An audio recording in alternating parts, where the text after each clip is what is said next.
What is up? What is up? What is up? Yella just shared something, so I gotta check this out. We're gonna check this out together. All right. We are going to see this together. Let's go. All right. I'm gonna add this to the stage. Please don't be crazy. Please don't be crazy. Please don't be crazy. What up, Naya? Yella just shared something in gendernism. Gendernism. What's that? Gendernism. Okay, that's enough. That's quite enough for you. Let me go ahead. Give me a second. Block that. All right. Baby mama once, but don't you dare allow another man to baby mama you twice. That is 1000% your fault. At this point, it's a choice. And then stop teaching that to our daughters. I am so sick and tired of people trying to pacify the fact that it's just okay to be a single mom. Because they ruined it for themselves. Yes, they did. They definitely did. They absolutely lowered their wife value on the market because they were frivolous with their body. What the Their wife value? What are we, Carfax? Am I a property? First of all, Sarah Fontenot, the fact that you beige women, I don't really know how you sleep at night. Because the way in which you are actually degrading black women by perpetuating this idea that our value is somehow linked to whether or not we're married. Single moms get remarried every day. Hi, hello, it's me. Oh God, why Yella drop this? What's up, Dury? Hey man, hope you're having a good day at work, bro. I hope everything. I forgot. I hope you're having a good year. Hope you're having a great year. I hope everything you do prospers, man. I hope the child is flourishing, man. You know what I'm saying? I hope your hair is coming in full and lush and shiny with that good sheen to it when the light hits it, and all the girls like swoon just a little bit. You know, I want everything that's best for you, man. Naya, I want the same thing for you, except you, my friend. I want your oranges to be juicy, so juicy though, because you annoy me every now and then. I want it to be so juicy it squirts in your eye every now and then, like once a month. You know what I'm saying? So I want you to have amazing things. I want your head wraps to be fluffy. I want your sandals to be tight, but I want you to have plenty of clean grass and dirt to go barefoot through. You know what I'm saying? I want you to have the best too, but every now and then, though, with you specifically, I want that minor inconvenience. Just minor, very minor though. Nothing crazy. But I really, yeah. I also want you to get out of New York. Just saying. We wishing people the best. I want you to get out of New York City. I got a feeling New York City's gonna go crazy one day.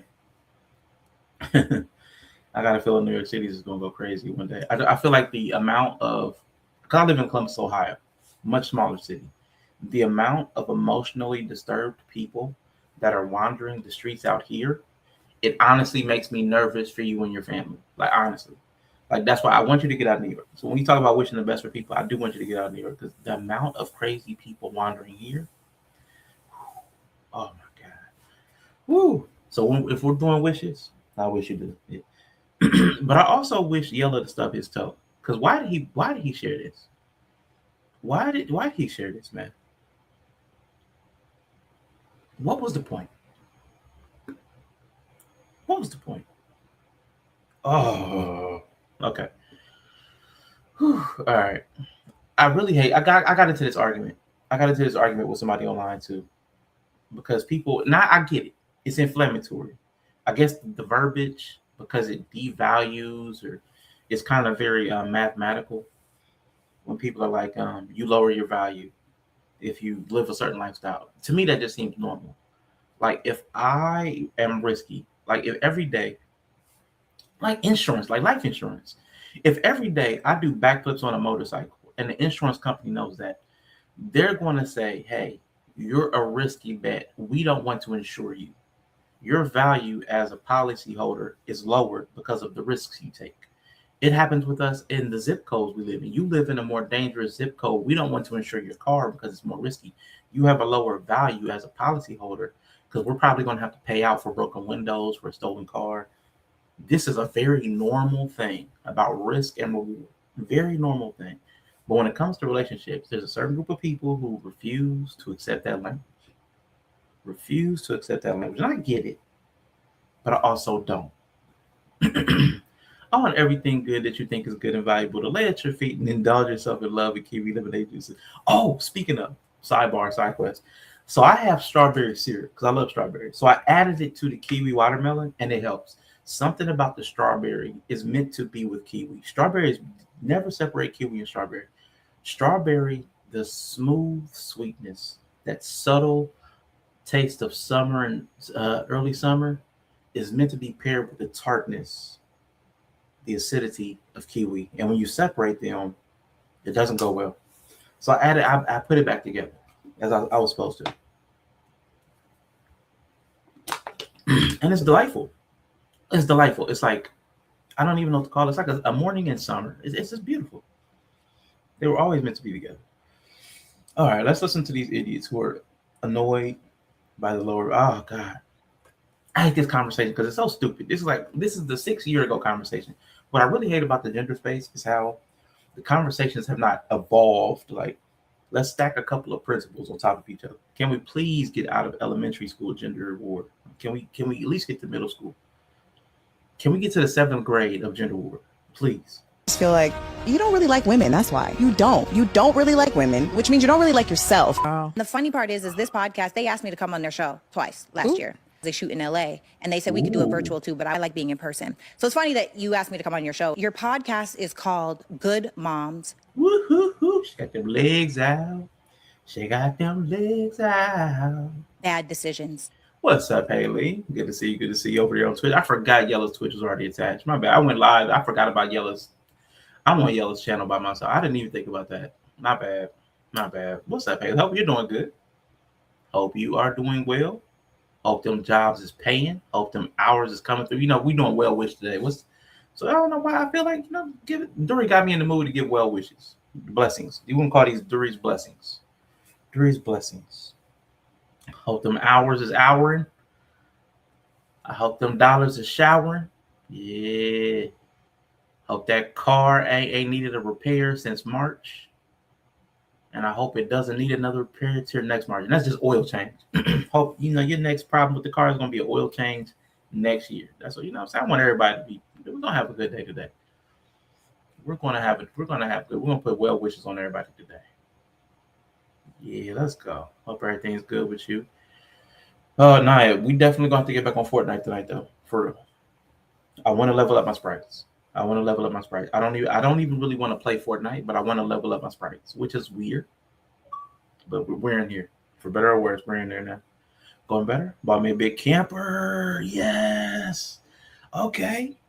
And going tomorrow to meet a lady about renting a lot. Okay, let's go. All right. Yeah. It's all going to go well. The lot is going to be discounted for some strange reason. Everything's going to work out in your favor. I'm putting that in. Everything's going to work out in your favor. The lot is going to be cheaper than expected. The trash and sewer services are going to be cheaper. It's going to be like a new tenant, a new purchaser or something. It's going to be something. It's going to be cascade of savings for you. Yeah, see, I knew it. You love them. I don't like the sprites, but I want to level them up. Just got a new job. Yes. And I just started. Yeah, but I'll be out of food service and baking music.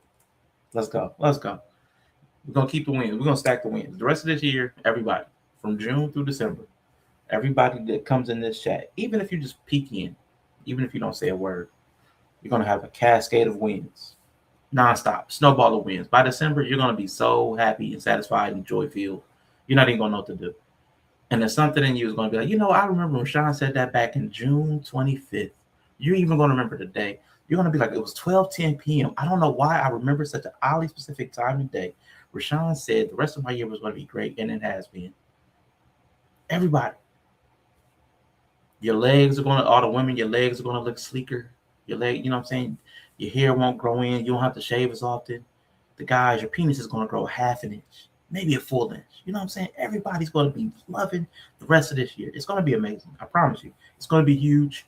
All of your reflecting pools will not have algae blooms. I promise. All of you are going to have amazing rest of the year.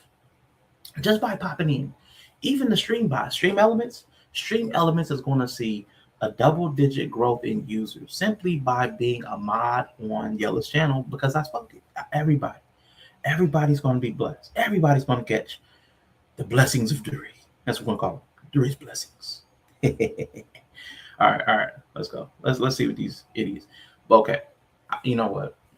Every time I look up and I see them legs, though, I get a little distracted. I'm not even gonna hold you. Bad choices. Well, I think maybe it should be questionable moms and bad choices. Because for you to have daughters and be like, shut up, after I said, if you get baby mama twice, it's a choice. No. I mean, not trying to be funny, but it's a choice both times. It's definitely a choice the second time. I will not shut up. If you're not teaching your daughter, somebody has to. And I hope that maybe if they grow up and they might see or hear voices like mine, because your voice is the voice that ends up single mom and they want to villainize someone. I am a woman's woman. I'm going to talk to you straight. Ooh, she said, I'm not a girl's girl. I'm a woman's woman. She said, I'm grown up. I'm full grown around here. What up, macho man, Yella Savage? Yeah. Oh, yeah. See, everybody's joining us today. It's so beautiful. Yeah. Hoping your Thursday is giving everything it's got to give. Yeah. Brother, I was just telling people. Wait a minute. Wait, okay. Dury, I know you're work lurking. If you have a moment, can you explain the name, please? I ain't even noticed it. That was the animal. That was the animal. Oh, the one you made up. The one you made up. Yeah. Never mind. Okay. I didn't make it up. It's possibly extinct. Look. It could have existed. You're right. The one you spoke in the stream was a dweeble thing. You're right. Absolutely. I forgot. I forgot. Yeah. No, I could have had two dweeble dangs on there. And it's so weird though. Once you make up a word, I said something 3 years ago. I've never used it since, and I can't remember what the definition. It was a plakiphony. But the moment I said plakiphony, because we were talking about words and meanings and making stuff up, all words are made up. I was like, plakiphony. I can't remember what it is, but I was like, yeah, man. Dweeble dang is a good name. It feels very Dr. Seussian. Makes me think of Yella every time I use it. Win-win. Let's go, Dweeble dang. Oh. But I can't remember what a plakiphony is. I feel like it was a quantity. Like, like a trillion. It was like a plakiphony. It was like a trillion. It was something like that. I feel like it was monetary. It was a plakiphony. Yeah. Plakiphony. I think it was like plenty and cacophony. I think my brain just put them together like a plenty and a cacophony, which is a resounding. It worked. Yeah. It worked. Yeah, plakiphony. Yeah. But Dweeble Dang is dope. I feel like Dweeble Dang is definitely in a Dr. Seuss book. Yes. A Dweeble Dang. Or Willy Wonka. I feel like Willy Wonka could have some Dweeble Dangs too. Never underestimate the power of the crafty Dweeble Dang. Yeah. That's real. Yeah. That's real. That's where we got the word dang from. It actually is not a substitute word for damn. It's people. It was a abbreviation of Dweeble Dang because they were so dastardly, and the people got danged all the time. And when they pickpocketed you or stole something or ran off with something, they were too quick. You'd be like, dang. Yep. Because you got Dweeble Dang. Yep. So good. Yep. Absolutely. It's scientifically proven. Yes, sir. Man, also, I know you just, I'm on something. We're spreading Dury's blessings today. Something in me when I saw Dury. We rarely see Dury. Dury's our hours and his hours conflict, and I wanted to bestow blessings upon Dury. So it's Dury's blessing. So today we are being very benevolent. We are bestowing blessings, Dury's blessings, and y'all got blessed. Blessed Halele, who also is getting a camper, started a new job. She's changing over to retail. You know what I'm saying? So shout out to Haley. So many blessings to you. So I want the rest of this year. I told everybody is going by today's June. By December, everybody's going to look back and be like, I remember Rashawn said in the stream that this was going to be the best year as far as the snowball effect of blessings. So the rest of this year, Yella, I promise you, man, raises upon raises at the company, better, more stable hours. The NCAA game, when the new edition drops, the mechanics are going to change so that you are the most dominant player on the gridiron. You know what I'm saying? It's going to be blessings upon blessings. The audio visual issues are going to be the smoothest by the end of this year at all of your wrestling events. And before the end of the year, you will get your revenge on Kevin Xander, the New Age governor, for pushing you into the hardest part of the mat, the ring apron. It's been 2 years. It's been 84 years. Let's go. Let's go. I ain't let it go. I ain't letting it go. I ain't never letting it go. I ain't. Shit. He lucky. He's lucky that like I'm like part of staff and like lower level staff. Yeah. So I can't necessarily get physical with him. I might talk to somebody. Cause he pushed the wrong cameraman. That's all I'm saying. He pushed the wrong announcer. I was just trying to get back what I found originally. It's mine. Find the schemers. Now look, Nameless just trapped under the power of the board. I wanted to free him. But now look at him. He's a king, goddammit. Oh. Is he the king of the Dweeble? You know what? I didn't say it too much. Let me just go ahead. I got a little carried away. Sorry, all right. It's all good. So my next question, after the blessing, you've been blessed. You are a recipient of Dury's blessings. Sir, what made you share this video today? Well, this particular one. Yeah, I was like, why he starting with this mess?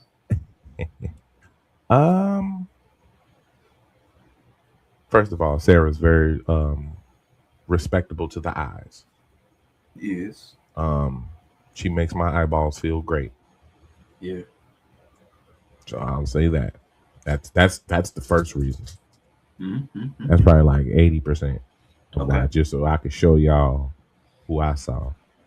Okay. But it's the part, I don't know if we got to, well, yeah, because it's in the beginning part when she started talking. Yeah. I found it funny that they invited her to the podcast. Oh yeah, that part. Yeah. You invited me twice. You invited me twice. Now shut up, bitch. When I ain't there. I mean, I feel like that happened to somebody else recently too. But since I ain't there, now shut up, bitch. Somebody else. That happened to somebody else, and they pulled the receipts that you invited me on the show. Somebody, I can't remember. Right, you was just trying to have me all in the situation.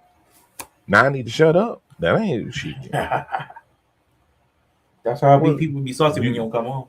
Right, you think that would have happened on the pod? And she wasn't like I wouldn't do it. She just said she preferred to do the live ones, which every one I've seen her feature on, I haven't seen her in the talking head box yet. The panel.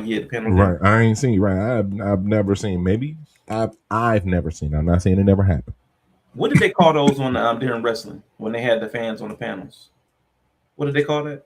The Thunderdome or something? Yeah, yep, Thunderdome, yep. Okay, so she wasn't part of it. She wasn't in the Thunderdome. All right. No, I ain't seen her part of the Thunderdome. Cool. So then she proceeded to read that, which I love. I love because I am so over the female podcast titles like that one. Good Moms, Bad Decisions. It's always some. Yeah, it's always some. It's always some name that basically says we're trash human beings. Yeah, but we could afford microphones. Yeah, so we could afford a podcast setup. So that's interesting. Yeah, I mean that's fair. That's fair. There's a lot of that going around now. On a next tier, do you find that there is, like, on a philosophical level, do you find though that there is value to women coming into the knowledge that they are as errant and flawed as men? Like, don't you? I know broadcasting it and advertising it is a little extra, but like but it's new. Nope. Like, with new money, like you can't like give them grace for the nope. They got to hit the ground running. Like, nope. Because what is it serving?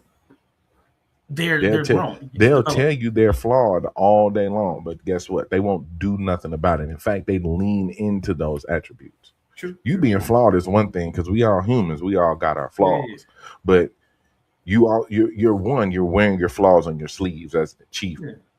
You're trying to take back. You're trying to what's re-control or whatever.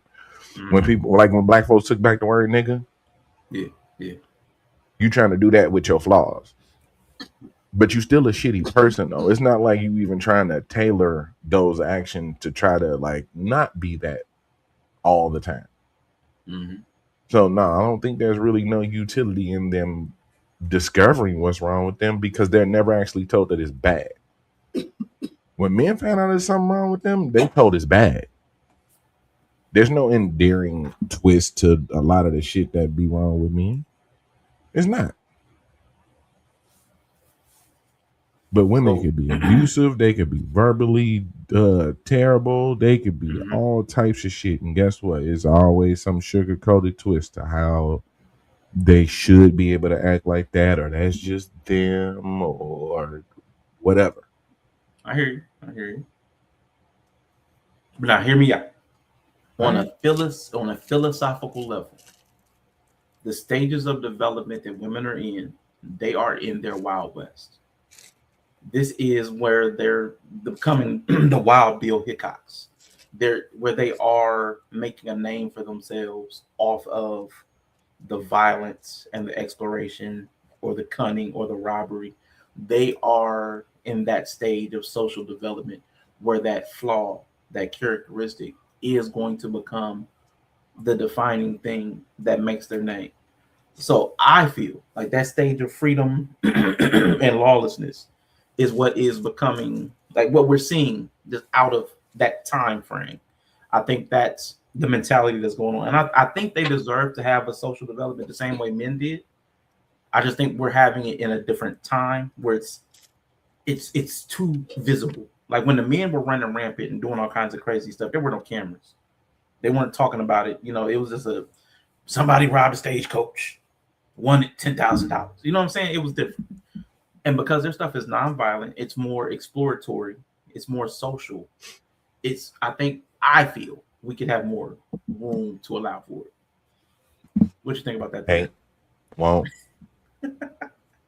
Not gonna even, no. Hell no. No. Like Wild Bill is like Bonnie Blue. Bro, because we not there. Like they both catching 1,000 bodies. Just different. You know what? And that's why them niggas' life expectancy was 27. Yeah. Right. Yeah. Right. So there's really nothing endearing about any of them niggas that existed back then. None of them. None of them. And I'm so glad we've gotten, and speaking of them niggas, I'm so glad that society has got so far away from idealizing what these niggas was on. Yeah. Billy the Kid. They was all fucking criminals. Yeah. They was all pieces of shit, low key. But we made them into icons. But we made them into icons. Right. Yeah. And that's what we're trying to do now. We're trying to take these ain't shit, trash ass people. They just happen to be women. That's the fucked up part about it. If you remove the gender, they would just be shitty fucking people. Yeah. But since they're women, we try to make this some type of like accessory. We make their bad attitudes the bag. It's their shoes that they got on. Let's go. It's the bracelet that their abusive nature is really just the bracelet that they got on. It's just an accessory. She demeans everyone around her. Oh, and so she just outspoken, unapologetic. Imagine, believe it or not, the most unapologetic people be wanting people to apologize to them all the time. Be wanting people to see when they do them wrong all the time. So how you unapologetic but complaining about what people do to you? You just getting back what you put down, bro? Which is why when them niggas back then, when them Wild West niggas caught they motherfucker, nigga, they didn't go lightly. They didn't take them niggas out lightly. They obliterated them niggas. None of them niggas served time in jail. All them names back then, they didn't take them and just lock them up. They killed them niggas. Yeah. They removed them from society. Because that's really the only way you deal with that level of problematic people. Now, I'm not calling for the harm or death of nobody. Yeah. I'm calling for the death of stupidity. I'm calling for the death of enabling. Let's go. On all sides.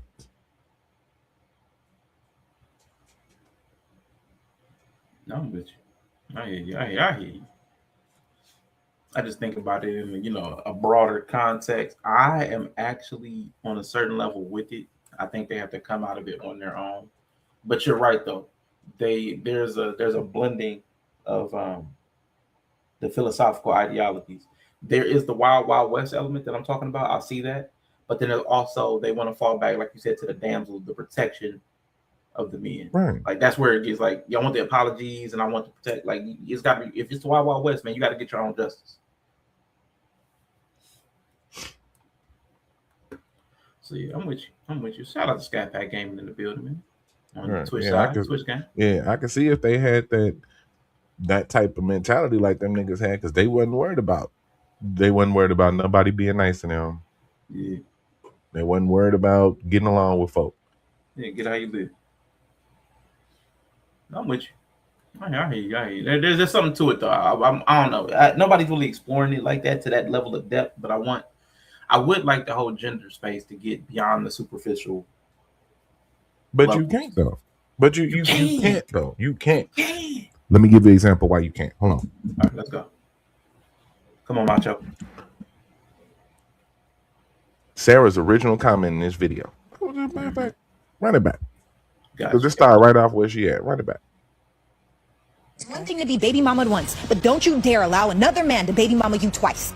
That is 1000% your fault. At this point, it's a choice. And then stop teaching that to our daughters. I am so sick and tired of people trying to pacify the fact that it's just okay to be a single mom. Because they ruined it for themselves. Yes, they did. They definitely did. They absolutely lowered their wife value on the market because they were frivolous with their body. What the Their wife value? What are we, Carfax?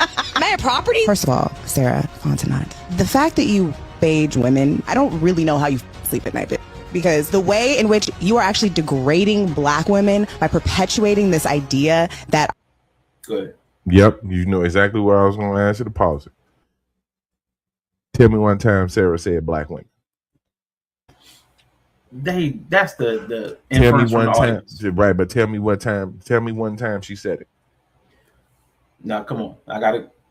Tell me one time she said. I hear what you're saying, but sometimes you ain't got to say it. Right. Like I hate when people play that game with me. Yeah, but exactly. But at the same time, they'll tell you that they'll be all one until it's time to actually nitpick what's going on.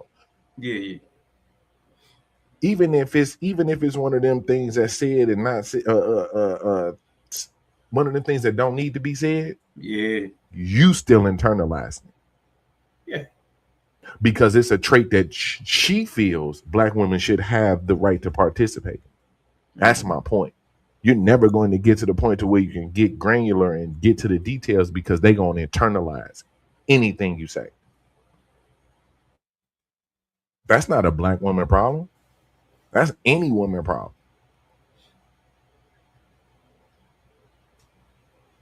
White folks is black folks ain't leading on welfare and all this. Is white people are. The majority is going to be the majority in all places, even at the bottom.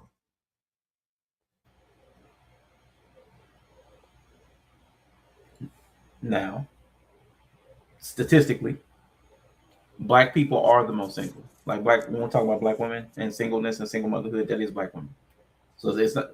As far as now, if you're going to go like the overwhelming number, it's probably close because our percentage is so much higher than any other. I just saw the stats today too. Strangely enough, it's like 73 for black women, but it's like 50% for white women, and it's only like 20 something, 28% for Asian women. Like it's really it's like 53% for Hispanic women, but it's like it's really high for Black women. And although the number of Black people to white people is like probably a quarter, like I don't know, the math probably it's probably close. But anyway, it's not.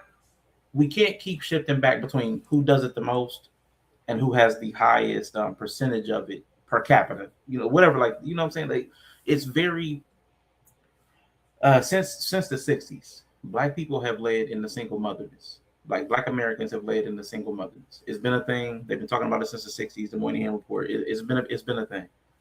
Now, where we were in emergency zone back in the 60s, everybody else is now, but we're so much further.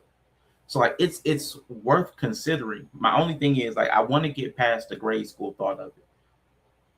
What is the shift? So is there utility in being married? Like that's the conversation. If Black women and the culture says you don't need to be married, Sarah's stance no longer makes sense because she's saying, well, they've lowered their wife value. If people don't want to be a wife, it's like saying, I've lowered my vegan restaurant value. I don't go to vegan restaurants, so it doesn't matter. So if the culture has shifted such that Black women don't desire to be married or don't care to be married, it's not important, then the talking point about them lowering their wife value doesn't make any sense. So that's a better argument than just shut up. You're attacking Black. She's not attacking Black women. Right, so that's what I'm saying. I want a more intelligent conversation. Like that's why I hate when they start in with these superficial, elementary conversations. It's like, oh my God, we have to get past this. Now there are merits to talk about, but they didn't even touch on them. Like there's stuff they get defensive and emotional, and it's like, oh my God, that's so useless. And I see the same thing from the dudes. I just want to get past the front level. Like I just want to get past the first wall. Like, is this even useful? Do people even care? How much damage is it doing? Is it a problem? What's up, Laura? Laura in the building. So yeah, even though I hear what you're saying, it's inferred, it's implied what she's talking about because of the way she's talking about it, that she's talking about the most affected group, which would be Black people. So when they say Black women, I'm okay with that. I think that's a fair assessment. Where they took it though, the conclusion they came to is where they erred. And I see that all the time. That's a big thing on the internet. I start with a solid premise, then I jump to the wildest conclusion. Right. So it's either a thing where they know it's them and you're going to be in denial about it, and then you're going to throw a temper tantrum because can't nobody say nothing to you, or it's not them and we're just putting it on them. Yeah. And that's how they act. Because even if it is them, even if the inference is Black women on the lower level, and even though you can go through all the stats and show me, you as someone who's speaking on their side can still show me how it's mostly them. Mm-hmm. So I can't even deliver it to you in a soft way without targeting you, because you're going to internalize it. Then you're going to make me seem like I'm targeting you when I'm just speaking to the greater problem. But I'll say this. You was talking about are women even trying to get married, or Black women even trying to get married. Let me give you a quote from a great philosopher, light-skinned nigga from Canada named Drake said, Kush road, glass full. I prefer the better things. Niggas with no money act like money isn't everything. Bitches with no options act like options isn't everything. Bitches with no niggas act like niggas ain't everything. You ain't got no nigga ready to marry you, so of course marriage wouldn't be an option. Of course it ain't something of course. No, hell no. I ain't trying to go to the NBA. Why would I want to go to the NBA? Well, nigga, you're 39. Your weight damn near 300 plus pounds. Your knees are holding on by a thread. But now you saying you don't. Now you saying you don't want to go to the NBA. That's a shot at me.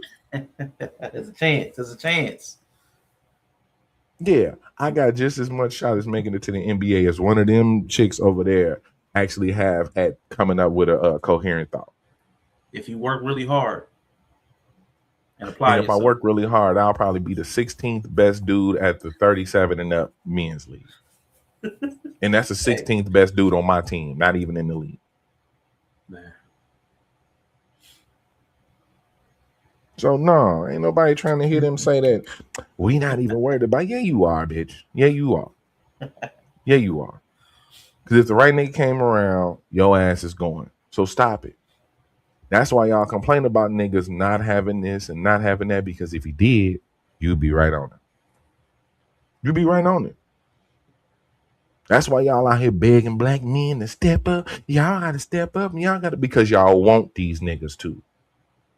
But when it come to your actions and what you got to do, now marriage ain't an option. That ain't I ain't worried. That ain't everything. Yeah, because now we talking about what your black ass gonna have to do, not just what your husband gonna bring to the table. What you gonna do? What you gonna do? Go on your podcast and say stupid shit all day? I mean, waste his money on podcast aesthetics? I mean, like half these chicks is too lazy to even get out of bed to do content. oh, They literally do their content from bed, laying down. Even if they don't, they have made it look like. They made it look, like, bro. These chicks was crazy. all on the couches. They got covers all on them. That's they doing hilarious. all this other shit. They are super uber fucking comfortable. They in pajamas. That is funny. Right, that is funny that you said that. That's weird that's become the trend. Like that's the aesthetic. The aesthetic is pajamas. Lazy bitch. Like, the aesthetic is lazy bitch. Yeah, lounge, the aesthetic is lazy bitch. Yep, because they view that as luxury. Yeah, soft life. That's funny. It's funny when you said, I'm like, wait. She's in pajamas. She got on her sleep shades. But then you look at Sarah. They had to damn near force Sarah to take her makeup off on camera one time. Did. Sarah always be on point. And that's an extreme. It is. I was just gonna ask you, but like to the same thought process, what is the utility? Like when we're talking about this stuff, like what is the utility of either one? Like, is there a better? Is there a worse?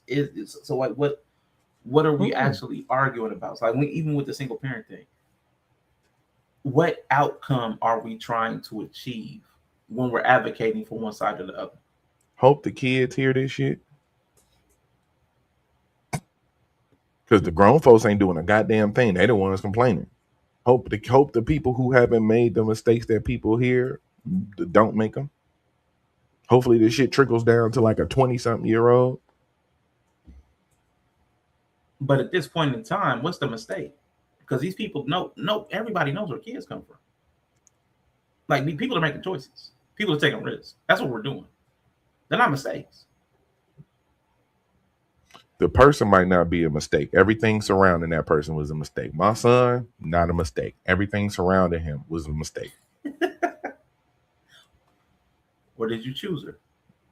I mean, a mistake ain't I didn't do it. A mistake is I made a bad fucking choice. Okay. See, I see them as different. A mistake is an accident for me. In my terminology, a mistake is an accident. Same. I had no intention. I had no intention of that outcome.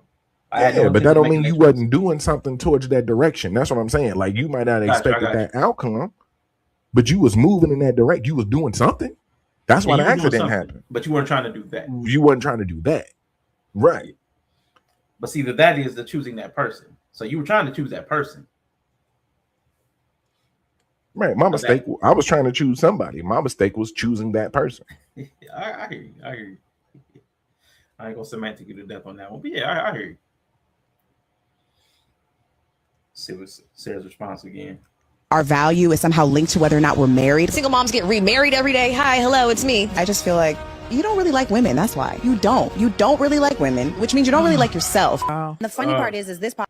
I really hate that when you criticize something, you automatically hate something. I hate that. I hate that argument. It's so extreme. I talked about kiwi shouldn't be separated from strawberry. Like the flavor should not have been.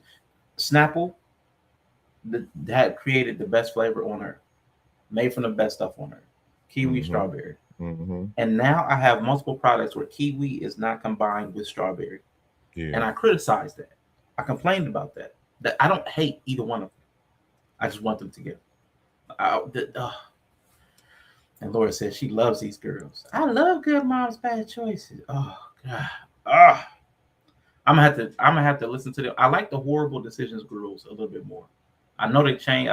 I know they changed the podcast name, but horrible, Horrible WHORE. decisions, Yeah. intrusive thoughts, poor minds. Ooh, This is intrusive thoughts. basically the slutty vegan of fucking podcasts, bro. These hoes come up with the most terrible, unpromotable. That is nothing you can take mainstream. That's why this shit stays within the ghetto of the fucking internet. That's why they always changing podcast partners. That's why they always on a new platform. That's why they always moving around. Because don't nobody, I can't do shit with poor minds. Drink Champs sounds a little better. It's the same concept. Drink Champs sounds better than Poor Minds because we ain't just here drinking and having a conversation. No, y'all train the thought be poor. I've never seen them. I've heard of it. Podcast. They asked me to come on their show twice last year. They shoot in LA, and they said we could do it virtual too. But oh no, she didn't put the receipts on the screen. Oh, yeah. Right, it shut up, bitch. But y'all was asking me to come be there. This podcast, they asked. Dang, that's why I don't like. That's why I don't like certain hoes like that. It's fuck you, bitch. But but a couple months ago, it was come on our podcast. Now it's shut up, bitch. Now you hate women. Now you hate yourself. Yeah. Right. Asked me to come on their show twice last year. They shoot in LA, and they said we could do it virtual too, but I like being in person. So it's funny that you asked me to come on your show. Your podcast is called Good Moms, Bad Decisions. Bad choices. Cancer women keep receipts. Just FYI. Cancer. What's the rest of the Capricorn, Sagittarius? I ain't gonna hold you. Some of them Leo, Cancer receipts be faded. Pisces, you ever had a receipt in your pocket Aries, so long enough to start fading? Virgo. Some of them Cancer receipts be fading. Oh, women, y'all all be keeping receipts. Y'all some receipt keeping people. Mm-hmm. But I get it though. They be reading them motherfuckers wrong then. They might keep the receipt, but they definitely be reading wrong. Mm-hmm. Take it from a nigga who work in retail, who's seen people come complain about receipts that was absolutely correct. Yeah, I've seen that. That's how Cancer women work. Yeah, they'll keep the receipt, but they read that motherfucker all the way wrong. Or they mad at the purchase they made. Man. Or they'll bring you the receipt and tell you that I didn't buy this. Ain't that your credit card number? And why do you ain't that your goddamn signature where you signed on the screen? Right. But you ain't buying it. You're in possession of the receipt. Boy. Right, you're returning the product. We keep stuff but won't share it ever. Yeah, okay. Yeah, Laura, I ain't gonna lie. The Cancer women is my mama, baby mama. I know like 6 chicks. You know, I really only know a couple. I know Leo because I'm a Leo. And I know what's after me. Virgo, I think, is after me. And before me, I think might be Gemini. And I know Aries is earlier in the year. I don't know. I met y'all recording receipts. That's what's up. That's what's up. The receipts. The receipts, yeah, man. Yeah, man. Good times, man. Good times. Bad times. Good times. Good time, right? Yeah. It was the best of times. It was the worst of times. For sure. Well, I think maybe it should be questionable moms and bad choices. Because for you to have daughters and be like,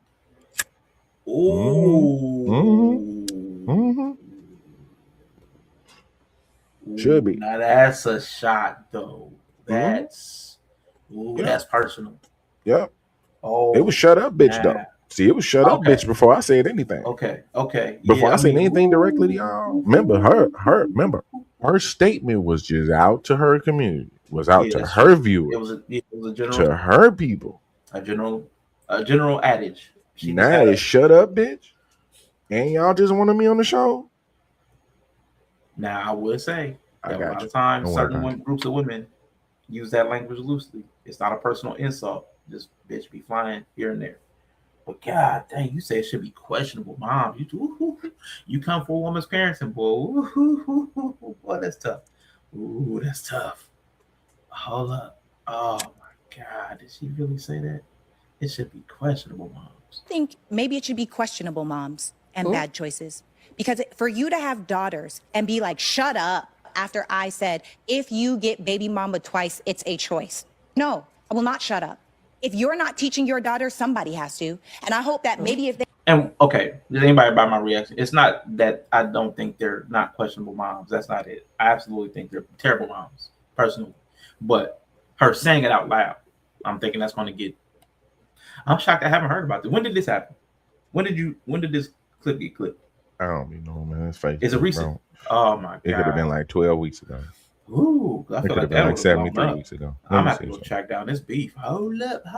Let me put that in my notes real quick. Let me see. Click the link down. Click the link to the original. Click the link to the. I ain't got no link. Yeah. Damn. Track down Sarah. Because I shared it. Dumbass. What is it? Good moms. I gotta see if they responded to that. I love some mess, man. I'm messy. It's recent? Yeah, let's go. I gotta see. Did they respond, Laura? Did they respond to this? Because the question about, I can see them going off about the question about. I want to see the comments. I gotta see. I like some mess, man. I love me some mess. Ooh.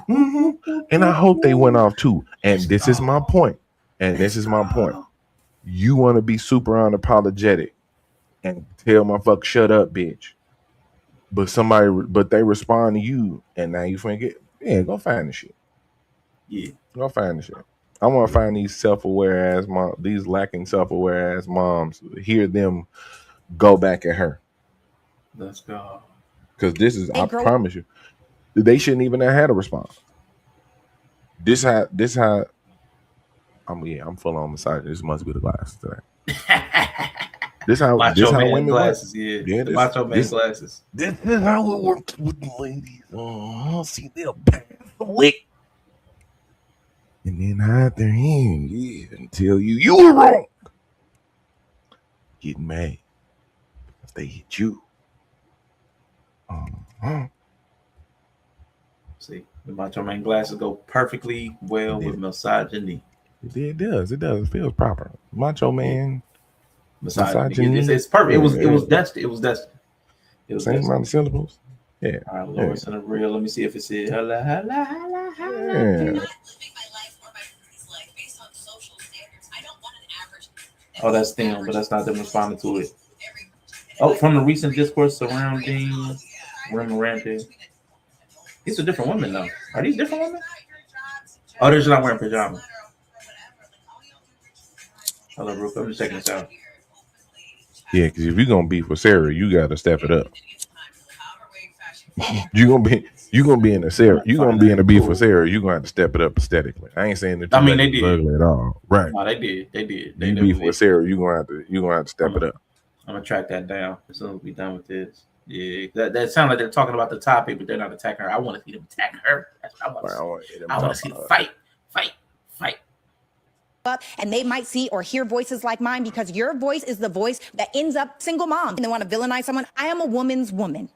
I'm going to talk to you straight. I am going to keep it real. And if you are out here telling our daughters that it is okay to go have multiple children by multiple men, you hate women. In fact, you probably hate your daughters. You probably hate that you see the man that got you pregnant and left you in that child, which is why you have no problem telling me to shut up, because you are not willing to stand on the truth. I will die on this sword. What degrades our black women is to continue to be a statistic. What degrades our black women is to continue to perpetuate the lie and the story that it is okay to just shoot to be a single mom. You really think that these moms were shooting to be single? Like, no. Unfortunately, yes. A lot of them are. I don't think they're shooting for it. I just think they okay with it ending up like that. They're too okay with it ending up like that. I hear you, but here's my thing. We have dual conversations, even on the guy side. We have dual conversations that contradict our own other conversations. We will say that these women aren't marriageable, but they want to be married, but they just aren't worth it. But then we'll also talk about their boss chicks that want to be single. They don't need no man. They don't want no man, blah, blah, blah. Women are not a monolith. So there are lots of women who actually do not, and we talk about this too in the whole Manosphere Red Pill space, that do not want the responsibility that comes with the relationship. Like we talked about the people that are even married and don't want to live with their partner. They want a different house, different color. There are people who absolutely do not want to have the responsibility of having to care about the other part. The whole me having to make a sandwich of slavery, all that stuff. There are people who really just don't want that other person as a burden. I don't want to have to look at you. I don't want to hear you. I don't blah, blah, blah, blah. They want the conveniences of a person without the responsibility. So we have to bake that in because we don't have percentages. Nobody's studying that, especially in the Black community. Right. We don't have a breakdown on who wants what in the Black community. It's all feelings based. This entire conversation within the Black space, because we are not studied for any useful thing, is all feelings based. For all the men and the women. feelings. Yep. It's all feelings. Because there's no scientific study on breaking this stuff down. We have some demographic stuff, but we can't really trust that because we're not the ones gathering that information. And any real demographic stuff, we ignore it. Yeah, and if we don't agree with it, we'll ignore it. We'll ignore it. Yep. The census. We don't even talk to the census. You know. Yeah. Right. Black demographic. When the men came with blackdemographics.com, we looked into it. It wasn't credible for me. Like what is blackdemographics.com? The people who made that, I wouldn't trust the stuff they're coming up with. Where are they coming up with the stuff? Especially when your boy started quoting them all the time. I was like, yeah. Something's afoot here. Someone that know. Yeah, so it's tough, man. But I do believe we have to stop making the whole responsible for the part. Like the whole of a group can't hold the burden of a part of the group. There are plenty of people that do aim to be single. I know people that aim to be single because they do not want the responsibility. Yeah, exactly. Yeah, exactly. And I also know people who aim to have children and still maintain their singleness. I know people who have actually made business arrangements with the person, whether they codified or whether they written it down or not. They're like, listen, you don't have to be involved, blah, blah, blah. I know people that tried to do that with me. So it's like, I had a tentative agreement with somebody. Yeah, exactly. So it does happen. And we can't keep acting like everybody wants the same thing. Now, where she's messing up here is she feels like everybody values what she values. Everybody doesn't value marriage. Everybody doesn't value having a partner. Everybody doesn't value the same thing. So she's universalizing her values, and that's problematic thinking. The goal? No woman on the earth wants to be a single mother. That is the point. It's hard to have a baby daddy. And she's absolutely wrong. There is a woman on earth that wants to be a single mother. Right. Yeah. I ain't gonna lie.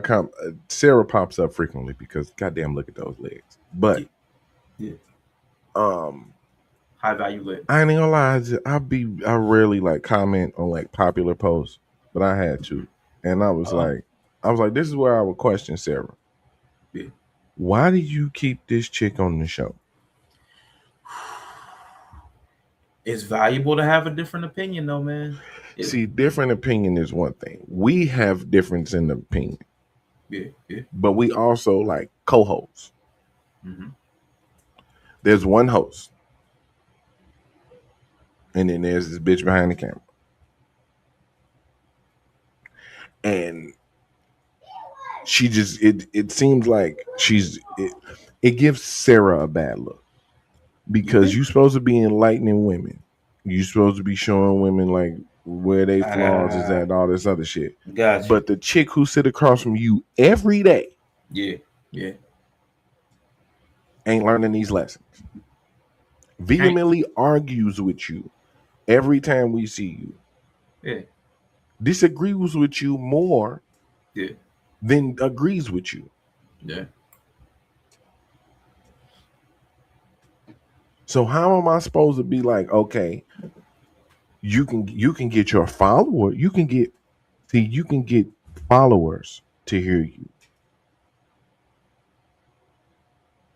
That's fine. That's the easy part.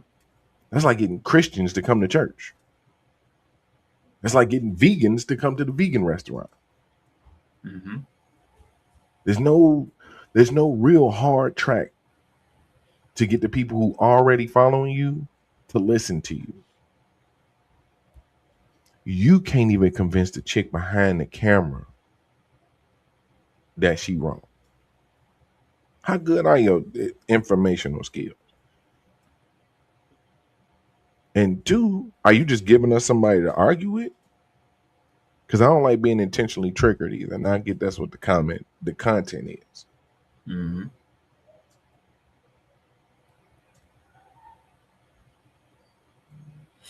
See, maybe that's something weird in my brain that I don't like that part. Yeah. You don't like got the her, feeling of being manipulated.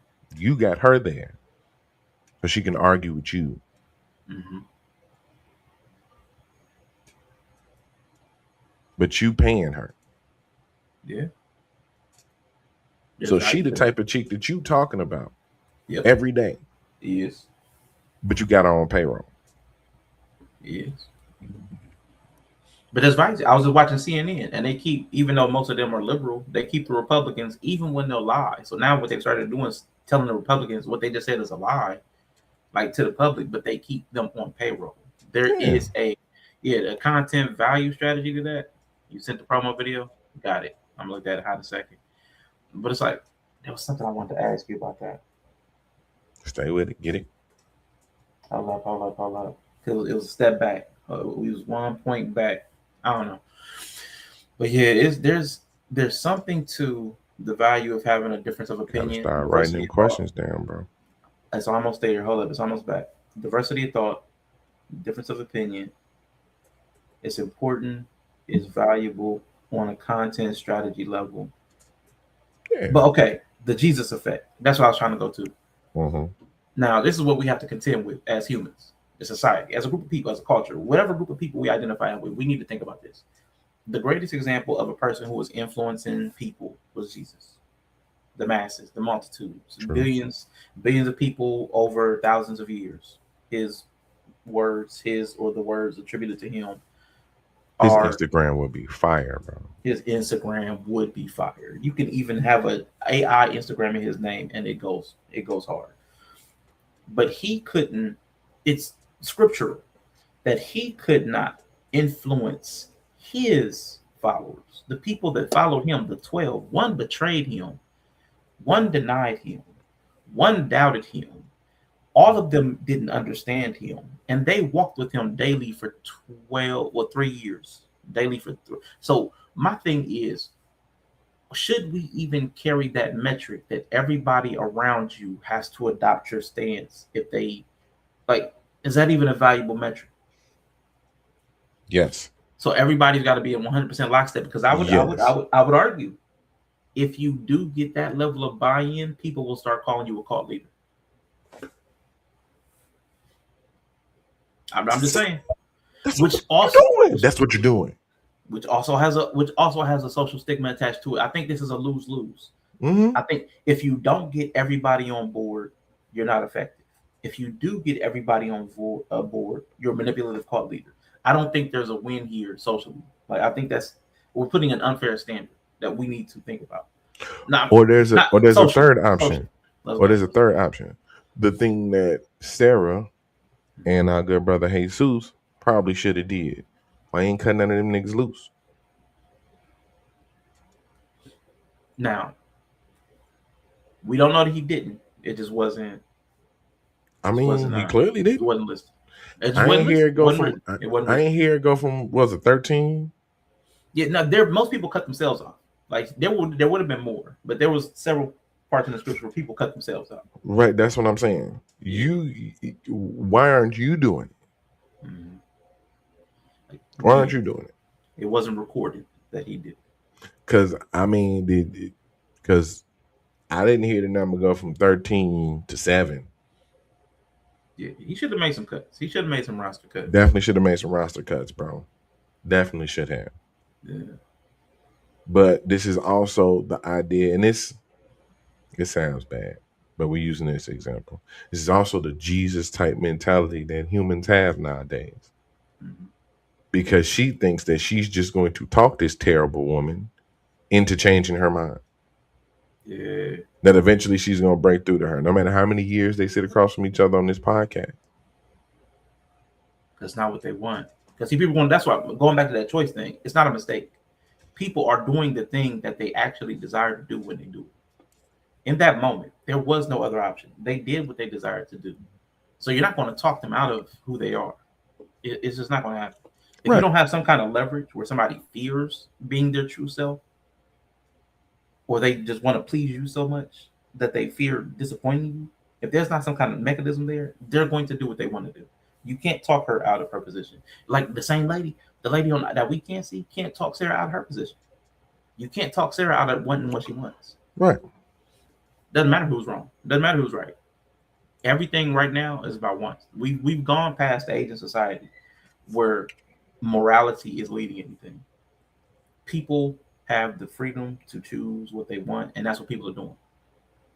Right, wrong, or indifferent, doesn't matter. People are choosing what they want. They choose the person they like. Doesn't matter how wrong they are. You can prove they're wrong. We had the whole thing on YouTube when I pointed out the hypocrisy of people in the space and how they were doing certain things. And I brought up the video evidence of their own words, and people still rode with those people and away from us. They went with the wrong party because of loyalty. Well, I knew them first. Well, I like their personality. I don't care if they harm women. I don't care if they threaten women. I don't care if they attack women. Even after they say we protect women and community and all that stuff. None of that matters. Yeah. If somebody likes somebody, if they like them, that's all that matters now. It's a different world, man. There is no sense of morality. Man, fucking weirdo.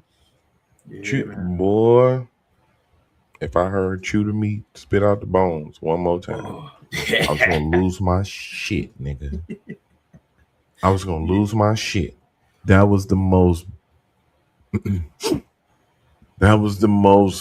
self-indulgent Christian black YouTuber spirituality train of bullshit I've ever heard in my life, because you simply want to be around the bullshit that also comes along with people that seem to say something with a little bit of validity to it. Just admit that you like the fuck shit. Just admit that you a little fucked up. Just admit that. Okay. But you want to tell us chew the meat and spit out the bones? Tell me one time you've ate good meat off a spoiled bone. These people be chewing gristle. Nigga, the rotting starts from the outside. That's how you know. Folks, it's slow.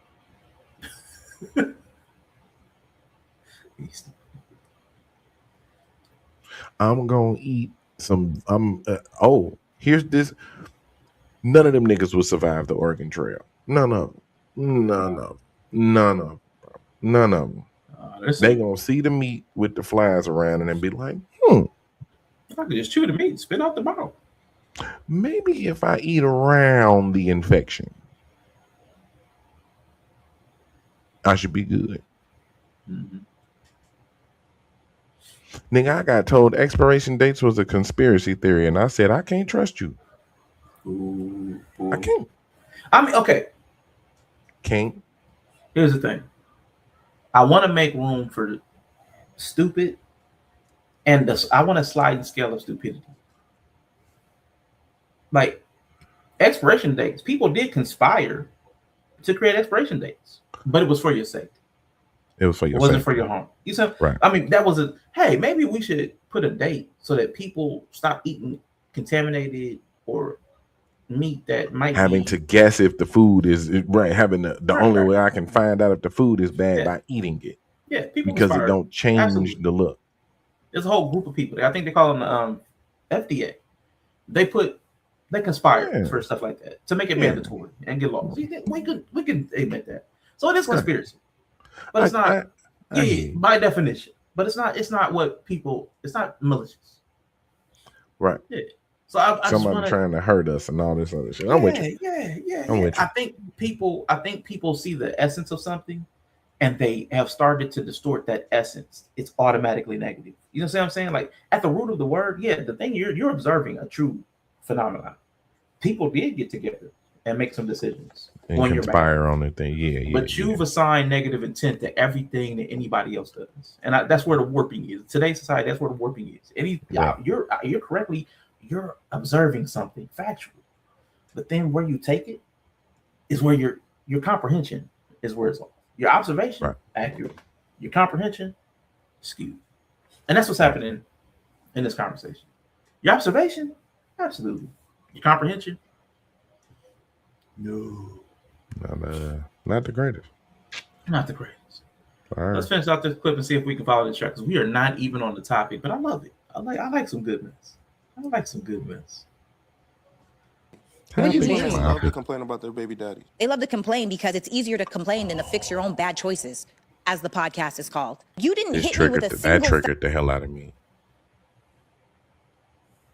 She definitely slid that one in. That was beautiful. Ooh. Ooh. Ooh, ooh, ooh, ooh, ooh. She is throwing darts. I love to it. fix your own bad choices, as the podcast is called. You didn't hit me with a single fact. You hit me with feelings. You feel triggered because you are a part of the group that I talk to. Yeah. But that's also okay. You're getting smashed left and right, and you are a baby mama by multiple different men. The truth is, your wife value. And let's talk about that. She's like, "What is this? Carfax? No, it's Hofax." Oops. And we're running the numbers. Dang. Dang, Sarah. Okay, Sarah. Okay, Sarah. All right. No. They finally pushed it. That's probably why I shared it too. I like a good, oh yeah, you finally fucked with somebody. You finally got that person to snap. I like seeing that too. Where's this person's breaking point?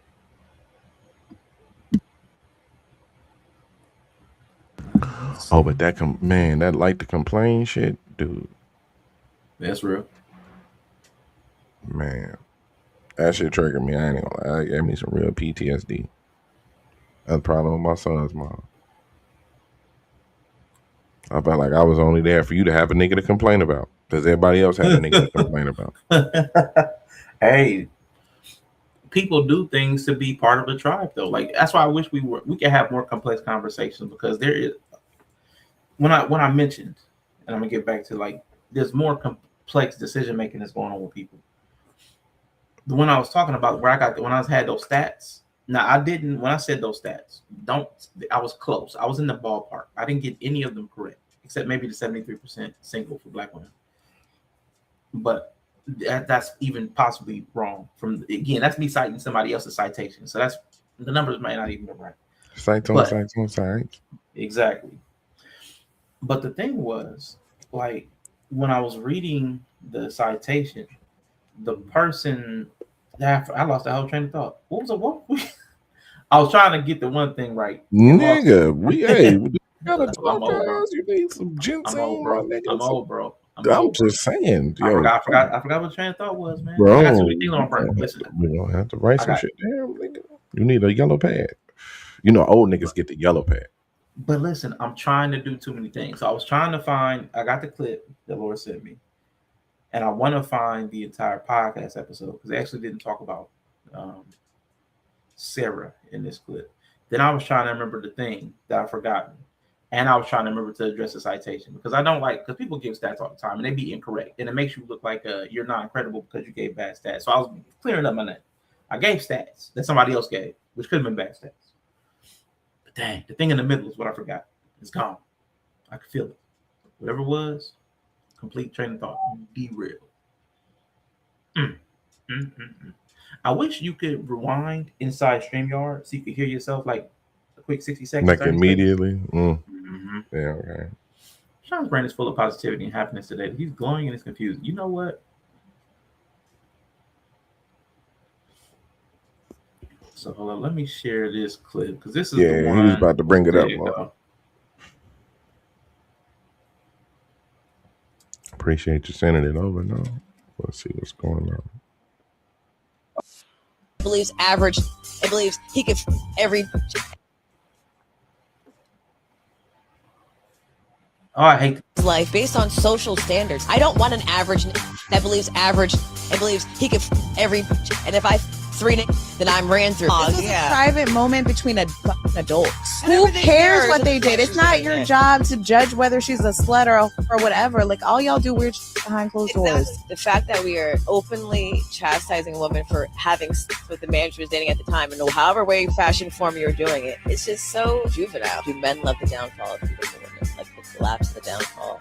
To see, like, I don't know. It's almost like they enjoy pose shaming. Like, it's always the most uneligible on the internet talking about no high value man will want you. But you wouldn't know. My only issue, man, is that they go to the same defenses every single time. Well, you're not high value. If the thing is, and this goes both ways, if even the low value of the group wouldn't take you seriously, that means something. Like that means something. Forget the high value, the low value of the group won't take you. Like, and the same with the guys. Like I know the lower desirability women think less of certain dudes. You know what I'm saying? So it's like there's information there. You can't just dismiss it. That's what I hate. But from the recent discourse surrounding Daphne Joy to the comment sections calling women ran through and low value, in this clip we're asking a bigger question. Why does society seem so eager to punish women for the same things men get praised for? Nobody praises dudes for being They do. I will say this. They do. Listen, baby daddies? Okay, listen, yeah. Listen what I'm Convince saying. me. They praise men for being able to get a lot of women. Different. They do. Hear me out. Same. Let's keep it same, but different. Same, but different. Because she said something like, we'll get a man praise for this, but then she sleep with 3 niggas and she ran through. It's really it's not even the kids. It's really just boiled down to like being promiscuous. Even the kids, like men they don't get praise, but they also don't be getting the flack. Like not Tyreek Hill. What's his name? Stephon Diggs should be fired, bro. Like, if I ran the NFL, get this nigga the fuck out of here, bro.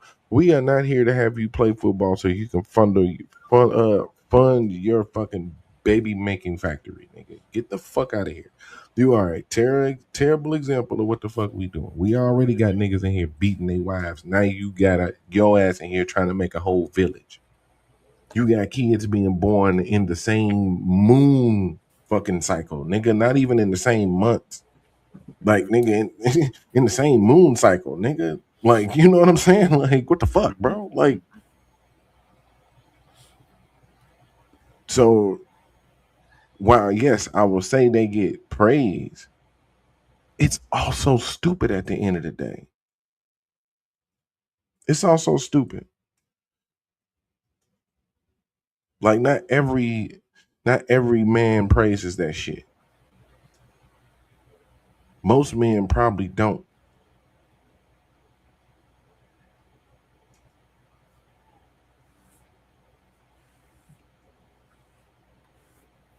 So,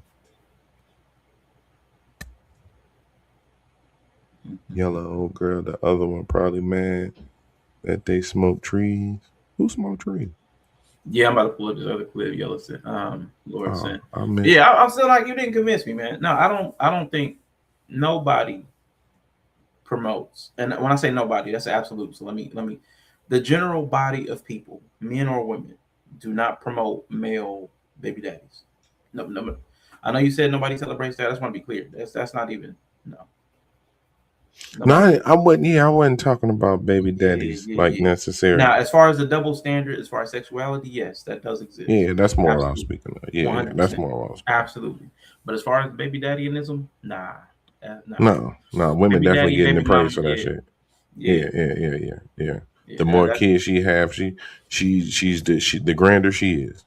Yeah, and even for making that choice willingly. Now, if dude was out here talking about, I'm gonna be a baby daddy by choice, it would sound stupid. It would sound dumb. He would sound like an idiot. Don't be out here saying nothing dumb like that. Yeah. I'll be a baby daddy by choice. I would just give girls pregnant. I'm gonna walk away. Now it'll be dumb. Now, if he wanted to be a single dad by choice, I ain't gonna lie. He might actually get praise. But we're not even looking for that most of the time. Like that's not part of the general man's direction. Is not that. Both good moms, women only have one child. That's good. That's solid. You want them to ruin as few people as possible. So that also makes their reaction to what Sarah said even weirder. Because Sarah said a very specific thing. Did. And it doesn't really apply. Very specific, and it don't really even apply to them.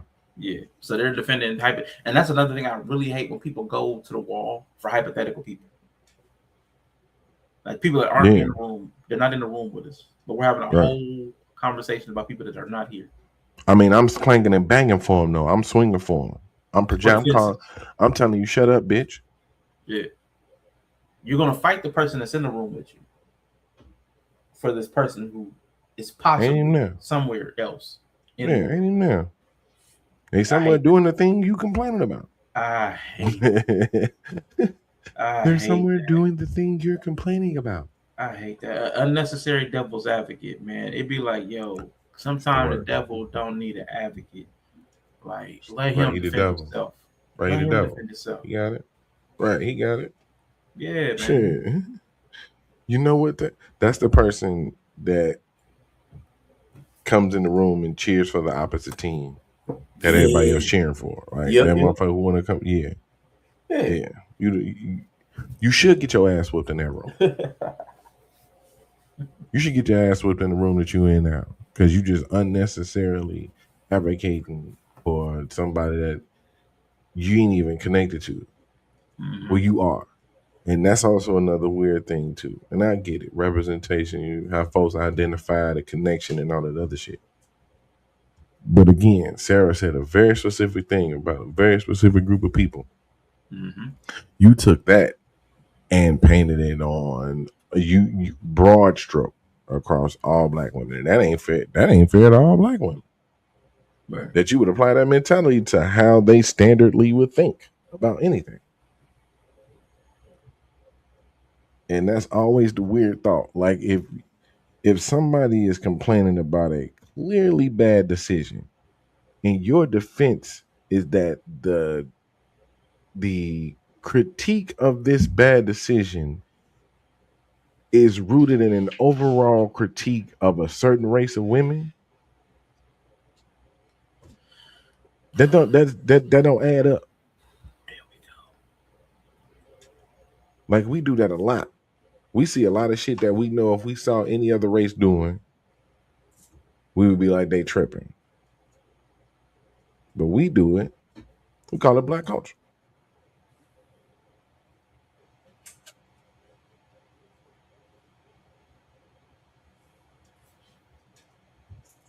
We be slick type with that shit. All right. It's a little weird. Just as good. So the single mom shame was 4 weeks ago. I can go back. You know what? Because I got the link to the. I got my phone now. I got the link to Sarah's video. Yeah, if you pull that one up, I'm trying to pull the good moms when I'm about to search the transcript. Then that'll let you know. And then it's like they kicked it out. Yeah, y'all kicked it out. Yeah, you got to be a little judicious in your reactions if you know somebody might be watching. Especially somebody you invited on, they might actually check your content. Right. Dang, that's crazy. That's like me secretly inviting Karrion Cross on Shooting from the Script. Yeah. Whole time I've been dragging a nigga in the public. Why don't you read this book, man? Man, look. It's a digital book, and I wish I could burn it. Like, I would download it on the phone just so I can set the phone on fire. No, you know what? I would download it on the phone, and then I would feed that phone to a shark. Wow. My internet's doing the thing again. Come on, man. That's what I'm on, nigga. I ain't on that shit.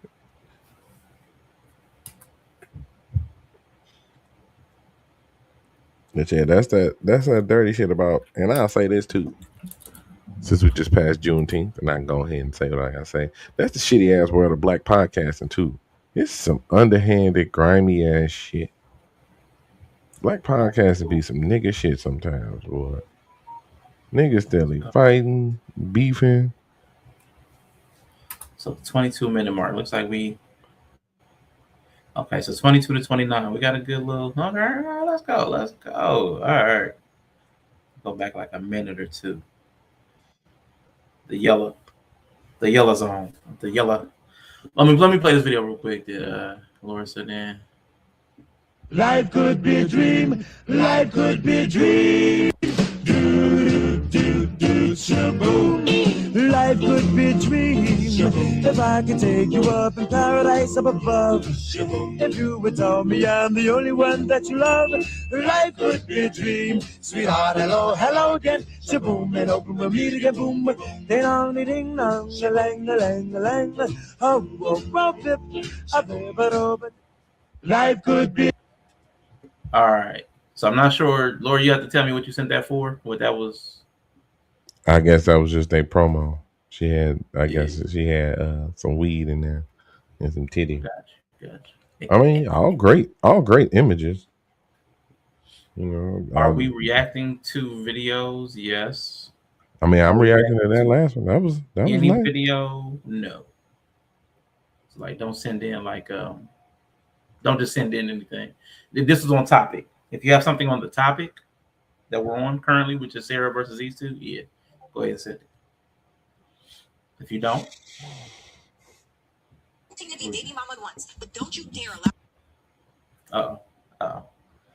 Yeah, but I found the spot where they talk about Sarah in the podcast. So we should. My bad. I didn't have my phone with me. That's why I didn't have my phone on me, so I couldn't. No, you good, bro. This nigga done pulled up the trend. Look, this why you the nigga in the chair, bro. Yeah, man. I had to find that. I need that. I wouldn't have been able to figure that out, bro. I'd have been like, you know what? Guess we're not watching that. So may I ask? I'm gonna tell you, your thought process fascinates me. So could you tell me, like, so what was this question for? I'm just curious. Y'all tripping. I'll be right back. I'm just curious. It's Giving Podcast. I'm trying to learn. I'm trying to understand it.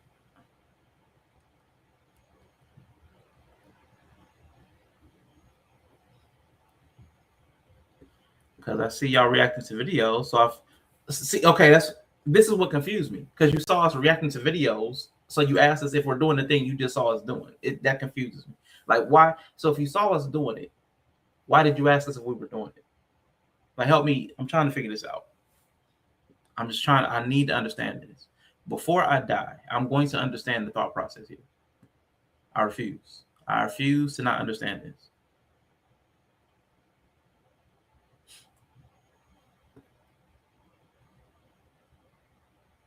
Okay. So you were going to send something.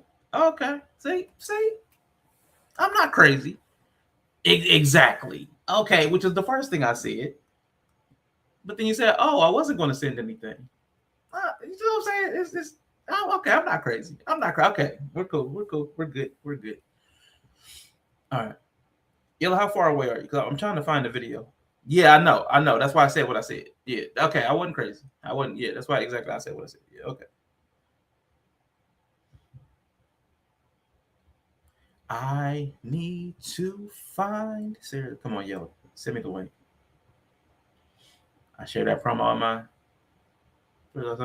Yeah, I understood the first time, but then your responses make me think I don't understand.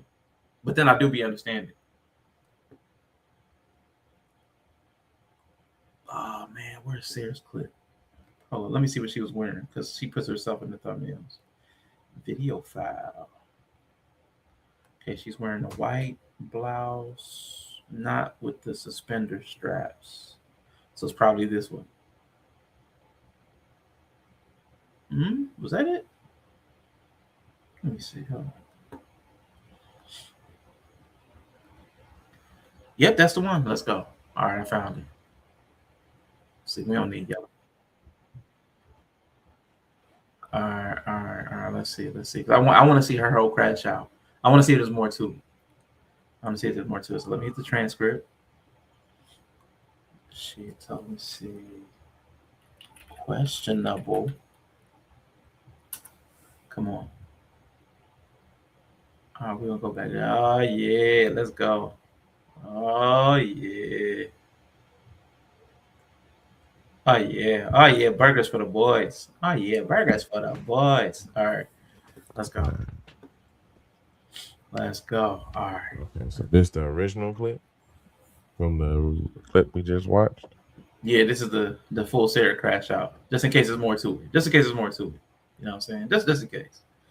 So these videos answer the question. No. This is something different. If you were here in the beginning, and I know you were, Yella had sent a video, and I mentioned Yella sending a video, and I said, "Why did Yella send this video?" And I started watching the video, and the Yella came in while I was watching the video that he had sent in genderism. Yes, I thought you would remember that. So that's why I don't understand the confusion. So we are on a different topic because Yella sent a video, and we started down that train of thought. So, oh, you thought I was trying to no. That's also why I said just a few minutes ago. Why I said a few minutes ago, I said we're not even on the topic. We're not even on the topic. I said that out loud so that people would understand that this was not the topic that is on the thumbnail or the title of the show. Okay, so that's why I was confused. That it seemed like you was confused. You must have walked away. I understand. But now we are on the same page. Yes, we are not on the topic. We are on a complete sidebar, side quest that has nothing to do with the topic. For anybody that's watching, we're going into the mess. And let's go. You don't really like women. That's why. You don't really like women, which means you don't really like yourself. Wow. Hold on. I'll be watching videos low quality because I don't need 720 on much of the stuff I watch. Because most of the people just be talking. I saw this video. I'm gonna at least put these legs in 720. You know what I'm saying? I'm just 720. And I think I commented something along the lines of Look, I was muted. You didn't even hear me saying I was saying that, boy, we don't keep them legs in 4K, nigga. You know, we're gonna at least go 720. Nigga, we don't keep them shins in at least 720, nigga. Out of respect for the moisturizer that was spent on the legs. And apply with precision. Ninja like precision, goddamn. She got the wrestler baby oil legs. I know she married. My bad, y'all. Sorry to all the guys' wives I be oogling. I mean, it ain't gonna last. Maybe. Nah. Maybe. Nah, not a chance. I'm rooting for him. I like Sarah a little bit. So I'm rooting for him. Nah, it was a trash story for me. And she too. This is me. When you're too preachy about your choices and you want to preach your choices to everybody and they should want what you want, I kind of slightly root against you, especially when her story has holes in it. If her story had maintained a specific character, but you're dating a guy and you tell a whole third guy, second guy, you're dating one man and engaged to be wed, and you tell this other man, hey, I'm getting engaged so that he can step up to marry you when you're already engaged to this other man. And then when the other guy steps up and says, okay, I want to marry you, then you jump over to him and engage him. That's a character flaw for me. And I can't root for your marriage. I can't, it's built on a bad premise. So I can't root for her marriage. I just can't. That's dirty. Yeah, I can't. So they got the shit. Yeah, they did the Dwayne and Whitley. I mean, please, come Dwayne. She did the whole thing. No, that's not cute to me. So some other dude standing up there by the preacher was looking back sad. He was looking stupid. You know what I'm saying? I can't root for that, man. I can't. Like, yeah, family. You know what I'm saying? Come on, man. But he's barely sitting over there like, what's wrong, man? Exactly. So you knew the entire time that you really wanted this other guy, but you let this other guy like commit to an engagement with you, looking towards marriage, planning and stuff like that. Like that's not cool. I can't ever respect that. Yep.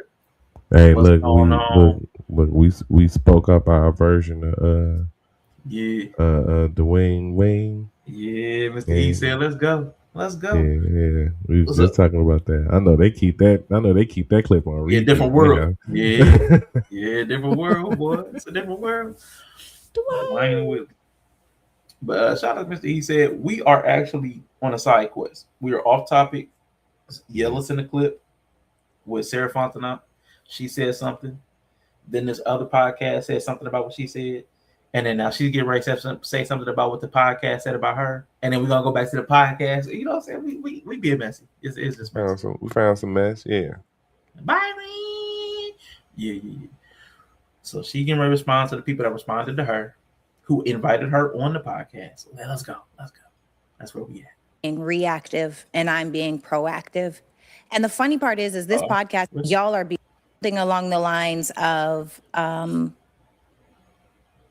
y'all are being reactive and I'm being proactive. And the funny part is this podcast, they asked me to come on their show twice last year. And the only reason why I haven't gone to do their show is because they asked me to come on their show twice. I couldn't see it.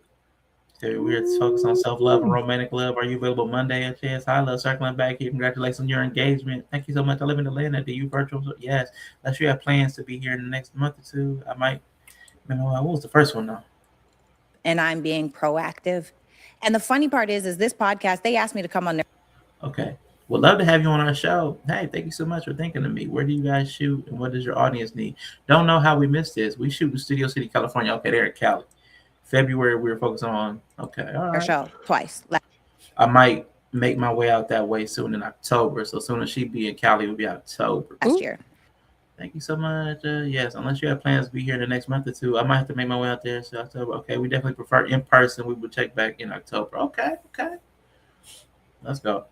And the only reason why I haven't gone to do their show is because they shoot in LA, and they said we could do it virtual too, but I like being in person. So it's funny that you asked me to come on your show, and then you got all this to say, like calling me the B word, and I hate women, and all these different things. Now this is the thing.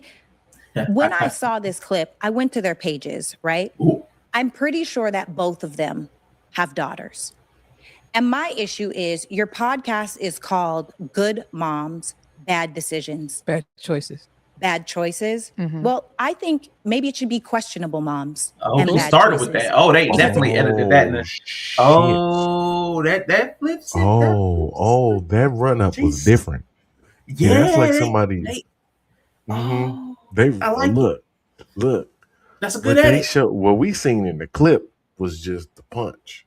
That was what good. We just saw was a nigga run from across the room first. Yeah. We didn't get to see the run up. And then we just edited it. So she landed with a mic drop. She came out with the haymaker. Dang. Okay. That's a good edit though. I like the way they edited it because it gives a whole different feel. So you can tell she's tight from the get-go. She was tight. She started with receipts. And then, this is For you to have daughters and be like, shut up. That's the first thing that I noticed. You said, shut up after I said, if you get baby mama twice, it's a choice. No, I will not shut up. If you're not teaching your daughter, somebody has to. And I hope that maybe if they grow up and they might see or hear voices like mine, because your voice is the voice that ends up, they're probably single moms. And one said that she just got married. Who knows what her situation is? I don't know. But this is one thing that I would say. I'm sure their comments are flooded with other women that are hurrahing them because that's what women do.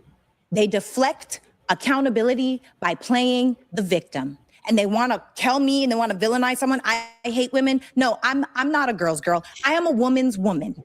I'm going to talk to you straight. I am going to keep it real. And if you are out here telling little girls, telling our daughters that it is okay to go sleep with multiple men and have multiple children by multiple men, you hate women. In fact, you probably hate your daughters. You probably hate that you see the man that got you pregnant and left you in that child, which is why you have no problem telling me to shut up because you are not willing to stand on the truth. I will die on this sword. I will die on it. And you know what? Homegirl that said that I don't know how many kids she had. I don't know what her situation is. She got married. She is the exception. Hold up. Jesus Christ. I need a breather real quick. Y'all needs to flurry. That was a flurry. God dang. Yeah, and see, it's recontextualizes the entire thing because she's attacking their parenting. The way this is the actual played out, this whole first half is just her attacking their parenting. Them specifically. I like it. Ooh. I like it. Oh, wow. Them legs just shining, boy. Just Yes. imagine, just glistening, just glistening. I told you they don't have. Yeah. Look, that ring so heavy, pulling her whole hand down to her leg. She got to rest that. See that ring on the thigh? Mm-hmm. Mm-hmm. That ring so heavy, she got to rest her hand on the thigh. Oh, bro came with it with the ring though. Whew. Man, she's attacking their parenting this whole first half. She went hard at him. Ooh, wee. All right. Let's keep it real. If she has multiple children by multiple men, she is the exception. Right, because single mothers do get remarried all the time. Yes, they do. Right. They definitely do. It's not to degrade. It's not to say that they don't. But what degrades our Black women is to continue to be a statistic. What degrades our Black women is to continue to perpetuate the lie and the story that it is okay to just shoot to be a single mom. You really think that these moms were shooting to be single? Like that was the goal? No woman on the earth wants to be a single mother. That is the I think it's point. a hype. I think it's a hype to have a baby daddy. It's It's a what? what? It's the hype to have a baby daddy. What do you These women mean? love to complain about. Ooh, why he had to say that? Oh, Jesus Christ. Oh, God. I mean, he's not wrong. He's not wrong. People like to hop on trends no matter how stupid the trend is. Mm-hmm. Because we've seen the bad partner, the bad husband flex on TikTok has been going crazy. Like everybody wants to say, oh, God, it's oh, my God, he is messy. And they both like, what do you mean? Oh, my God. Okay. About their baby daddies. No, I feel like they love to complain because they're not healed. Oh, They no. Love to complain. Have a baby daddy. I hate this. I hate this dynamic. Now, I'm not saying this is that dynamic, but this is how it feels because it's happened to me. A man will say something that makes complete sense within the context, but because the dude said it, the one, no, automatic no. And then they'll agree with it. They actually end up saying the exact same thing. I bet you she comes back and says the exact same thing he said differently. It's It's a what? what? It's the hype to have a baby daddy. What do you These mean? women love to complain about their baby daddies. No, The fact that both of them said, what do you mean in concert? Neither of them could understand what he was saying. Like in context. That's crazy. I wouldn't say hype either, but I hate this is me having a gender response. I'm sorry. I'm having a man allergic reaction. You having Having a man allergic reaction. guys. Sorry, He breaking out. I'm breaking out guys. guys. Yeah, I'm breaking out guys. Yeah, What up, boy. guys? Yeah. I'm Sorry. starting to bitch a little. I'm bitching. I feel like they love to complain because they're not healed. They love to complain because it's easier to complain than to fix your own bad choices, as the podcast is called. I have so many questions. I feel like and see now this plays totally different than the clip though, doesn't it, Lord? Because see, this is more of a personal attack. The way the clip was laid out, it felt more like she was on topic. I love a good edit that can actually you can take the same words and tell a whole different story. It felt like she was on topic with the clip. This is like a personal attack. And as far as the mess, I love it. I love it. She ain't about to read their book. She ain't about to read their book. I wouldn't. Right. So no, this is judgment. She doesn't have questions. She's not curious. This is judgment. And I'll say this. Laura. I'm just gonna put it like this. You expecting a lot of grace for the person that threw the first punch. She didn't seek them out. They sought her out. They might have low-key felt a type of way about her not doing their show the way they wanted her to. Because they just took her anyway. Yeah, you can come out here, you can do virtual, whatever. But she like, nah, I prefer to come out in person. Yeah. She ain't trying to be on the Thunderdome. So, I mean, you come fucking with me, I'm going to assume whatever I want to say about you. I'm going to assume whatever I want to assume about you. Dang, It's also your perception of yourself. Sarah didn't name their podcast. They named it. It's a self-fulfilling prophecy. You're telling us you make bad decisions. You're telling us you make bad choices. And I really want to know how you be a good mom if you make bad decisions. You're telling us you make bad choices. That's questionable. That's not assuming. That's on your brand. That's in your title. That's in your bio. That's in your description. Yeah. It's your identity. Right, but it ain't all our brand. We ain't walking around promoting this shit either. You usually make your bad choices and you move on. And typically don't nobody hear about it.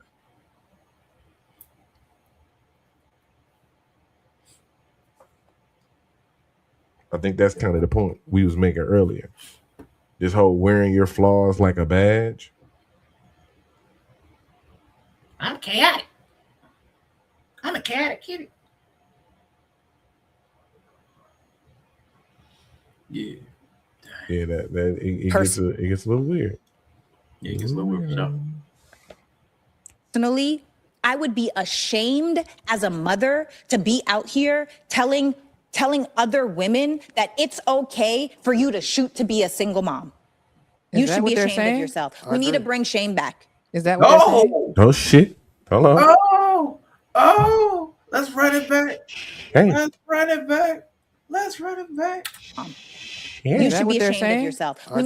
It's okay for you to shoot to be a single mom. You should be ashamed of yourself. We need to bring shame back. Is that what they're saying? Shout out. Or are they just saying that you're? Shout out to the says. Come on, everybody saying it now. Sports Illustrated says it. What does Becky say? Sports Illustrated says it. Who else she say? It's not just me saying it. Sports Illustrated said it, and then she says another one, but I can't remember who it was. Oh my god, that's crazy. They pacify. This is the thing. You didn't hit me with a single fact. You hit me with feelings. I say shit like that all the time. You didn't hit me with a single fact. You and just to give context, I think this does need to be said. There's dishonesty on both sides of the conversation. Mm-hmm. I don't think they are telling anybody to shoot to be a single mother. What they are promoting, in my opinion, is the feminist ideology of sex positivity. Right. A woman has agency over her own body. Should she choose to, she can sleep with anybody she chooses. As a mature adult, she should be responsible in that choice. But should she choose to have unprotected sex and get pregnant, she still has choices.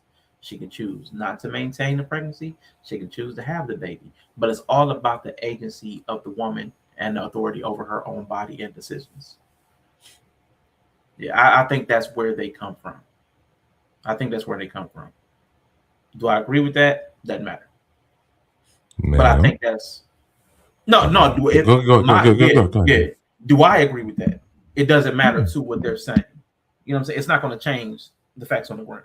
We can have a discussion. Do we think it's right or wrong? But I'm saying to them, what I think doesn't matter. I just think that's more of what they're saying. It's all about agency, all about choice. It doesn't matter. Morality is not a question. The highest moral good in this framework is the ability to choose at every stage. Right. Yeah, right. It's right. That part. Yeah. Not up for me to disagree with. Yeah. That's to agree or disagree with. That's kind of on that. Yeah. That's where they're coming from. And I think that's a more fair reading. And you can still disagree with that. You can still have some other higher ethic over choice, like duty or social good or the welfare of the children. You could make any number of arguments that should be above choice.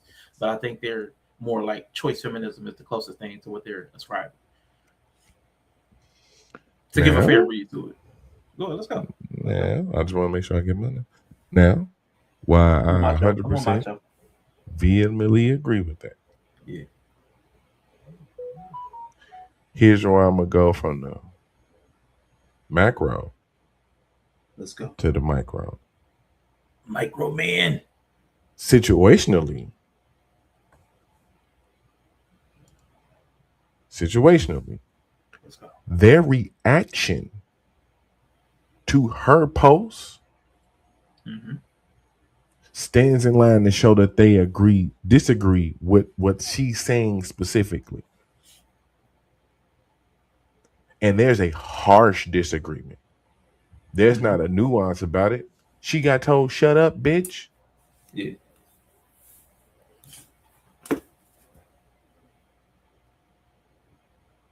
So at some point when you going that hard about it, you do promote it at some point. You are okay with it. Because once again, I don't know how much I need to point this out. She did not target them. She didn't make that post about them. She didn't talk about them. She didn't mention them. They were responding to a post that she made, a clip from this show, which she's typically just sitting on the couch talking in generalities, which is why I wouldn't be able to digest this entire show like in its entirety. I like the clips, but you know what I'm saying? That's another thing. So when you going that hard about it, that does show some type of personal either bias, connection, representation. You see something that they saw something that affected them to the core, even up to the, because guess what? It affected them to the point that they forgot that they invited Sarah to the show. They had to. There had to be a reaction of, oh shit, I forgot I invited her on the show. Either that or they felt some type of way about her saying that. Gotcha. Oh, this bitch want to snub me off the show and then want to sit up and talk about single moms and baby moms. She degrading black women. That's why, shout out to Twin in the building. That's why when I be like, when did Sarah mention black women? That's why I say it is something that they promote. Because they took her statement of women in general and applied it to who they are. That's why they got so mad and offended by it. They applied it to who they are directly. I don't get offended by too much that don't land with me. Mm-hmm. Yeah. I feel you. Are you done before I step in? I don't want to. No. Okay, cool. I would say interrupt all the time. So go ahead. I would say that is not what they promote, and I'm gonna explain why. It's not what they promote. I explain what they promote, but let me apply it. So they promote choice. It's part of their identity. Like when I say choice feminism, good moms, bad choices. They're reserving the right to make bad choices, but they're saying it does not impede upon them being good in other roles of their life. What Sarah did was step on a woman's choice. When she said, no, you should not want to do this. What she's saying is you should not choose to do this. Anybody that's restricting a choice, saying you shouldn't choose it, what she's doing is going against their God. Their God, their idol is the woman's ability to choose. Mm-hmm. Again, that's why I said it's their highest moral good is the woman's ability to choose. So you saying a woman shouldn't choose this is now you are restricting, you are becoming oppressive. You are shaming a woman out of her choice, which is her God-given right or whatever. So that's what happened. It's their highest ideal. And it did affect them to the core because that's what they've shaped their identity around, about making choices. Bad choices, exactly. Specifically bad choices, yeah. Right. But listen, but that's part of choice feminism. It doesn't matter good or bad. It's your right to choose, and nobody can take that away from you. So that's why it hit them at the core, because that's what the core of who they are. And like you said, they shaped their brand and identity around it. That's what they wanted to center. That's their focus. That's what they want to be known by, is their ability to choose and it not affecting their roles in society. So if that's your ethic, if that's your morality, then them being offended by her stepping on their choices and their daughter's choices, then makes sense. Now, if choice was your God and somebody across the pond comes and tells you that your kids, you're a bad mom because you didn't restrict your kids' choices. You didn't tell them that certain choices are bad, certain choices are good. It would offend you, again, if that's your God. The choice is your God. Yeah. See, so I mean, it is, but I just think as far as like media literacy, I think we need to understand more about who and what people are saying. Like, I'm not talking, this ain't to you. People will listen to certain and they just jump into their camps. Like, if we understood where they come from, you'll understand some of the reactions and you could know where to slap people. Right. Silence is condoning. When they say silent around shitty moms, it's just like advertising because other women see they won't be called out for their poor choices. Because we have a choice if we want to have a baby up. Well, who the fuck is going to show us how to be a mom? Nobody. Society will rise no higher than the morality of its women. We all are doing the best we can. Yeah. And some people's best is not up to our liking. You know what I'm saying? Some people's best is just not going to be sufficient. I'm sorry. I gotta jump in on that. Let's You go. can't be doing the best you can, and you're leading with bad choices. Some people are bad. It ain't good moms making choices. It's good moms bad choices. Now, here's what's funny to me about it. They name they show that the two things that you can't criticize them about. That's your brand. So nobody can criticize you about your bad choices, and you don't want to hear that you're a bad mom, no matter how much that the kids is affected by it. There's no concept of bad mom, not fucking matriarchal ass society, not matriarchal community. Yeah, so you get to call. So I can't call myself a good man, but you can call yourself a good mom. Mm-hmm. That's crazy. That's crazy. So I hear what you're saying. Like the idea is having choice, and I'm with that because life is all about choice. Sometimes you're gonna make right. Sometimes you're gonna make the bad choice. Sometimes you're gonna make the good choice. But the ideal situation in life is that you have a choice. You know what I'm saying? And having a choice, whether it's bad, worse, whether it's good, bad, you know what I'm saying? Good. Yeah. As long as you get a choice, sometimes you feel better about it. But the idea is that you're branding bad choices and you're leaning into supporting bad choices. You're not leaning into just having a choice, which I get it. That's not their overall promotion. Mm-hmm. But sometimes what you stand up and defend reflects what you would promote if you was given a chance, to me. You know what I'm saying? And like I said, their reaction to her specifically, and where I get where Laura coming from, their reaction to her specifically is the same type of reaction she's giving to them. Mm-hmm. They assume that she hate women, that she hate herself, that she like so bad read both ways. Yeah, it's a bad read both ways. But I'm of the mind that you started the shit. Absolutely. When you start the shit, yeah, it's not on the second party to be as tactful as you should have been the first go around. Cannot police the reaction. Yeah. Equal or opposite. Opposite might just be more than what you decided to put out. And I say it's equal for real. I mean, because they called her a bitch. So what would a bitch do? The most. Go in. Yeah. So I mean, self-fulfilling prophecy. Right. Yeah.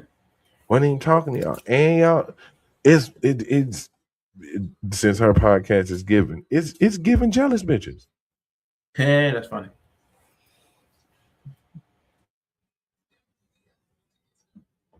It is. Because you have to, you got to pay attention to how hard people go about certain things nowadays. That'll tell you a lot about who you're dealing with. In 2026, a lot about who you're dealing with. Talk to him, Laura.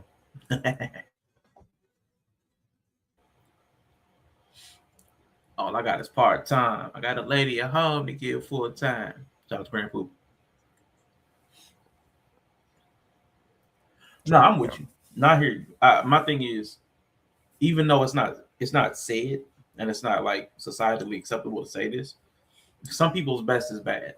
Like for them to promote bad decisions, like that's the best they have.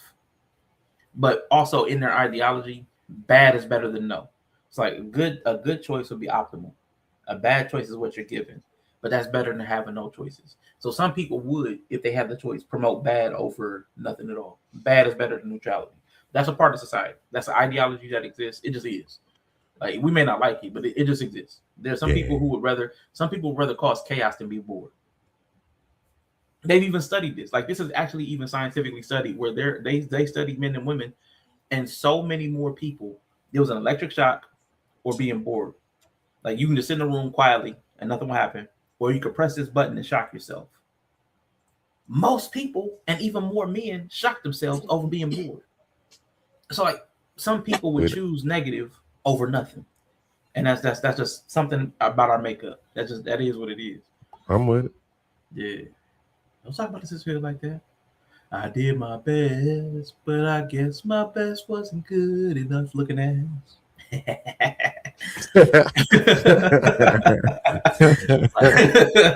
Like, did you do this with clickbait to go viral? Oh man. You feel triggered because you are a part of the group that I talk to.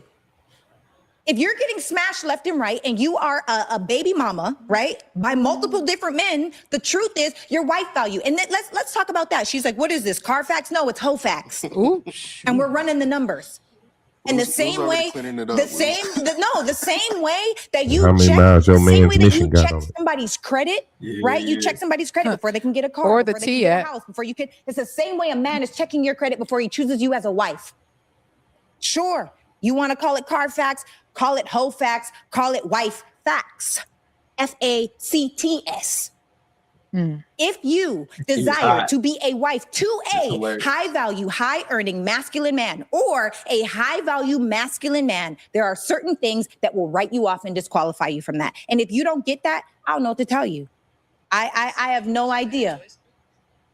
I don't know how to argue. I don't know how to make it make sense. I don't know how to say it, but the fact that you're upset. But this is what I do know. Just because you're upset by it doesn't make it any less true. Right. I agree. People be like, oh my God, I'm outraged. Okay, be outraged. It's still the truth. Yep. It's still the truth.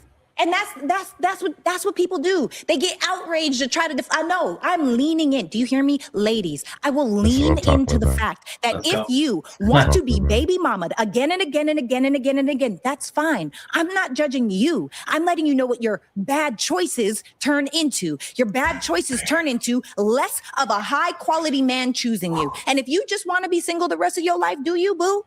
Get it how you live it. I don't care. I'm not judging you. But let's keep it real. And that's the problem. Women feel so attacked. They feel so attacked by the truth. It's crazy. That's facts. And then they teach it to their daughters. And I pray to God these women don't have daughters. If they do, they should be ashamed of themselves. Shame, shame, double shame. We need to bring shame back. Yeah, one more time. Swear to God. One more time for Mr. and Mrs. I feel like they need the same shit with these YNs. Somebody been listening to the series. They should be ashamed of themselves. Shame, shame, double shame. We need to bring shame back. Swear to God. Hey, I'm with you. I feel like they need the same shit with these YNs. And you gotta be. Shout out to the sis. Where have I heard this before? That's a great question. You know, that's a great question. I can't put my finger on it. I can't either, man. I feel like I might have crossed a channel or two that might have said something about it. I can't think of who it might have been, though. Maybe. I love just Mike the Poet. He said there's a difference between the interested and the eligible. That's facts. That's fact. Like, there's so much nuance in this conversation. That's why earlier when I was like, I wish we could get out of the elementary phase of the conversation and at least get to the middle school level, and maybe one day to the high school level, because there is a difference between the interested and the eligible. And then what are they interested in exactly? Because what people come for ain't always what you think it is. It's like all of there's levels to this conversation, and all of it doesn't apply to everything. The more nuance we bring to the conversation, the less people it applies to. Everybody can't have a high value man or a high value woman because there ain't that many of them, because they're high value. You know what I'm saying? You just can't do it. Everybody can't have a Bugatti. Everybody Niggas with no money act like money isn't everything. They want that though. Maybe. That's what I'm saying. I'm gonna narrow it down. Maybe considering the ecosystem that we're talking about. Black female love relationship, male podcast, all of this shit. Absolutely, they want all of that because that's what they're discussing. That's what the quality of man revolves around. They're talking about the same type of dude. It's just different. It's just they're talking about the same type of dude with just different attachments. One is talking about the SL, the other one's talking about the SLT. You know what I'm saying? Yeah. We just talking about the features that would make them happy with it. Yeah. But they do want a masculine, high value man. You notice that she said it twice, two different ways. She said high earning, and then she said high value. Just high value. Yep. Yeah. Because she speaks about that second tier of nigga. Yeah. It's Yeah. another clip that she said, she was like, it's a bunch of good men that make like 85K. Y'all ain't worried about them because y'all worried about the optics. So like that's still the range of men. So again, it's just Drink is hitting me with that. It's niggas with no money act like money isn't everything. Niggas who ain't rich or ain't trying to be, or niggas who ain't rich or can't get rich. You notice only people with money act like money isn't anything for real, for real. Like they treat it like that. I don't have a lot of money, and I don't think money's everything. So it ain't just rich people that say that. It's not though. Like don't get it twisted. It's not, because that's why people with money end up going to find other shit like ayahuasca. So it's truth to that. Yeah. But then let's not act like that's still it's not valuable, what you want. Yeah, right. Money is valuable. It's That's valuable. what you want. It's not even just a value. It's just not even just the inherent value to it. That's what you want. But you don't want to. Everybody want to be rich, but don't nobody want to be a capitalist nowadays. Nobody want to look like a capitalist. Everybody want to excel at capitalism. We'll shit talk capitalism. We'll talk about how consumerism is bad, but everybody got a brand.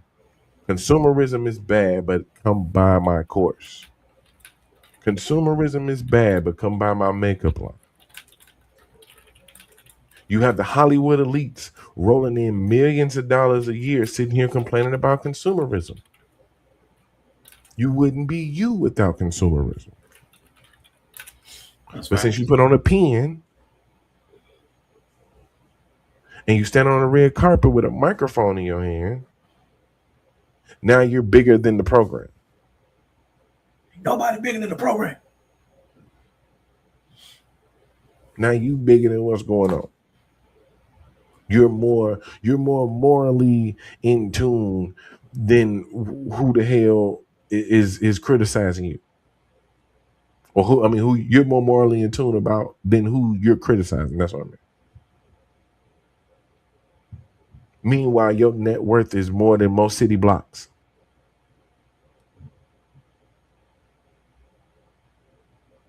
Bro, what was her name? Billie Eilish?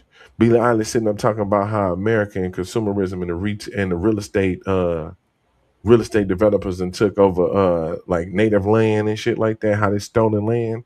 Come to find out her house, entire property is on native land.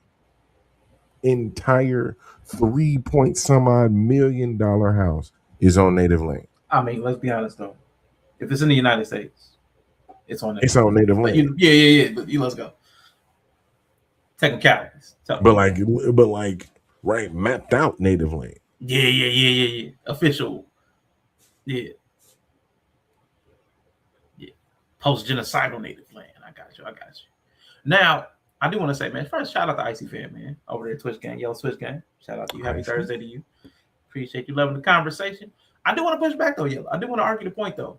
Because I think what you said brings it back to what Laura said about being interested versus eligible. And that goes to the nuance I was talking about. Because I enjoy relationship convos to the core. I enjoy breaking this stuff down. I don't want anything to do with a relationship. I could have a relationship. I don't want one. So just because somebody is involved in something, like the fact that they're all talking about relationships and self-improvement, I don't think they all want it. I don't think everybody wants it. Some people are there for different reasons. And that's a nuance I'm talking. Not everyone that participates in something is interested in the same way. They're not all interested in the same thing. We have to be able to accept that. Could the majority of them really crave that in the back of their mind? It's possible. What I will say is that as humans, we can all inherently feel the value of a thing, but conceptually, like mentally, we don't want it. But we can feel the value of it. We can crave the benefits of it. That's the nuance. I'm saying I'll die on that hill. Hey, go ahead, make your little faces. Make your little faces. So, right. Yep. That second I'm looking. So you mean to tell me if the environment of relations weren't in a better state, you wouldn't want to participate? I don't think I would. And I'm going to tell you why. Let me tell you why. Okay. Even before the pandemic, I was red pill by life. So what I learned is through human nature, my setup, my whole mental and emotional setup is not well for a relationship. And the way people are attuned out there, the people who are not me, they would not be well equipped for a relationship with me. That dynamic would at some point go bad. Then, since I got to that decision, I've had even deeper reinforcement of that. It's been perpetually reinforced, and to the point now that it's not even carved in stone. Like, it is a steel tablet. There is no reconsidering that. And then the secondary, like the nuance of this, then there's also the thing of loss. Loss has taken that steel tablet and wrapped it in like adamantium. I have no desire to lose anybody else emotionally. So there's nuance to this stuff. Nobody could ever convince me to get into a romantic relationship ever again in my life. It'll just never happen. And in marriage, the only way marriage is on the table, if somebody pays me. If somebody pays me because they need a green card, that would be the only way I get married. So there are people that have different experiences. I'm not saying that this is the most of people. What I am saying is I'm willing to grant nuance to some of these people that not everybody wants the same thing, wants it the same way, or is interested in the same aspect of the thing we want to ascribe. They all want a relationship. Nah, I think some people want help. I think some people want somebody to talk or complain to. I think some people want something. They want some aspect of it. Yeah, there's a lot of value to relationships. And so let's figure it out. One aspect of it. Because there's a thing. There's a very specific thing that I think it is. Right. Mm-hmm. And I'm in the realm of like these conversations. Because like you said, I'm keeping it with you. You said you fuck a relationship, but you're right. And from what I've seen from sitting on this panel with you for fucking 6 years. Been a long time, bro. Almost 5-6 years. God damn. Yeah. From my perspective, I can understand that. But I see what brings you here. You're an intellectual. Mm-hmm. Your shit is like, I don't give a fuck if niggas and women figure it out for however fucking long. I don't fuck them. Yeah. What makes you think like that? What makes you think like that? Right. Why are they thinking like that? I can put together why they think like that. So I understand where you're coming from, right? Yeah. I will say this. For the rest of the majority, because see, the weird part is that a lot of people in these spaces are in relationships, are married. Yeah, that's true. So they're not in your shoes, right? I wouldn't even call him that because you can be as smart as you want. he probably gonna be like, yeah. You're awesome. Now, like, you're fucking cool. Yeah, I will say it is a turn on. It just would never. Because see, now this is where it gets more nuance. Sexuality and romanticism are separate. So yeah, it's a deep turn on. Like, mental stuff is deeply a turn on to me. Mm-hmm. But it would never cause me to want a relationship. Mm-hmm. There's nothing. There's absolutely nothing. Jesus could come back. I would crucify Jesus again. Stupid, dude. I'm just saying. I would if somebody was trying to get me into a relationship. That's how deep. That's how deeply I'm anti. Giving them up? No, I do it myself. Oh my god. Yeah, that's how deeply anti I am. That is crazy. Yeah. That's crazy work. I hear you. Yeah, I definitely hear you. But yeah, press the button on the bomb, nuclear bomb somewhere, gone. Mm-hmm. Whole country. Okay. More so, these people actually do want or / participating in relationships. Yeah, they are. They're participating. So they're giving you what I would perceive as their ideal situation. Okay. So you might not want all the bad stuff that come with a high value man, but you definitely want one for all the good things that he could possibly bring you. Yeah, that's all. So you want to alter, you want to chip away, you want to customize that high value man. I'll take it away from women. Pick and choose. I'll take it away from women. Men talk about these hoes because these hoes usually be the best aesthetically pleasing. So that's why they got a problem with the hoes, because they're the most aesthetically pleasing. So they was like, fuck, if I could take that level of fine and put it with this mentality, nigga, I'd be winning. Yeah. I'd be winning. That's why most niggas go for like the 6'7", who don't know she an 8 low key. Cause she ain't doing all the extra shit. She ain't doing all the baddie aesthetic. She ain't doing all of that. That's gonna push her over the hill. Mm-hmm.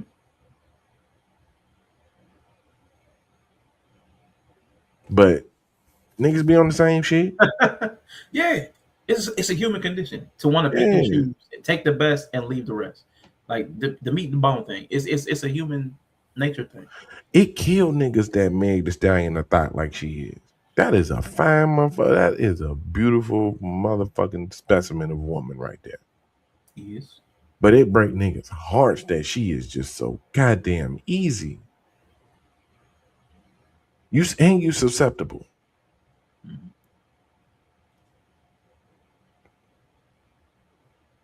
So I don't want it to I don't want it to just be like washed over the ladies, because the ladies got a good thing about saying they don't want this when yes the fuck you do.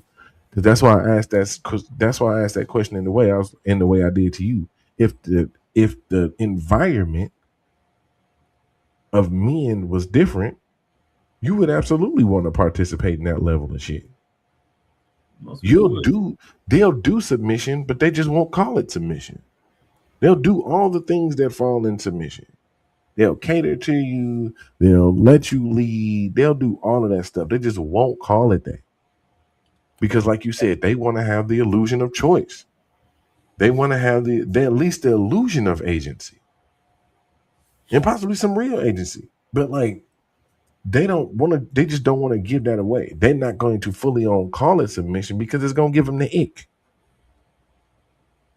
Yeah. Can I add just one pushback to what you're saying? Of course. Nigga, you can't. Like you're building a fail safe. Like there's a fail safe in your argument that I hate when people do it. A rhetorical trick. If anybody was offered the perfect conditions, everybody would accept the perfect conditions. It's like, yes, what you're saying makes sense. Like, well, if everything was the optimal way, they take it. Almost like it's a negative. But the truth is, everybody, if everything was optimal, they take it. Who wouldn't take perfect? Who wouldn't take optimal? Who wouldn't take idealistic? Right. But ideal doesn't exist. So people piece together as close as they can survive mentally, emotionally, physically. Right. You know what I'm saying? So what people doing don't get it twisted. I hear you, because what people do in the real world is different. What I'm saying is I'm talking specifically about the people who sit in front of microphones and tell you the ideal situation, because that's what Sarah's doing. That's what we're doing. That's what the Sids do. Like, I'm just kind of calling, because that's anytime you're sitting here on this mic, you're telling people your idea of the optimal situation for success, how you would have set it up, how you did set it up, how you would set it up if you had another redo. All of these situations are there. Yep. That's what I'm saying. I'm talking about specifically the people with the microphones. I'm not necessarily talking about the people listening, because the people listening are just as confused sometimes because they need help. They need guidance. They want guidance or entertainment. Okay. So let me caveat this, because here's my thing. Like, not with you, with the whole space thing. What I want people to understand, the listeners, not our listeners, but in general, this is my ideal. The ideal people who are listening to these people would understand that these people are set up a very specific way. They have their own life experience. They have their own temperaments and dispositions. They have their own experiences that shape them. So what's ideal for them may never work for you. It may never fulfill you emotionally, mentally, physically. I could never live the life of Lance Armstrong. I'm not set up for that. It would never work. Not if it means losing one of my balls. God damn it, I'm good. So we speak from our lens, but when people get preachy about it and say, "Well, my lens is the only lens people should look through," is where I start to develop the problem, because everybody's not cut like you, and no matter how much you trim away at them, add stuff here, they will never get to shape. Well, the light will hit that lens the same way. Mm-hmm. Some people will never. So my thing is there a lens that everybody can look through and still be able to see? No, that's what I'm saying.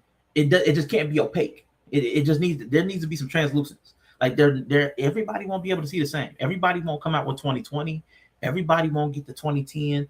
Everybody won't get the best vision through that lens, but there is a lens which everybody can see something. Like, because we have, like, there's a principle there. Now everybody won't see it the same, but people have to be able to see through the lens, not see it the same, but see through it. And that's the problem. There are some lenses that some people just cannot see through.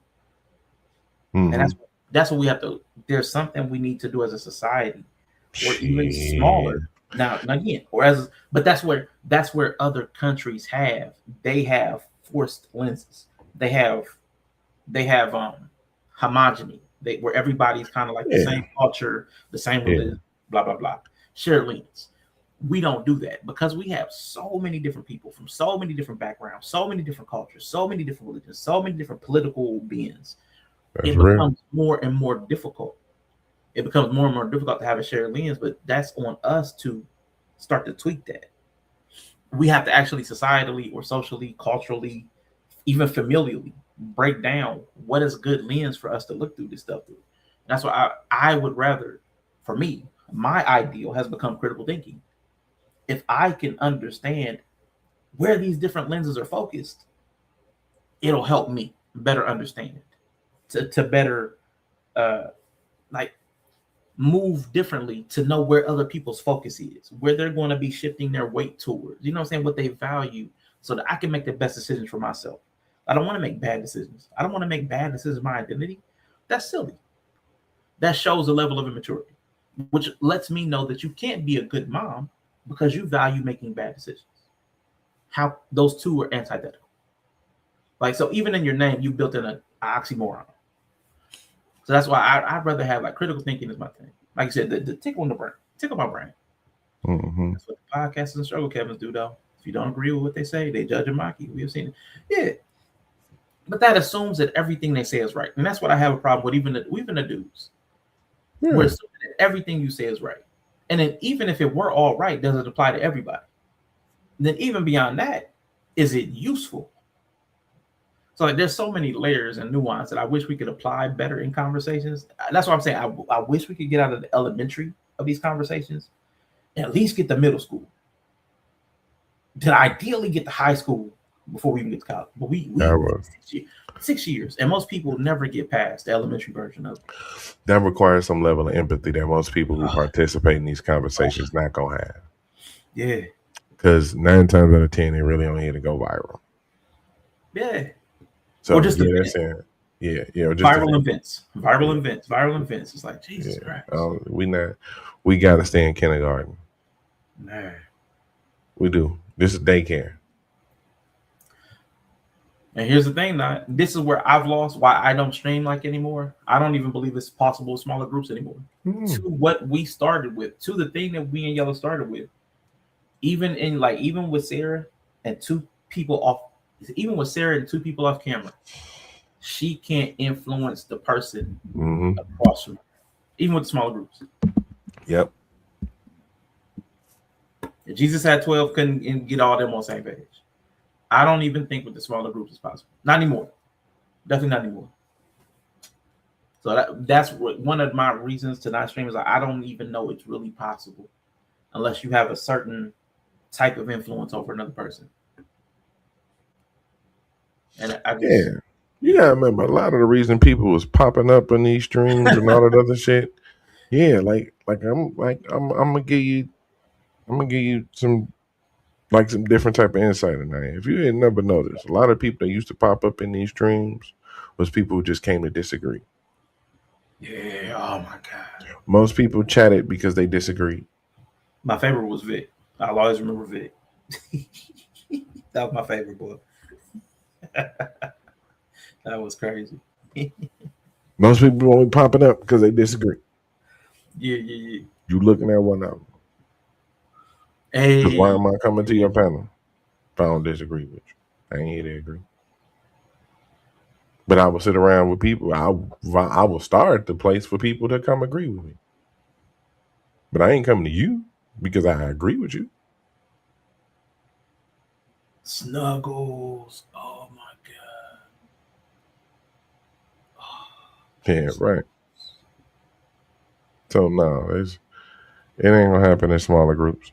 Because then eventually you're gonna offend somebody within that group. Yeah. It all went south for Rashawn when he said he would take out baby Jesus over baby Hitler. Yeah, that was funny. All went south. Everything was all good just a week ago. Until you offend that group. That's what I'm saying. That's why even the tiny groups don't work, because there's something that somebody holds dear to them. Everybody has a sacred cow. Well, not everybody. When I use absolutes, anybody listen to me. If I use an absolute, it's a generalization. So when I say everybody, I mean almost everybody on this planet has things, no matter how few of them, that they hold sacred. The moment you offend that thing, they'll turn on you. Mm-hmm. That just is what it is. I have very few sacred cows. I don't want to pasture. I don't want to have to feed those sacred cows. You know how much feed it takes to feed sacred cows? How much attention they need, the brushing, the grooming? I don't have the time. I don't have the energy. So I have very few. The N-word, anybody can say it. Don't really care. Blackness, doesn't really matter. Masculinity, who cares? God, say whatever you want. If he's not big enough to take it, he's not God. So I don't have the same sacred cows everybody else does. But man, I've offended people with dumb God. We offended people with holding your son's hand at 7. We've offended people with a pink wig. We've offended people by saying y'all chill out. Yeah, we've offended people by asking for stats. Mm-hmm. Y'all chill out. Stop arguing. Now I'm a bitch ass nigga who power hungry, who trying to control some shit. We've offended people by saying therapy don't work. Therapy don't work. We lost the whole connection over that. Goddamn it! So shouldn't those people matter? Who said they don't matter? I went from so intelligent and insightful and just understanding and empathetic to I can't believe that you said something like that. Yeah. Like, who are you? I can't believe I put. Well, I said one thing you disagree with. Mm-hmm. One thing. You know how many times y'all see me fall out with a lot of people? Yes, sir. And it was a lot of times it was because we disagreed one time. That's all it takes. He was busters. I wish I had my other StreamYard account, but I still got busters in the other account. Oh my god! Shout out to Bro C. Yeah, rest in peace, Bro C. Busters.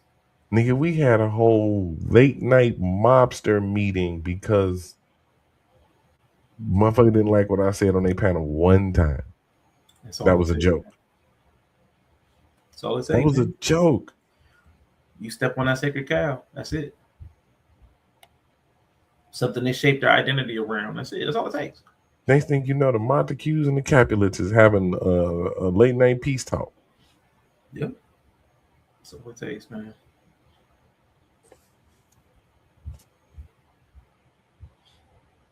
Nothing I said to probably anybody that started some bullshit couldn't have been rectified. Yeah. What was said after that? Yeah. I got a beef with it. I got a beef with a nigga because I didn't defend him because somebody said his mama should have swallowed him. Yeah, that was funny. Yeah, that was funny. Then forgave the nigga, but got mad at me because I ain't say nothing. You forgave this nigga? Yeah. It's a wrap, man. It's a wrap. We could. So the tiny group that you can influence is yourself. That's what I've come down to. Mm-hmm. That's a tiny group that you can actually have influence on. Like true influence. Like there's a decision made and the person follows that decision. That's you. Sometimes children, because they can even be disobedient. And to be honest, man, you could even disobey yourself. You know what I'm saying? So it's really working on yourself. I've gotten down to that. Where do I want to be? Who do I want to be? And it's like trying to tell somebody else why. What would be the point? No, you can still influence people around you, but I'm talking about to the degree that we're talking about. Yeah. We're talking about to the degree that you say something and they change their behavior. Yeah. Yeah, I sent the entire chat blessing this morning, but yeah, you got me. Yeah, that's what I'm talking about. Yeah. The type of influence that people have is less what they think it is. And when you have the type of influence where you could just tell somebody something and they change their behavior, it's typically not healthy. There's typically a layer of dependence that's unhealthy, even over the internet. When these influencers have a crowd of people and they say, go buy this, and everybody goes buy it, that's actually unhealthy. That's not the best. That's too much influence. That's too much. If somebody can sway you like that, that's crazy. That's a problem. Not because you actually need it, not because you actually want it. It's just this person said it. Like this person saying it makes me want it. Like there was a whole backlash. There's I can't remember her name. If anybody knows her name, when I start telling a story, there's a white influencer. She was so anti-marriage, anti-relationships. This just happened within the last 6 months. Oh yeah. She talked about bad about men, bad about relationships. Mm-hmm. You should never get married, never have kids, be whatever. Then she got engaged. Mm-hmm. Then she got engaged. Mm-hmm. And everybody calling her a scam, and a whole bunch of people listened to her, and they broke off relationships because of what she had told them, and they feel scammed because she got pregnant. Yeah, and she got pregnant. Yep. Yeah. It's a cult. A lot of people fall into cults. That's what I'm saying. There's so many things. I know. He said to the stream a long time ago. It's a thin line. It's a thin line between the healthy version and the toxic version. It's a razor thin line. It's a razor thin line between a lot of good things and the bad things. It's good to be a part of a community. It's an absolute good thing to be a part of a community, but it's a very razor thin line between when that community is there to support you and when that community is suppressing or they're shaping you, like against your will, or maybe you don't even have a will. You may not have even formed your own will yet, and it gets bad.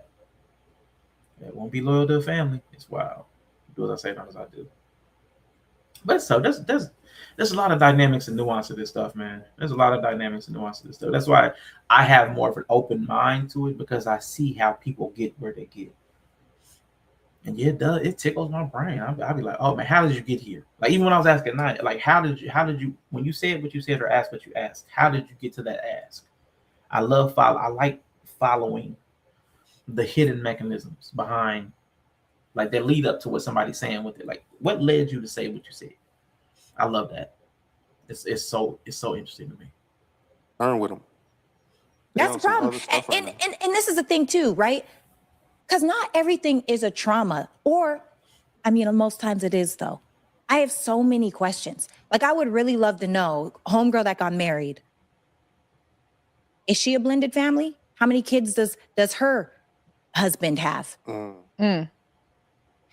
I would love to know, what are her parents like? And I think, because she's there in LA, she might even be in an open marriage. Yeah. Whoa! How did you get to that? How? What? Dang, told you. How did she? What? You go high. I mean, you go low. I might go to hell. Yeah, she leapt out the window. Hey. Jumping out the window with this one. Jumping out the window with this one. She jumped out the window. Like I said, her assumptions ain't no further than their assumptions about her hating women and doing all that other shit. And no, not yet.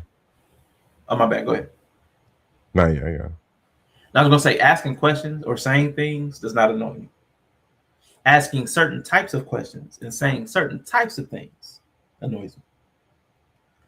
Whew, man. But she might have an open marriage. What started all this? I got to do my Googles. Hold up, man. Where we at? 2706. I'll show you. Oh, wait. Hold up. We don't have the. Do we have the first one? Let me see. Yeah, we go. Oh, here we go. So 2706. Let me put that in there. We're gonna come back. We're gonna show Mr. He said what started all this real quick. I'm just putting that in for myself. All right. Where'd it go? Because they reacted to what Sarah said. Bam. Right here. That gives you an idea where their heads is at. Yeah, that was crazy. It's one thing to be baby mamaed once, but don't you dare allow another man to baby mama you twice.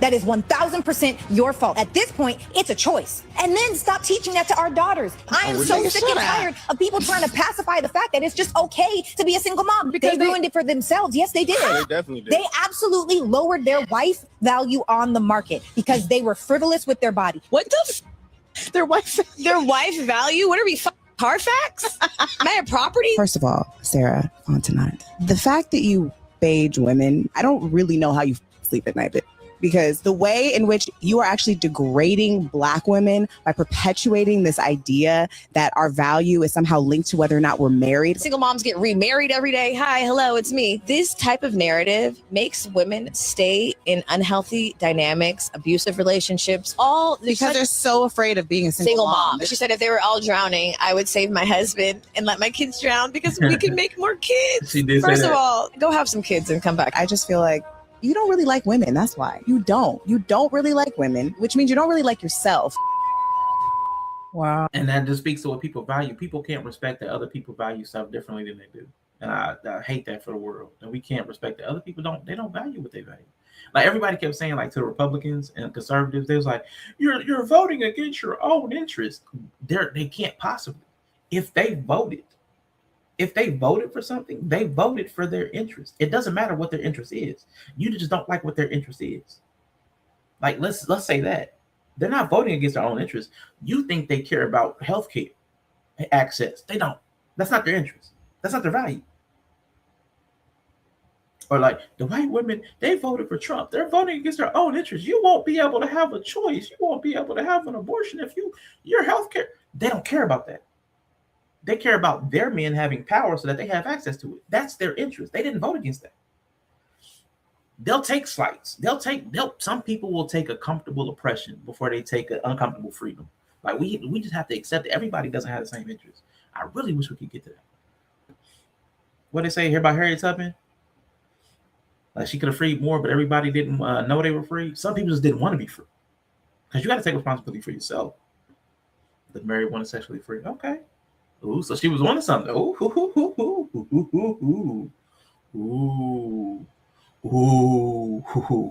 Oh, so she was right?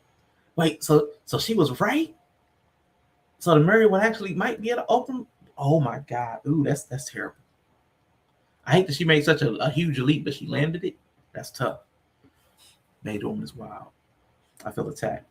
I got one of those. Yeah, that was tough. The one on the left married her. One on the left married. Her parents were college-educated professionals. Yeah. Some people will prefer a comfortable oppression than an uncomfortable freedom. We see it all the time with recidivism rates, with prison. Some people would rather go back to prison than try to figure out how to house themselves, clothe themselves, feed themselves. Some people can operate better in an uncomfortable system. Even with, like Yella talked about it earlier, capitalism.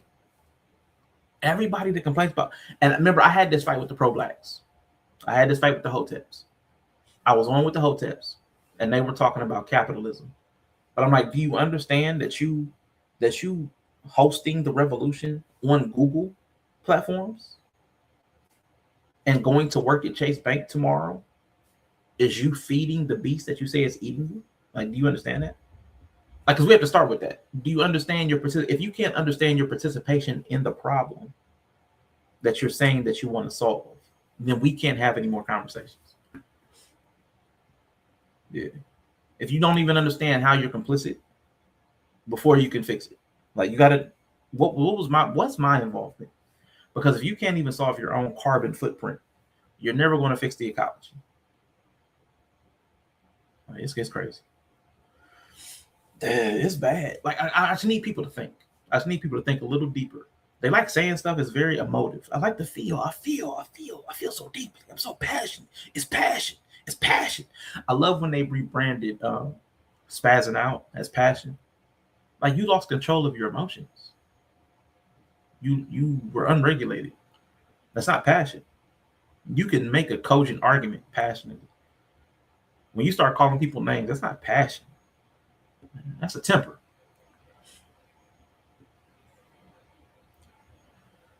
Let's go.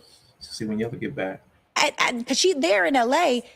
She might even be in an open marriage. Yeah. Who knows? She might even be. Did she know something when she said that, or was she guessing?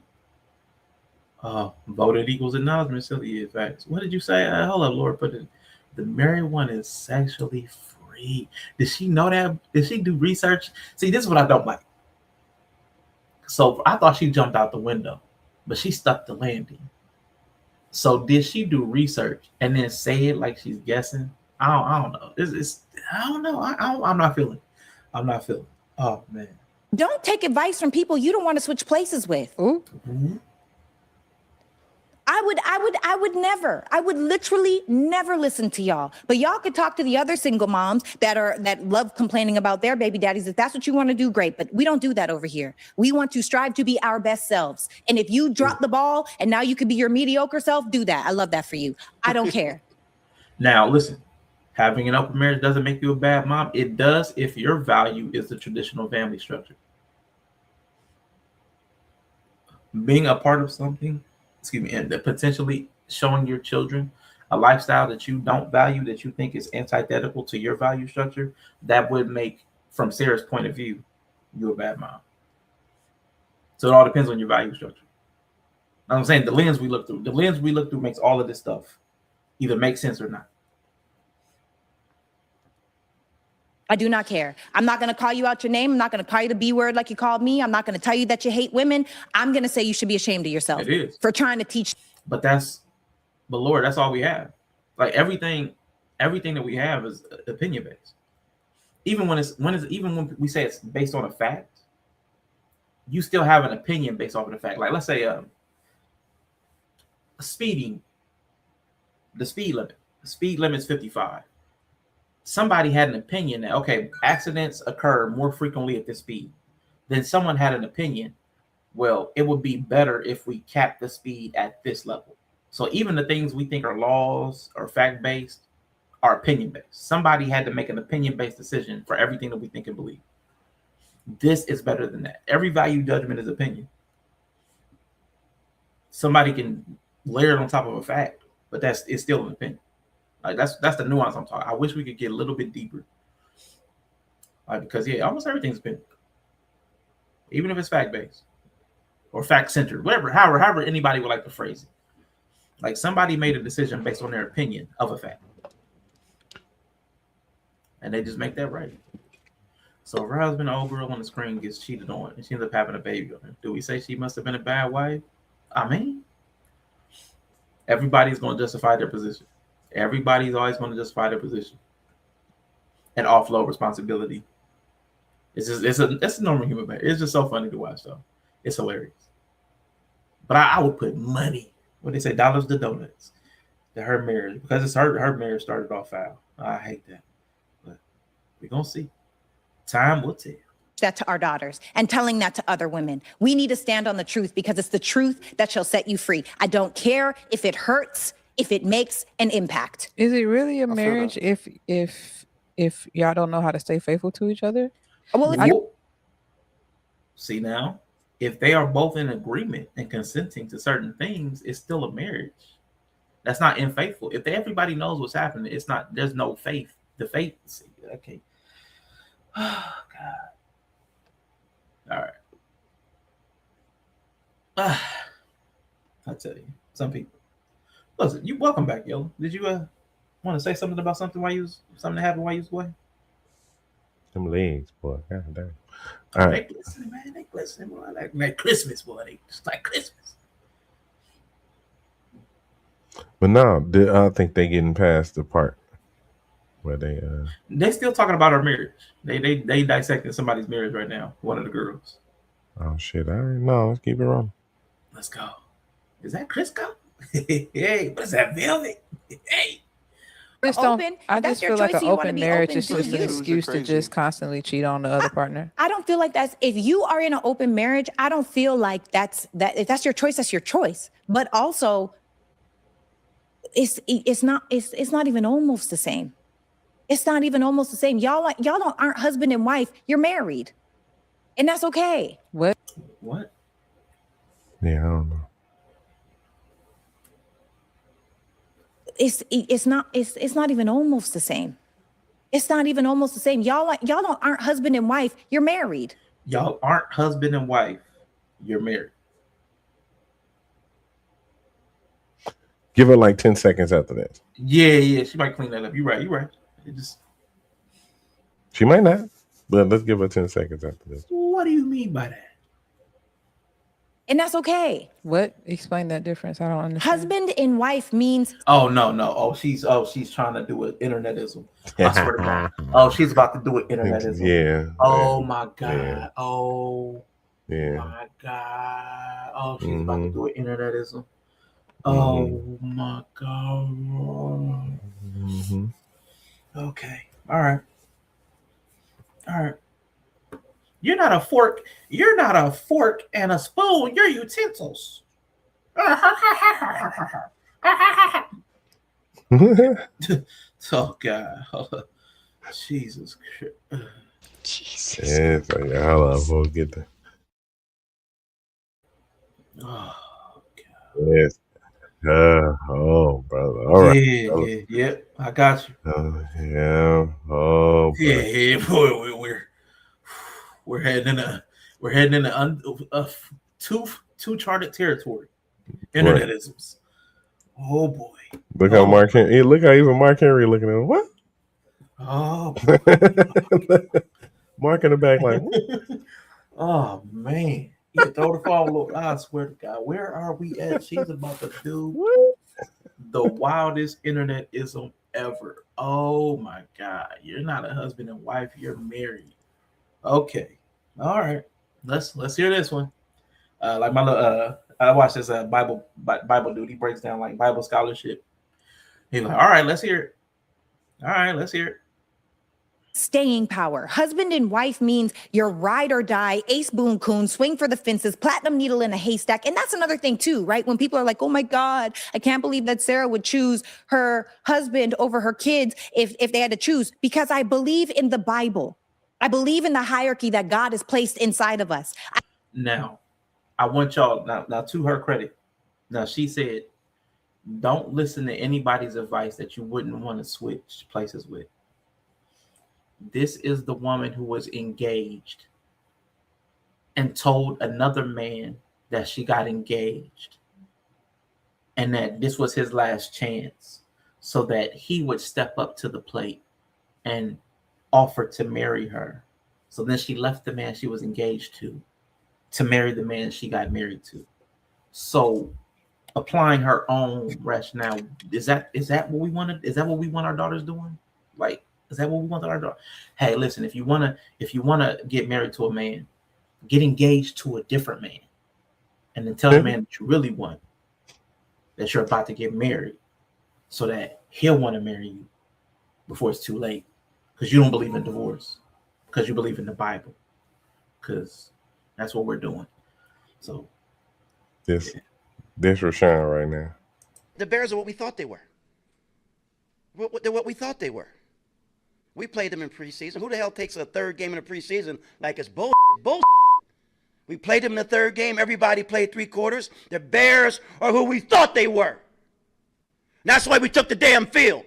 Now, if you want to crown them, then crown their ass. You want to marry their ass, then marry their ass. They are who we thought they were. And we let them off the hook. They were.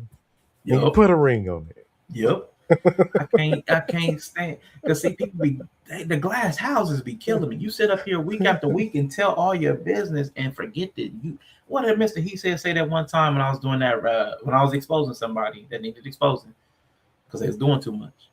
He was like, it's like they forget that all this is recorded.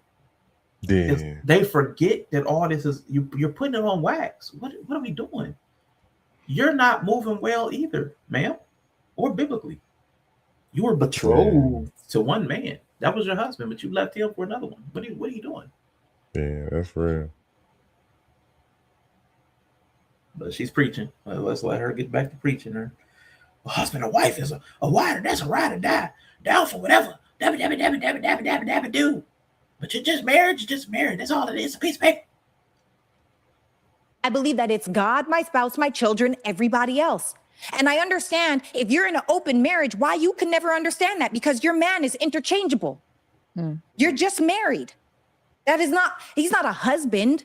Y'all sign the dotted line. Most people are doing that, and most people hate their spouse.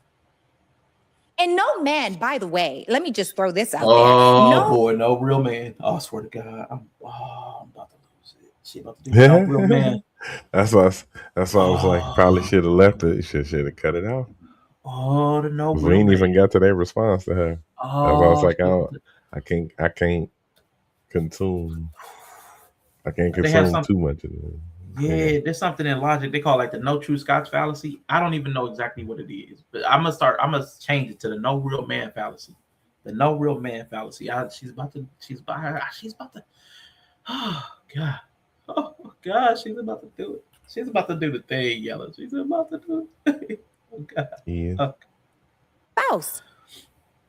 And no man, by the way, let me just throw this out there. No man that I would want. I don't know about y'all, but no man that I would want would ever be okay with me getting smashed by another dude, being his wife. That's not masculinity, which brings up so many other questions that I have for them. So I don't want to attack them because I don't know them. Oh! Now, can you? Where's the rock at? Where's the rock at? Where's the rock? Where's the rock, bro? Come on.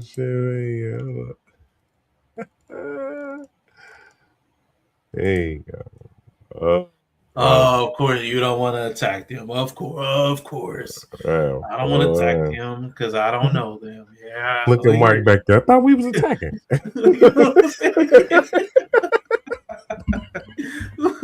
Like, what are we doing, bro?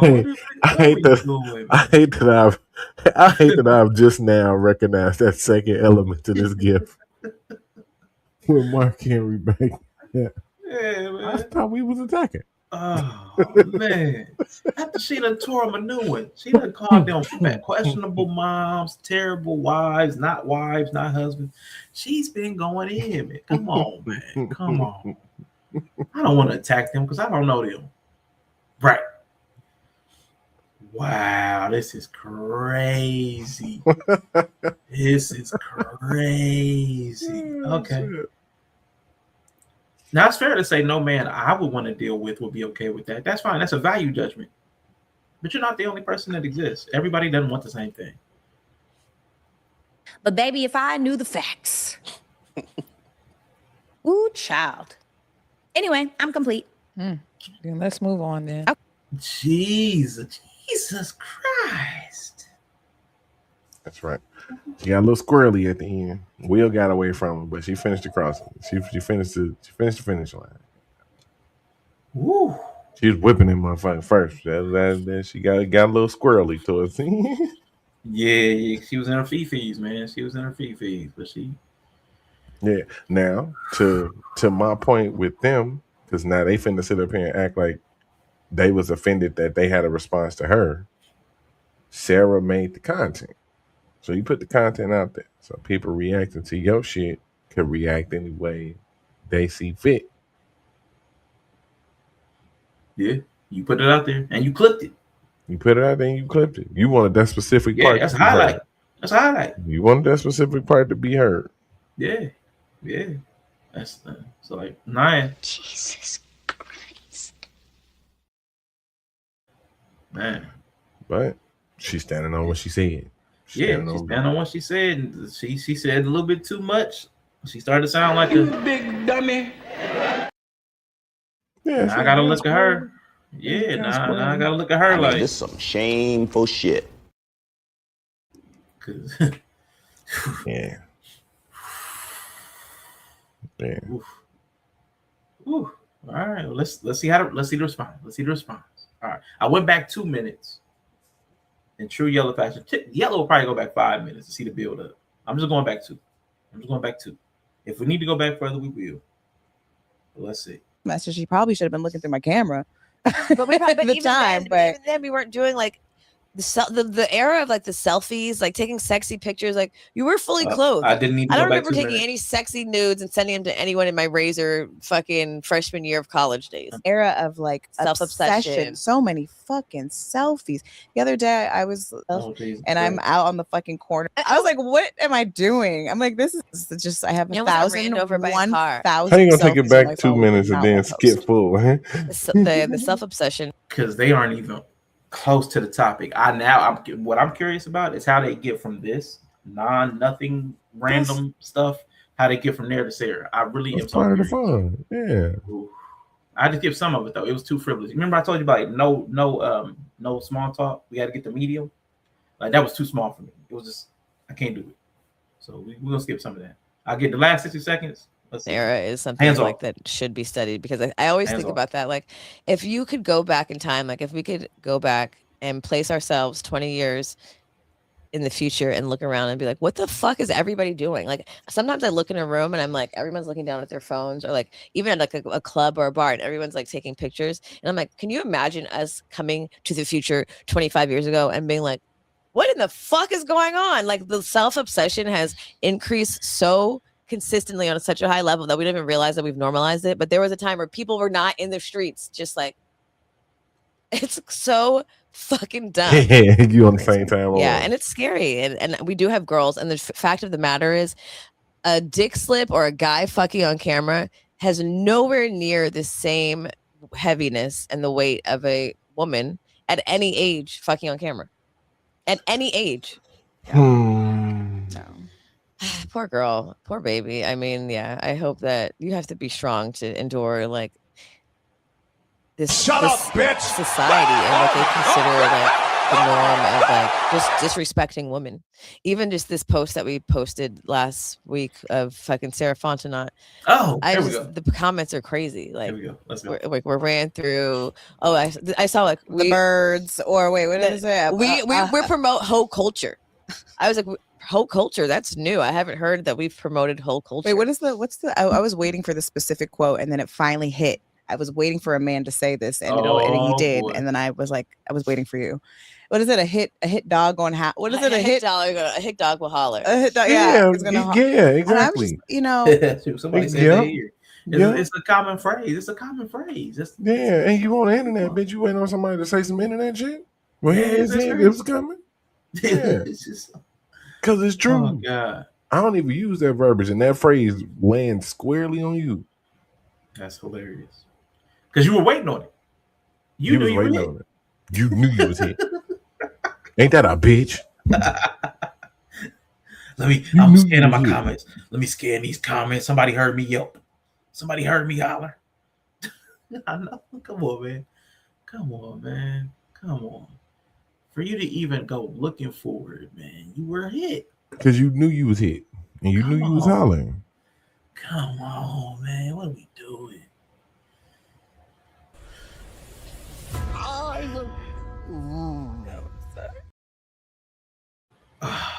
But like I said, they don't understand bad decisions. They want empathy for bad decisions. Or bad choices. Yeah. They want only empathy for bad choices. Because a man having a dick slip that's nowhere near how it can affect a woman having a sex tape out. Bitch, please. These hoes and build whole brands of sex tapes, bro. What are you talking about? We was having them bitches leak like every 6 months beforehand. It was fire. The market for celebrity sex tapes was on point at one time.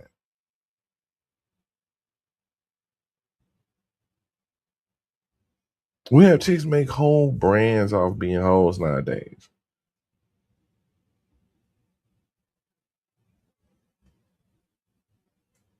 Notice that they never have a problem with them getting exploited on brand deals. You cool with all the praise, but you don't like that motherfuckers looking like y'all get this whole way too much credit. We started calling hoes talented. Oh my God, she's so talented.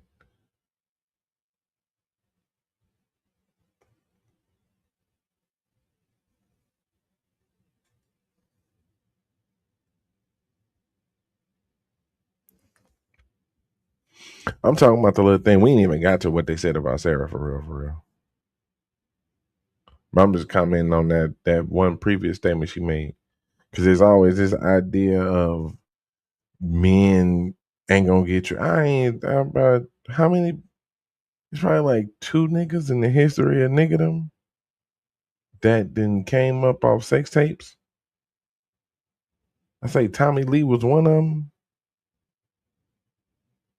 And maybe Ray J. But he ain't really come up. He was just there kind of thing. He was the catalyst. He was the bigger name, actually. Kim had the way bigger blow up from the sex tape.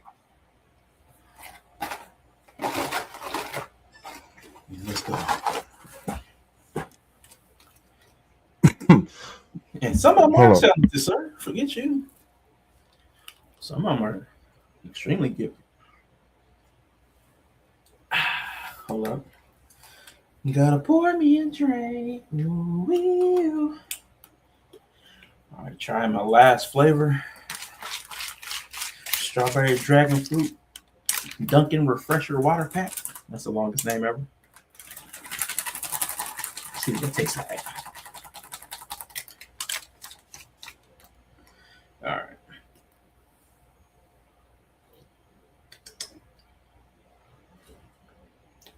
I think that might be the best one.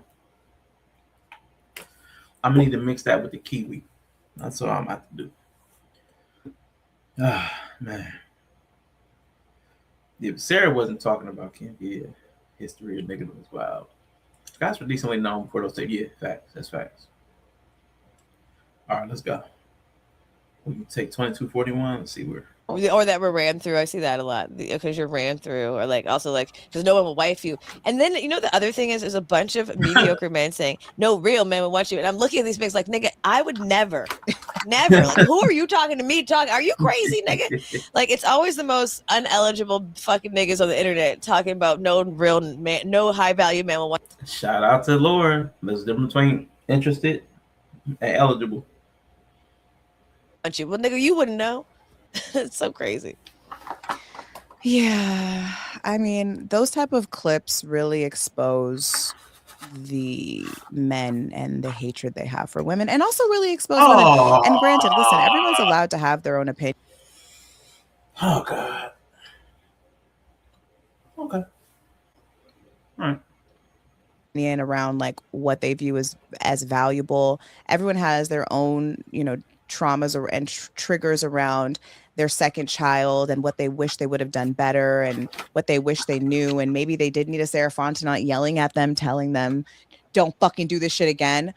I mean, but I would say like, I'm generally speaking to the woman that is accountable, the woman that is actively trying to learn from her actions.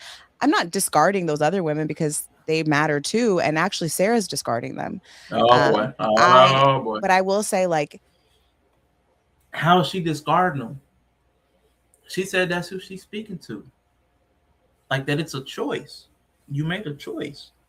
And to tell your daughters not to make the same choice. She didn't throw them away. She said educate them. That's crazy. What's crazy to me is Sarah didn't do this show and hasn't met them. I don't know.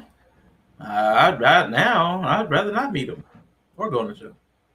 Right. Why would you want to go? Right. Why would you want to go somewhere like that? Yeah, shoot. They too antithetical. They're too far apart and they don't respect each other's position. Like they are farther apart than Sarah and Horrible Decisions. Horrible Decisions, whatever their new podcast name is. I don't know the name because I know they were going to rebrand it. They disagreed, but were still respectful. Right. They understood like we don't have the same value set, but I can understand where your value set is derived from. I just would never choose that for myself. That's a much healthier place. She better never come to LA after that. I'm showing this to the same lady. Hey, listen. Let me know if you want me to send you all the links to the materials that I got. I will send you everything. For real. For real. Most women that have had either multiple children in one marriage or maybe like had a relation, got married young, had a baby, then maybe got married again, had another child. It didn't work out. There's so many layers to how. Stop it. Again, I'm finna go, Rashawn, with your idealistic ass situation. But maybe they got married young, or maybe they were married and they had they weren't. They weren't. Yeah. Not typically. Average first kid is in 31 now. We ain't talking nobody who just made 31 in the last 10 years, nigga. These are not them. Not even the people that's even in. That's what I'm saying. Yeah, like we talking about second kid. So we talking about 32 to 33. Right.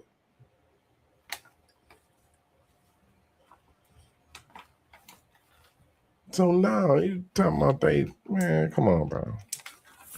They was all the ideal situations. She was married. She was in a long-term relationship.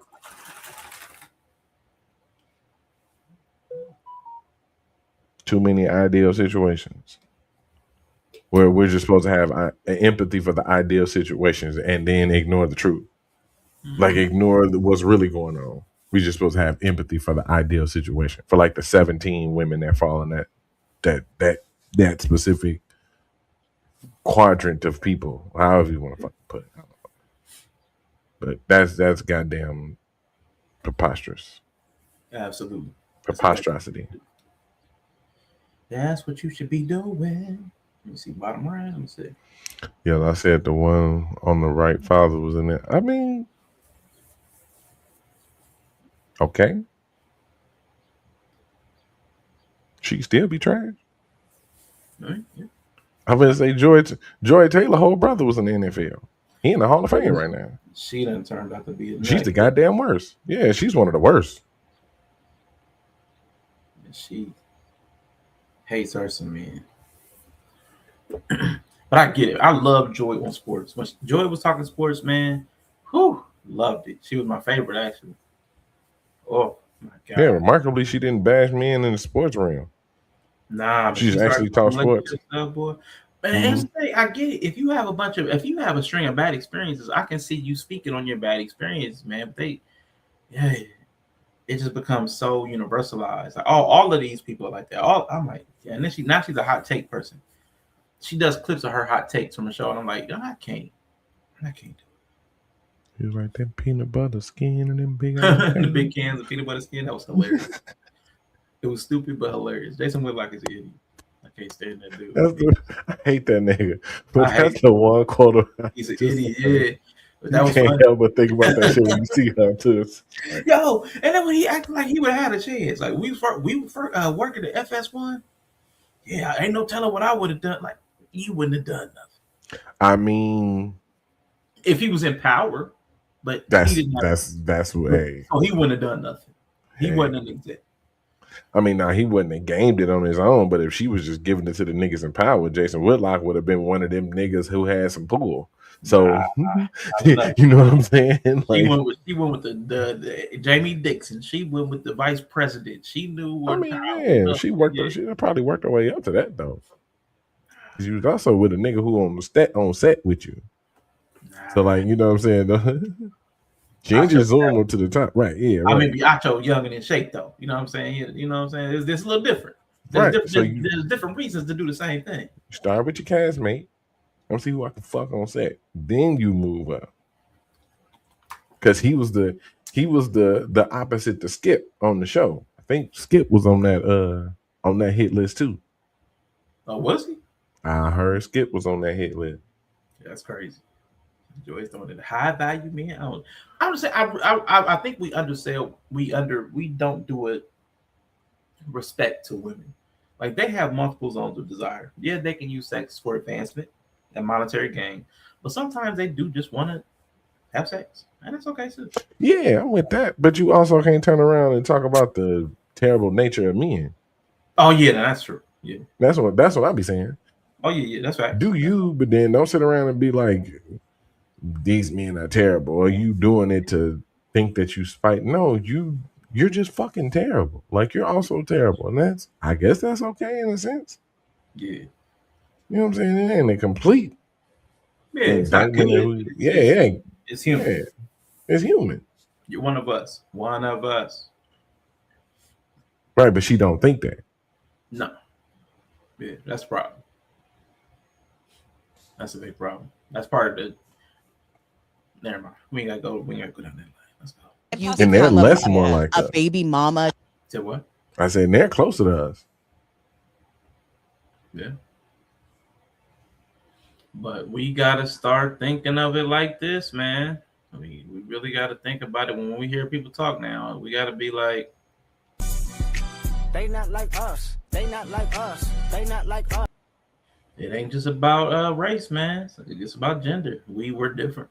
Got different motivations, different values, different cultures, man. We gotta respect it, man. Gotta respect it. And expect it, not just respect it. We gotta expect it. I think a lot of times we expect it to be our type of time, but they're not. Mm-hmm.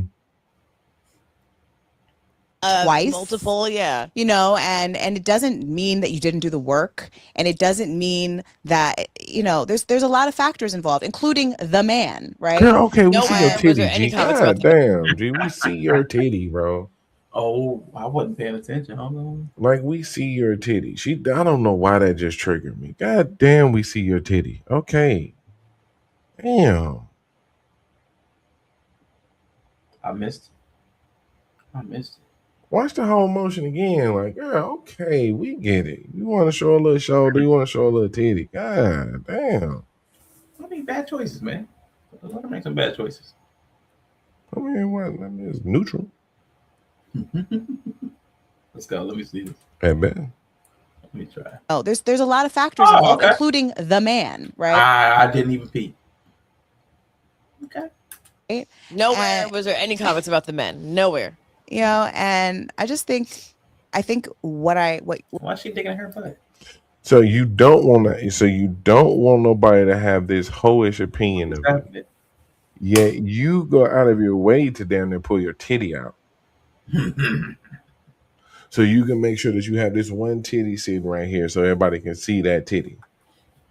Because the thing is supposed to just really drape off your shoulder. It's not even supposed to come down that far, bro. Your whole titty out. It's supposed to drape off your shoulder.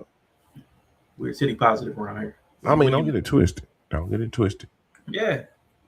Like I said, it's neutral. Net neutral. Okay. Because it's a nice looking boob. However, it's also it's the same idea with the chicks got on the super small skirt, but you want to keep pulling it down. Gotcha. I feel you. You're saying it was gratuitous. Yeah, it was gratuitous to also, because you're in this conversation where you're trying to explain away hold'em. You're trying to tell people that you ain't ran through, that you ain't no type of thought, but yet you actively trying to show us that your titty is on display. See, this is the problem with chicks sometimes. Y'all vastly underestimate how much men actually do listen to y'all. We listen when it counts. Sometimes we see when your words and your actions don't match. That's typically what pisses us off with y'all. Is we see when y'all words and y'all perception do not match with what the fuck you putting out. Like Rashawn's point, I don't give a fuck if I'ma love you while you a worm. Don't sit up here and lecture me about not. Don't sit up here and lecture me about you not being a thought bucket, but then somehow, some way, you have to adjust your titty being in the shot on a shirt that's not even cut to show that much titty.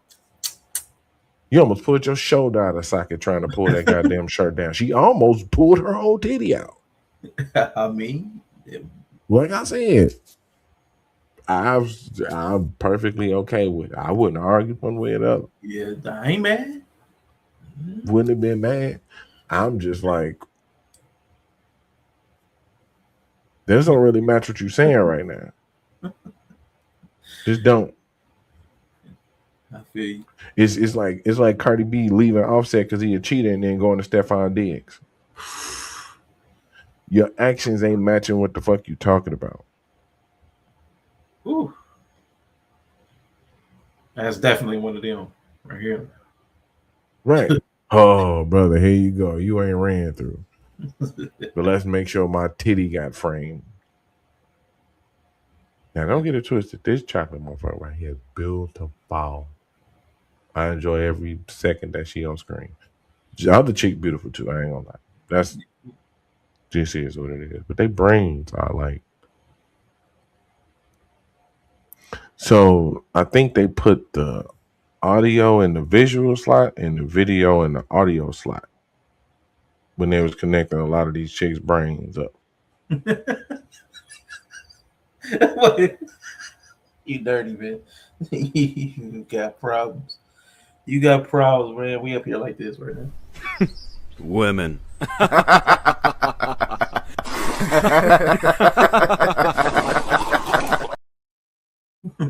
I'm definitely the nigga with the whole pot. Yeah, for real. Left as a Cancer, right as a Scorpio. Okay.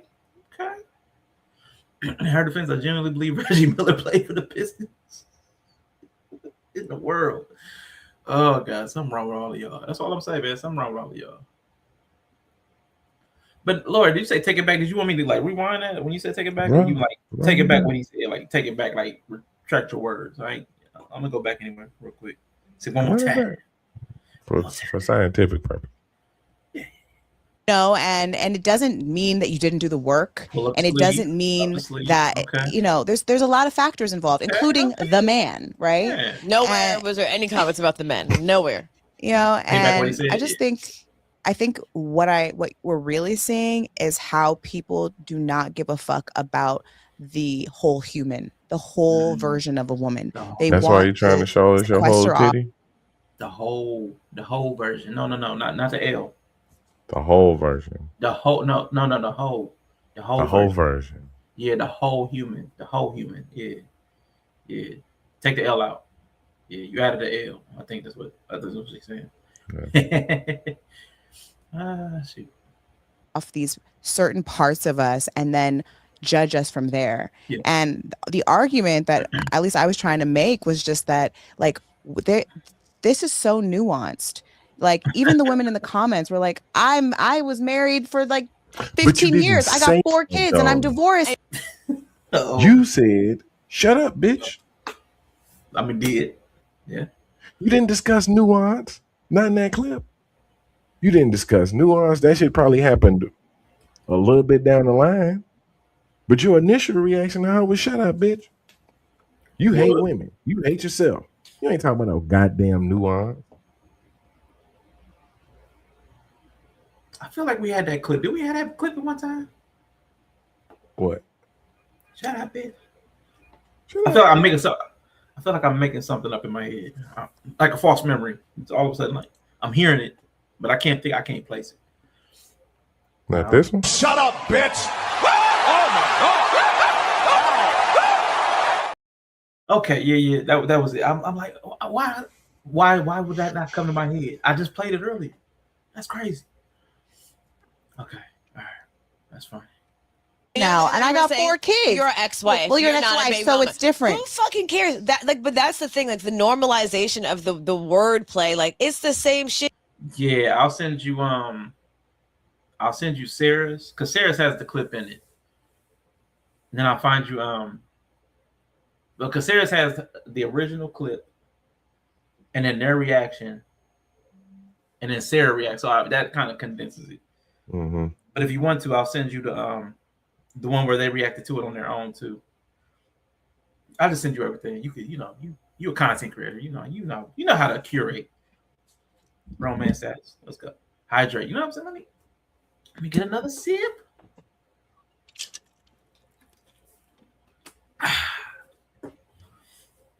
Okay, so if anybody, Dunkin' Refreshers has a 0 sugar drink mix. They're not bad. They do have a slight artificial taste if you do those drink mixes. The mango pineapple tastes artificial. Avoid that one. The peach passion fruit is okay because they're all lemonades, I think too. Kiwi watermelon is slightly elevated, but then strawberry dragon fruit lemonade, that's the best one by far. Oh, and it has energy in it from green tea. Oh, I did not know I was getting energy from this. Oh snap! Hold on, wait a minute. Got green tea extract. Oh, so that might be some of the flavor I'm picking up, thinking it's the artificial flavor. I didn't know green tea was in this. Oh snap! Okay, because if it's got green tea flavor, that would explain some of that flavor I'm picking up. Okay. Mm-hmm. Well, whip time. Okay, just because she had a paper. It's just like, how many dicks did you create with? Oh, Rick, is frivolous with your body. How many dicks did you create? I kind of like that sentence. That is a good sentence. Hold on. I like that. We need. How many dick agreements did you say? Yeah, for real. Wait a minute. Wait a minute. I like that one. Just like, how many dicks did you create with? Rick, is frivolous with your body. How many dicks did you create with? You know, how many mistakes did you make? You know, and when people no, not mistakes. It's crazy that y'all good moms bad choices, but then y'all get mad because somebody said y'all made bad choices. Yeah, they're decisions. They're not mistakes. Your consequences. Yeah, decisions have consequences. Yeah. Yeah, it's very simple. Making mistakes every day, except now you have this visual representation of how I've made a mistake because I have a child to show for it. Yeah, but you know, I just like the woman who I'm speaking. I mean, because honestly, because I think this is what nobody ever talks about this. Because every time you're talking about a child, there are 3 decisions that you're talking about. There's that you were married or not. Then there's that you kept the kid or not. Because if the kid's here, you made a decision there. And then the quality of the person, and I guess a 4th one, that y'all can stay together. So there's like the consequences. There's a sequence there. So it's not just one decision. You made a multitude of decisions, and each one of those are judgeable of your decision making. So it's like a bundle. You know what I'm saying? It's like, you know, the car insurance, home insurance, boat insurance, all bundled. Like this, what are we doing? Sarah would absolutely hate me, and she might. But again, she said she's not judging. She's just talking about there's a better way to do it based on her value set. So she's not saying that they're bad people. I mean, she did, but she also said she wasn't judging them, and also said she wasn't trying to attack them because she doesn't know. I mean, so, you know, 6-7. You notice their tone is completely different. Oh, this was purely intentional. I almost made a mention of that because this was deliberate. They saw how hostile Sarah came, and they decided to tone shift to be reasonable, to look like the movie. This was pure intention. This is possible. This is as a man watching this is very triggering. I ain't even gonna lie to you. Because this be the type of shit be happening in relationships. She will start some shit, piss you off to the point of no return. Why are you acting like that? What? Now is why you acting like that? Why you talking to me like that? I was just saying that blah blah blah. Why would you get so? I was just talking about the nuance. Where is shut up, bitch nuance? They ain't even the same amount of syllables. Shut up, bitch. Nuance. They ain't the same amount of syllables. I was just saying this. No, it's emotional manipulation. No, it's exactly why women tell us to have emotional intelligence, so they can be able to flip flop it on us to make it seem like we're always in the wrong. Emotional intelligence is really just, you know, some form of us being able to be abused by y'all emotional tirades. That's why one being a Cancer and the other being a Scorpio make plenty of sense, because both of them are emotional terrors. Oh wow. That's why they click like that. because they're equally emotionally trash. Oh boy.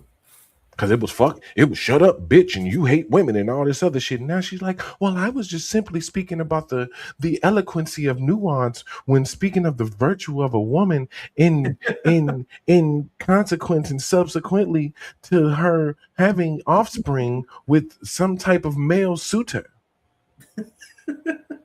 During the courtship ritual. Right, during the courtship ritual, just happening to have an offspring with some man who is of least desirable means. If you participate in coitus as a... She shall not have any consequence about her coitus decisions. This is... 'Tis a mistake. Now be a bad choice. But it was shut up, bitch, like 5 minutes ago. Yeah. Keep that same energy. Now, I will say... Mm-hmm. No, please. Yeah. I'm about to say, now I will say, there's nothing wrong with a tone shift, but this one didn't ring genuine because the way they slid into it.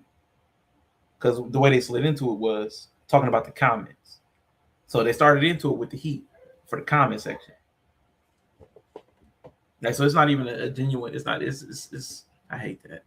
I hate the way they did that. But I noticed it, and I was like, you know what? I ain't gonna mention that. But they're here. Let's go. About who is like self-aware and like is learning and trying her best, like generally isn't so absent-minded that they're just out here. I mean, you didn't say it. The preacher said it. What's wrong with you? What's wrong with y'all? You niggas are crazy. Yeah, Sports Illustrated said it. I ain't even saying you crazy. I ain't even saying women crazy. I'm saying they abusive.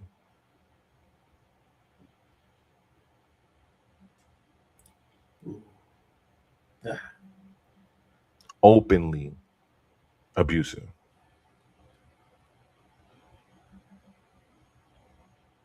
Shh. I said close them doors. Ushers, close the doors. Close. He said abusive.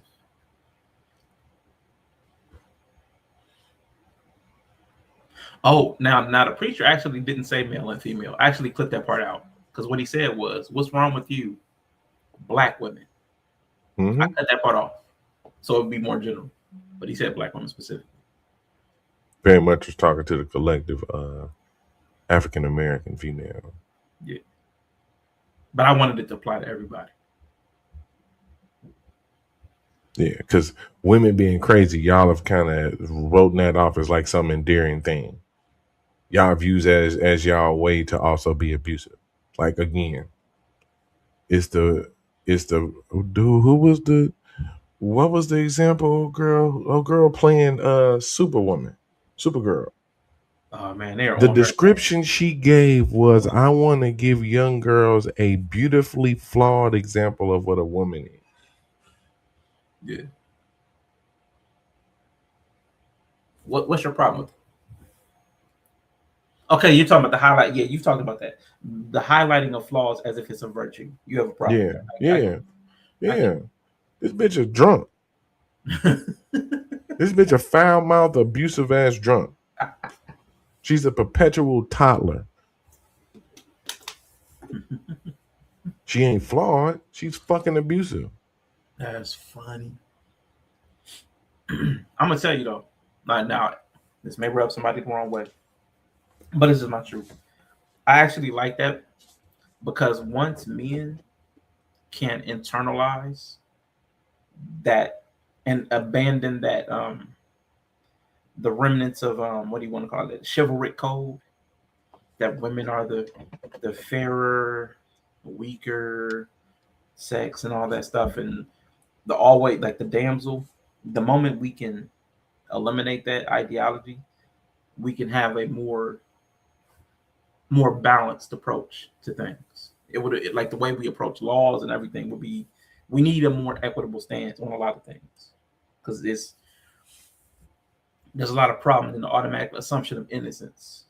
Like that's the whole reason. Like you can weaponize police. Like the women be like, I call the police, and they know they can get away with that because of that stance at the one. Like I remember I showed y'all my sister's the police report where she was chasing the dude around, and they were like the victim pursued the perpetrator. Like that was insane. That was insane.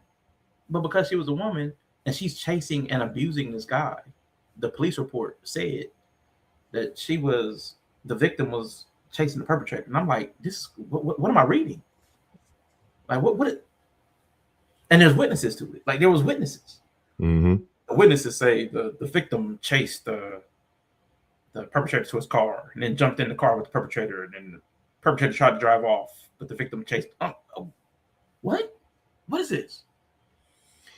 It may never happen, but there's a problem ideologically the way we approach things, and until we fix it, we're running up against a problem with the ideological shit, and we need to resolve it because it's I promise you, there are problems that are bubbling under the surface that when they blow are going to be deeply problematic. Like it's not good. What's about to happen, it's not good, but people don't want to adjust it before we get there. We'll wait till it blows, like we always do. They're just willy-nilly with their fucking pussy. Like they've either been in love and that person was in love with them, have made false promises, or shit just didn't work out twice or 3 times or 4. It just is life. Yeah. You know, and and it's true that perhaps your wife value goes down. Yes, because we live in a patriarchal society. Oh my God. That has nothing to do with patriarchy. That has nothing to do with the patriarchy. It's just a practical consideration. Oh my God. This is crazy. It's choice feminism. You're just so oppressed.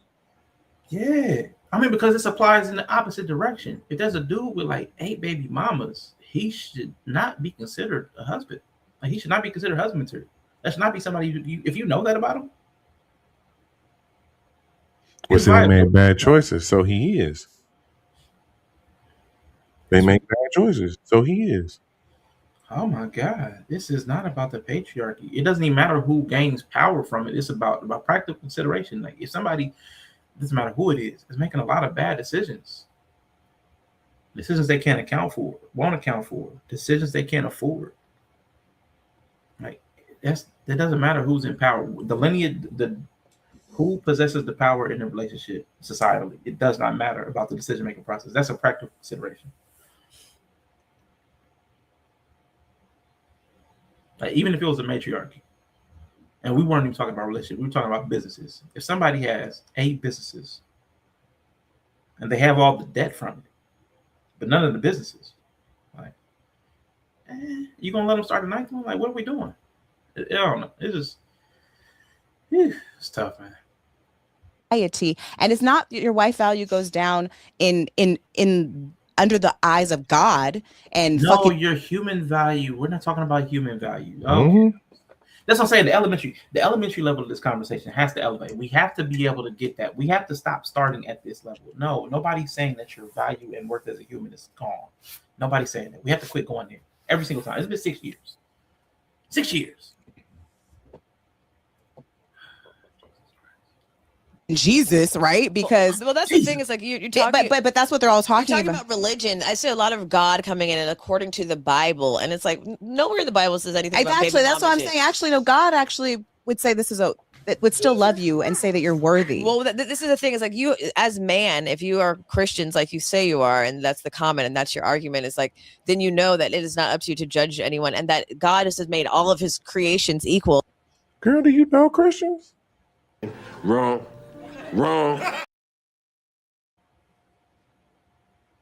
Oh, stop. Oh boy. This shit is basically. Yeah, those shit's crazy. They got to the wrong way faster than Sarah did. Ooh, boy. They don't know about the Bible. Like, they've never read the Bible. I mean, which is cool. Like, they speaking so authoritatively, like they know what's in the Bible. It's crazy. Mm-hmm. Next year, we finally moving to junior high school. Hopefully, I hope so. There's no lack of love or worthiness based on what you've done. That's literally the message of Jesus Christ of Nazareth, is that you are his love worthy for Jesus. Man, look, I don't even buy into all this shit, but I know that all that forgiveness comes with repent first, which means you have to admit that you fucked up. Man, you have to admit that you were wrong. You have to admit that you did wrong first before you get forgive. You ain't getting forgiveness. You ain't getting just let in scot-free. You're getting forgiveness for all the bad choices you made as a human. Yeah, that's what you're getting forgiven. Forgiving implies a sin. Implies sin. Yeah. So like they're arguing against their own self with the verbiage they're choosing. They ain't judging. Okay. Yeah. The whole concept is this nigga at the gate waiting to turn you away. They are absolutely judging you. There's somebody at the gate waiting to tell you, be like, okay, yeah, Keith. No Keith on the list today, brother.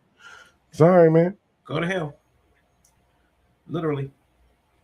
Right. If judgment was the thing, hell wouldn't exist. You fucking idiot. Jesus had to die because of judgment. Like your judgment was condemned to death and hell. But so if you're gonna bring up Jesus, he had to sacrifice his life just so you can get a part. Like that's crazy. So using that as a defense for being a baby mama is crazy. That's right, wild. and it's funny because they'll scoff at the people using the Bible, but then try to use the Bible in their own way. Just did it, like literally, just did, which is crazy. Man, it's rough. Y'all wonder why I sit on the sideline of that motherfucking situation. Bad choices, man. They can't help it. Bad choices. It's in the name. I know all the Christian songs about worthiness, but this is the problem, and this is what I was like. This is what I. She's about to identify the problem, Yella. She's going to correctly identify the problem. That's a great decolletage, though. I can tell you that. Okay. Solid. It's like an 8-9. Okay. Right. The way the strap hit right here. You know what I'm saying? That she got enough neck coming straight down. Okay. That's a solid decolletage right there. I wonder what the back of her head look like. These are intrusive thoughts kicking in. I wonder how she get her hair cut in the back. Like, you ain't see it in the back, but like that has a lot to do with it too. Like, especially when they got the shortcuts, like how they got it tapered in the back or something like that. Yeah, oh man, brother, what? Grab that back of the yeah. Yella's in love again. Do. I was so confused that everybody totally missed the whole like what we were fucking saying. Is like you're talking about wife value, and then she talks about like socially, let's be honest, society wise, men prefer women with less children, or men prefer women with less baby daddies. And it's like when you do that, when you allow yourself to hold on, wait a minute. We don't have that kid. Oh, we do. We need the kid. We need that one. Because she was on the verge of doing this one.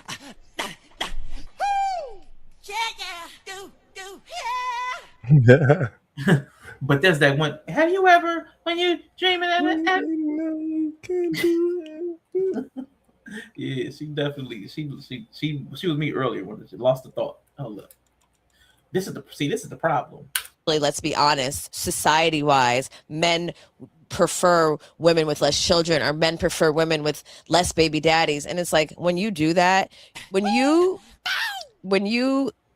allow yourself to meet the status quo or like appease society, you're appeasing like the social norm, right? But you were not acknowledging like society, the social norm is like broken.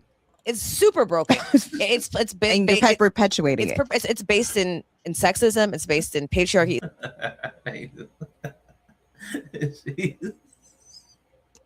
Okay. So let me enlighten these adults that going against social norms is really only cute in like your 20s and teenage years. Mm-hmm. And also, being antisocial ain't even antisocial no more. Like going against social norms ain't even it's a social norm now. It's a deviant society. It's a social norm. Going against the social norm. That's crazy. So what you do is you just fracture yourself off, and then you turn and face the person who you feel like falls into the social norm category, and then you just argue with them. You don't actually just go off about your life. You don't actually just go out, because see, there was a sweet spot in life where people were living against the social norms and not fucking judging everybody else who wasn't. Y'all don't want judgment, but y'all want to judge social norms. Your concept is broken. There's brokenness in all things because, like y'all say, nobody's perfect. So if nobody is perfect and most of these systems were made by bodies, then none of these systems are perfect either.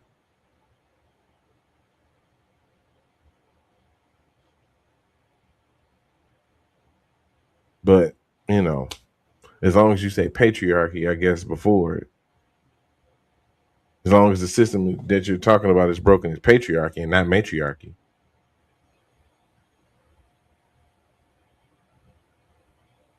Because I damn what the rest of the world going through. Black folks is black. The black people are a matriarchal society. It just cracks me up though, because everything they know is from patriarchy. That's the funny thing. Like it's the fishbowl. Like it's water. Like everything you know is patriarchy. Even feminism is a part of patriarchy. Right. Like all of it. Everything they know is patriarchy. But it's cool. They don't really want to eliminate patriarchy. They just don't want to be bound by its rules. And it's like I said, it's customs. But I get it. They want to be the new oppressor. I don't think want to be. That's what I'm saying. Yeah. Like, no, I promise you. Now, listen. Here's the thing. Yo. Like conceptually, like in their mind, if you were to ask them, they don't want to be an oppressor. They would tell you they want to free people, but they would not ever choose to live in a society that didn't have the benefits that the patriarchy is providing. Mm-hmm.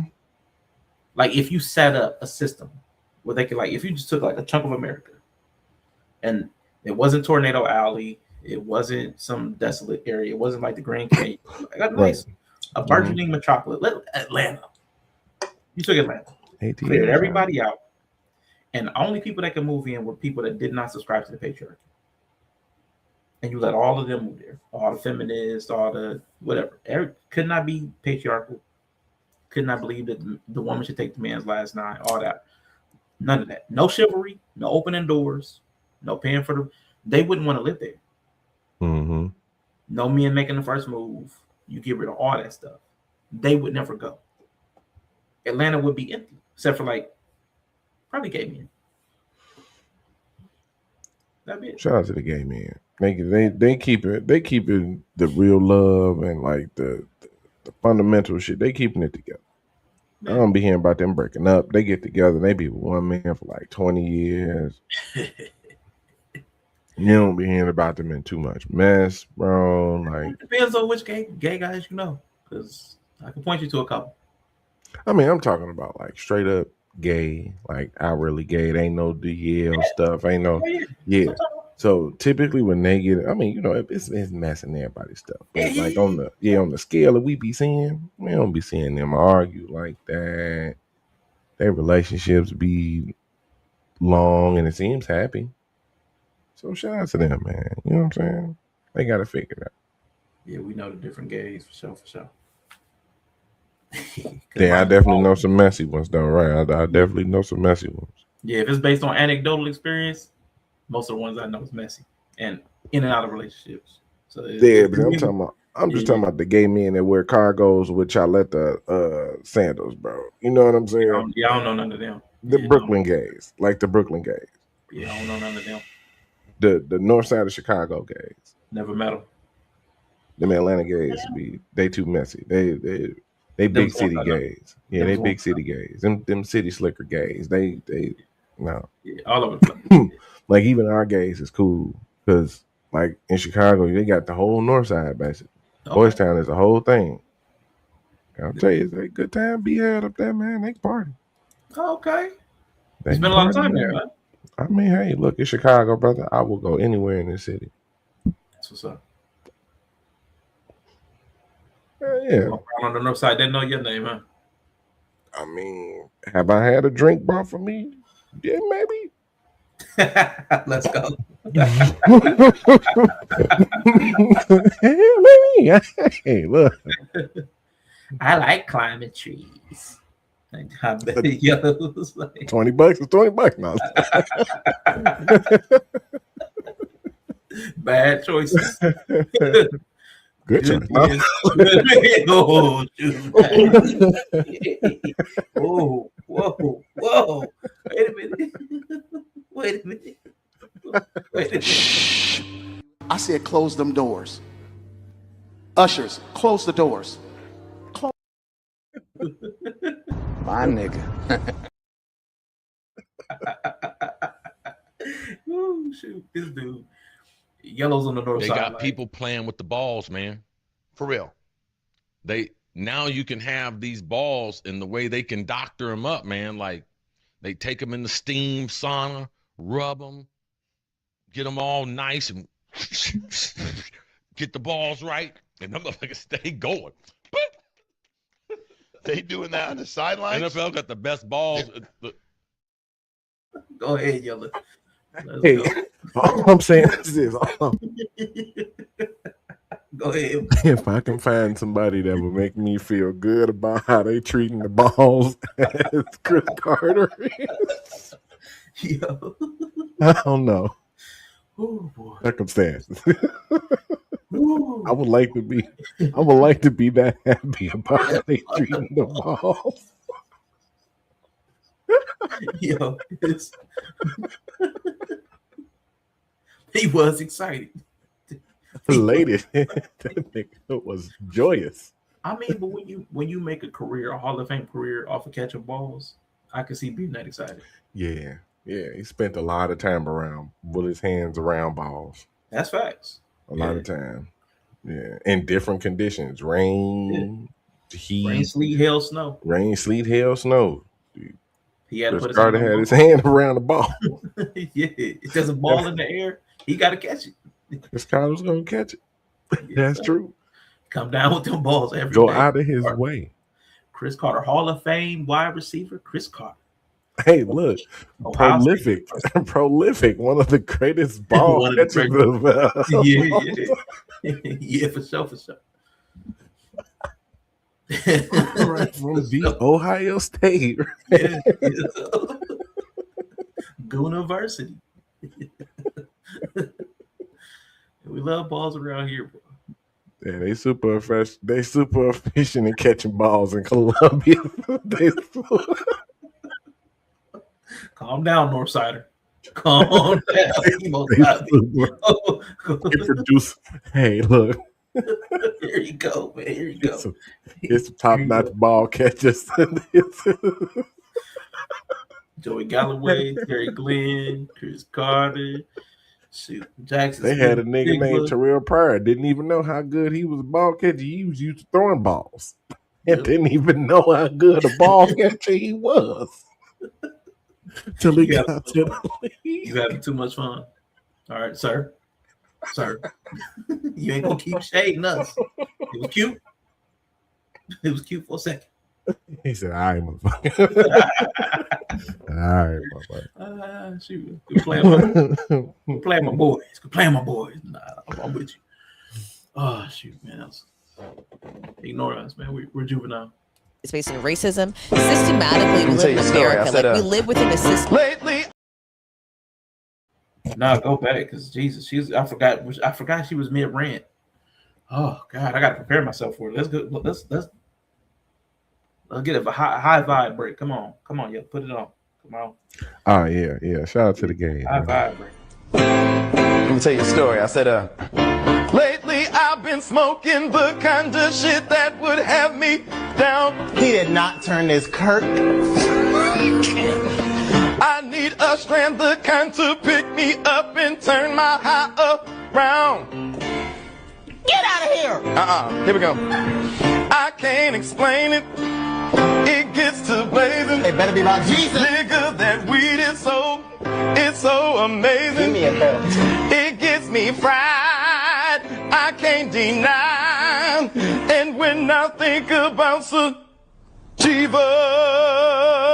it makes me wanna smoke. L is in my hand. Pass it to your man and smoke. You need a weapon.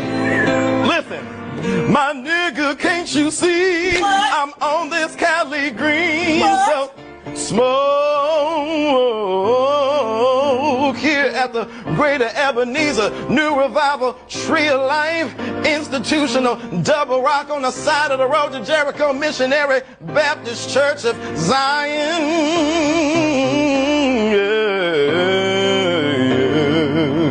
And today would be Sunday. When I think about the goodness and the fullness of weed, makes me thankful, I'm grateful to wake up and bake for Mary Jane brought me through this war. Trying to be cute when I smoke cause it gets me high. I keep the rotation going, you think I'm joking, make a nigga feel something. Ain't no shame in my blaze, weed's property with a big old Dutch, ain't no stopping property. Let's go. Yeah, man. Yeah, buddy. Let's go. Whew. Man. All right, so let's get into the feminist rant, boy. This is about to be a lot, boy. We're about to hear every archaeology and ism. Mm-hmm. Every archaeology ism. Take a sip, yeah. And not archaeology. The bottom of that. Archae, comma, ology, comma, ism. Ism. Not archaeologyism. Right. That's a whole different conversation. It's a whole different topic. Jesus Christ. She's about to go into this thing, boy. Cooking dinner for listening. Appreciate you. All right, man. Put me a plate in the microwave. Appreciate it. Ooh, it's about to be a lot. Let's go. Like appease society, you're appeasing like the social norm, right? But you were not acknowledging like society, the social norm is like broken. It's super broken. It's been perpetuating it. It's based in sexism. It's based in patriarchy. It's based in racism. Systematically, we live in America. Like we live with. Real quick, come on. Everybody, do a tongue twister where you are. Peter picked the pack of pickled patriarchy and perpetuated. Come on, everybody. Peter Piper picked a pack of perpetual. Peter Piper picked a pack of perpetual patriarchy, putting pussy people. Oh boy! I don't know. Oh boy! Oh boy! The pussy people.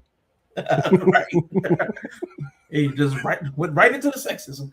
Right, pussy people. Just right into the sexism. Just jumped face first into it. Oh Jesus Christ! I was trying, man. Air fried sexism is based in patriarchy. It's based in racism. Beans with biscuits. What kind of beans? I would want some green beans. Pussy people pack the patriarchy. Now that's the funny. That's a bar because that's really where the patriarchy is coming from right now. But it's we ain't got to dive into that because they are definitely packing the patriarchy. Yeah, you got me a chicken thighs and biscuits. I don't know about rice and beans. You switch up. I want some green beans, man. Ooh, I want some green beans. So, all right, I taste nigga. Do y'all got an is it Long John Silver? Yeah, with the A&W combo. Yeah. You got one of them by y'all? I'm sure you do. About a mile up the street. Y'all got it. Yeah, dude. Go get the green beans.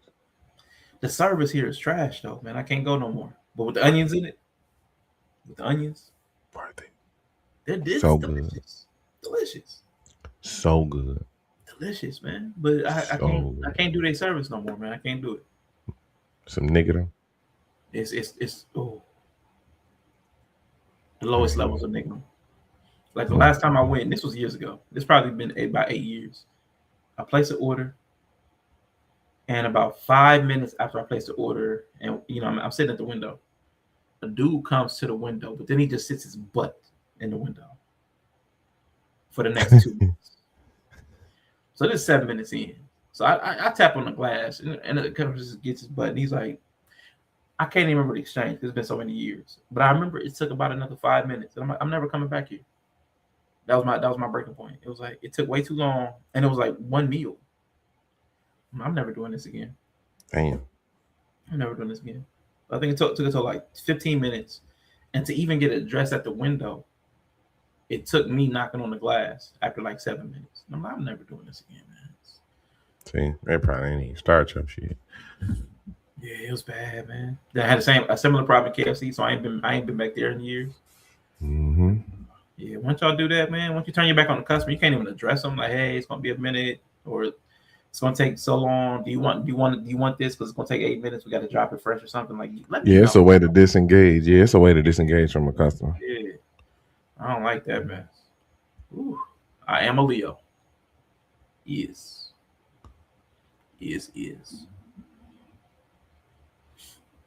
Systematically, we live in America. Like we live within a system that places us at the bottom as Black people. Oh, okay, as Black people. Okay, okay, all right.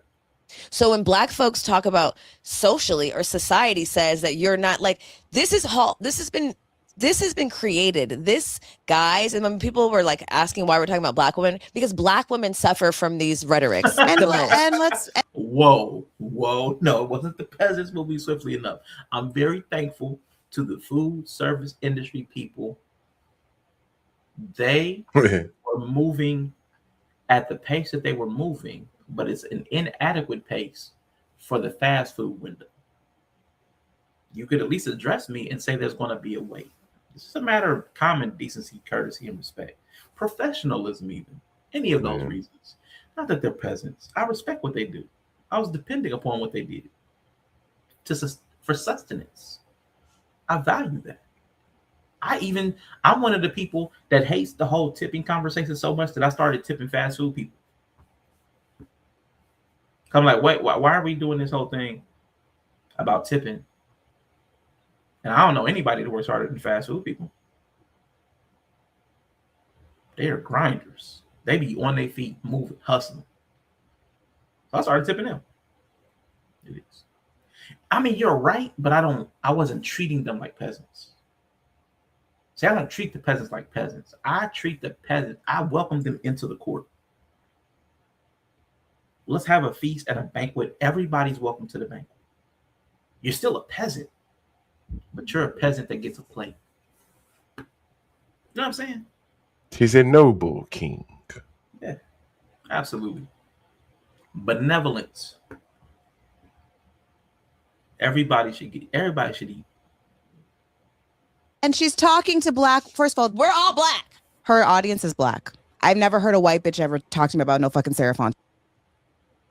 Are you saying that to me? I'm your peasant? Is that what you're saying? No, I'm being silly. I gotta see how they got here. Hold on. Jesus Christ. It's hard for me to lock in. I was being silly, Laura. I know what you meant. I was being stupid. I'm not a peasant, especially to know Leo. You are my peasant. How did they get to her audience being Black? Okay. Y'all, I'm sorry. I apologize for this. It's my, I need one of them excuses. It's my ADHD, autism. I need something.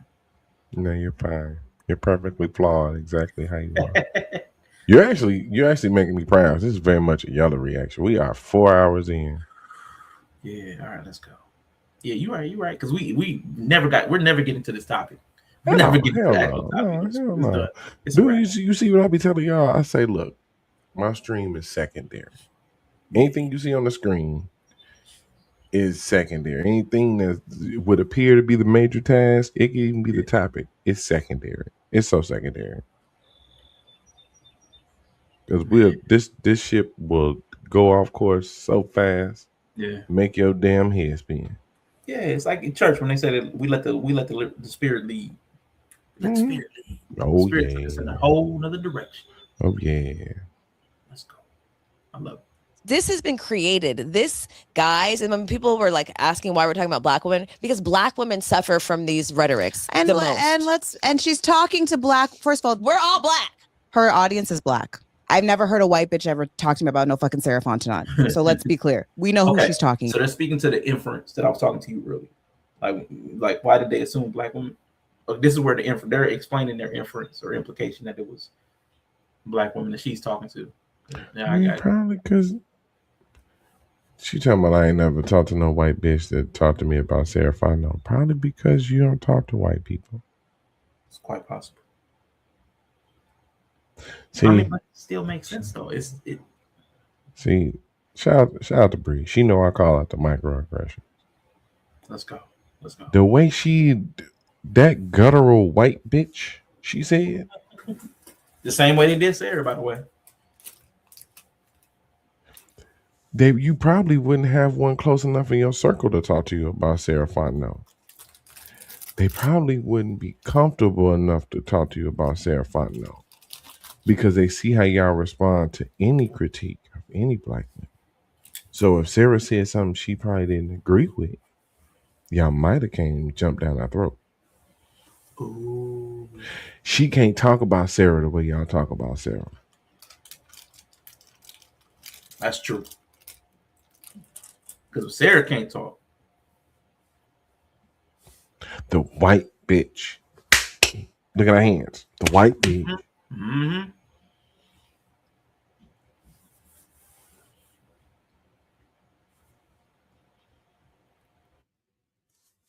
So no, I ain't trying to hear that. Okay. Good call out. Her posture did have an aggressivity to it. About. Let's stop acting like we're not talking about black women. Also, if you watch the full clip, she's saying black women. This was a clip we could only put in for 60 seconds. So yes, she is talking about black women. And so it's just the society, the structure was not made for us. And if we keep going along with what society says. Now, you better not argue that one. The society was not made for black women. No, I'm arguing the fact that she's saying Sarah said black women. And we had that whole discussion in the video earlier. Yeah, when it first started, I can't remember the clip. Now, in the whole conversation, of course, I think she probably brought up black women, which is probably what they're referencing. But in her clip, she did. Because she was talking about the outcomes. She talked about the outcomes of black women. So she did. But you're talking about in her response? In Sarah's response. In Sarah's response to them. Yeah, because that's what they're talking about. Sarah's response. I'm thinking they're talking about her initial video. Yes. Now hold up, because they're stitching. So they're talking about the inference, which I pointed out. They're talking about who Sarah's audience is. Now, like she said, we can only put up a 60-second clip. So they've gone and listened to the entire conversation. And Sarah brings up black women. In the clip, it wasn't there. But for her to say, she must have heard what we heard when Sarah went in. I'm actually glad I went and pulled Sarah's whole thing. There was much more said in a different context. And she did talk about the outcomes. Okay. She talked about the outcomes of black women. Why would you tell this to your daughters? Blah, blah, blah, blah, blah. All that stuff. So I'm sure that's what's happening. I would stake my left arm on it, that's what they're talking about. Society also said slavery was okay. So that's what I'm saying. It's like we, at some point, when you see something is wrong, just because man said, oh, if a woman sleeps with this many people, it's bad. And if a man sleeps with this many people, it's good because society says. So then we conform ourselves over and over again to fit these social standards. And then no one breaks out of them. I am not living my life or my pussy's life based on social standards. And to be honest, I'm not society. I'm not a normal bitch. So my high value man is not a man of the norm. I don't want an average nigga that believes average shit and believes he could fuck every bitch. And if I fuck 3 niggas, then I'm ran through. Absolutely not. If you don't have the wherewithal and the fucking intelligence and the basic intelligence of humanity and understanding someone in their full form, no, my nigga, my dad, you will absolutely not be my man, because I don't want a social. She blew through her dad messaging her when he was trying to stop her from. Yeah, because he's just the average nigga. That's my dad. He was trying to stop you. He felt it. My baby going off. My baby. Notice how they equate the bad social norms to just being the average man. That's a bad social norm.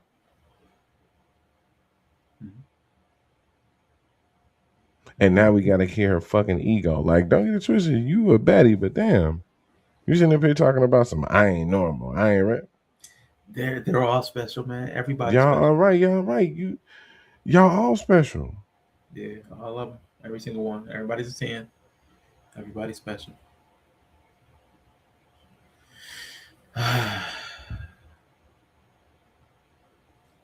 All of them. Status quo as society, nigga. I need you to step outside of the box, because as a unit, we need to be pushing the envelope to something more intelligent. And if that is not where you, like, that's not your MO, I will absolutely not be the bitch for you, because you will absolutely out of here. I'm sorry. This is how you go from being absolutely attractive to being just and talk your way into being ugly. How dare you nice decolletage having skeezer sit here and tell men they should make better choices? Yeah, the podcast name is Bad Choices. Are you stupid? I can't stand you. No, the audacity of this beautiful ass bud to sit up here and try to fucking gaslight us because you thought you was just gonna sit here and cute your way through that motherfucking twisted ass shit. To be my man, you got to step out the box, because we should be working to something more intelligent. But I'm gonna sit here and make money and tell you how I make off making money off telling you how I make bad choices. That's hilarious. But you got to make good choices. Right. I gotta overcompensate for your bad choices with my good choices. You a fucking abuser. Like, you're a fucking abuser. But you know what that sounds like, Yella? You're an abuser. Sounds like patriarchy. Yeah, it is. Yeah. You gotta be proficient. You gotta be proficient at housework. Because I can't, manage to take the garbage out on time. You gotta be the best with the kids. No, she's a good mom. No, don't say that. No, I'm saying you gotta be the good mom, because I'm just naturally gonna be a terrible dad. Well, no, she ain't dealing with no normal run of the mill status quo dude. Yeah, so but I'm bringing in all this money though. He's gonna be a good, but I'm bringing in all this money because I'm stepping outside the box. I'm a creative. Yeah. You know what I'm saying? So I'm an entrepreneur. You know what I'm saying? So yes. I'm thinking of something. It's bigger than that. Yeah. Absolutely. I'm doing something bigger than that. I'm on a different level. I'm on a different wave right now. Oh, okay. I need somebody who gonna be with me to handle that, because I can't. Mm-hmm. Plus, that's their role. Oh, that's their role. Oh, wow. Yeah. Sound like patriarchy. Why would I need to? You know what I'm saying? I'm not the average nigga. I'm a high value man. Oh. Ooh, wow. I don't want no chick who believe in the societal standard of social norm. Right. And she believes in nothing. Because while I'm in my character, the societal standard and social norm is to not be that traditional woman. Because I need a traditional woman. But you got a woman that believes in open marriage, though. Nah, she can't do that. But that ain't what she got, though. So you got to stay in the right character. Nah. And she just ran through then if she got an open marriage. Wow. Now you sound like you in the comments. Yeah, so basically, hold on. Let me you go with the alpha male hands. Let me go alpha haters. full on, nigga. Hold on. Let me go full on, nigga. Let's go. AMP, Alpha Male Podcast. Let's go. Cause I mean, you know what I'm saying? If she ain't trying to get on our program as high value men, because we trying to do something bigger than us. It's God, me, then you. Let's go. That's the hierarchy. You know what I'm saying? So if you ain't ready to get on my extra fantastical ride to masculinity land and eat you some patriarchy pie, let's go. Then you know what? That's cool. Back to baby mamaville for you. Ooh. Kakir said. I see you later. I see you later when you need help paying the daycare bill. I holler at you when you walk up to the service desk and realize that that's Infamil is like $70 for like 8 ounces. Ooh, wick. It's all right. Don't worry. Daddy government. I could never be this dude. I truly couldn't. I couldn't. But this man existing is not an excuse for you to still make bad choices. The existence of this man has nothing to do with you.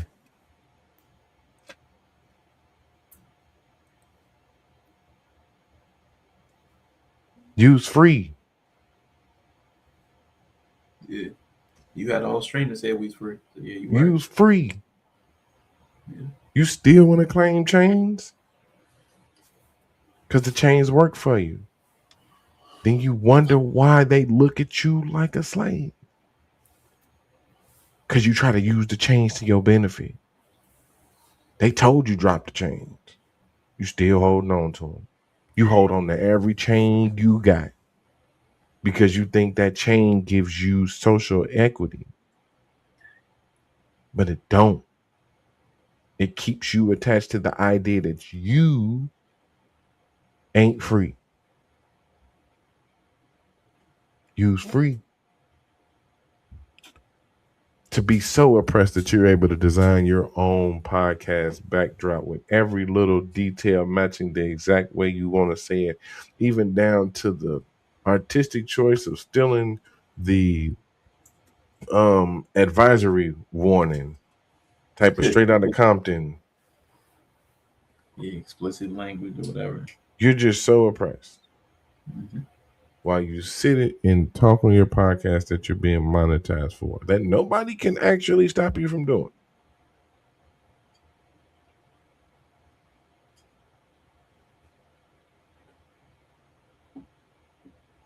You is free. Yeah. You got an open marriage. You got open marriage. It's amazing how they will find men that do exactly what they want, marry him, and still not. It gives them no equity towards men as in general. Your man ain't one in a million. No matter what these niggas be talking about, your man is not one in a million. He ain't special. Well, he's more intelligent than the average. He said so. These niggas dumb. That's messed up. Nah, I'm gonna be real. That's why I sympathize with the ladies. I've had a lot of women in my life, and I've seen a lot of the men they deal with. God damn it, some dumb niggas out here. Yes.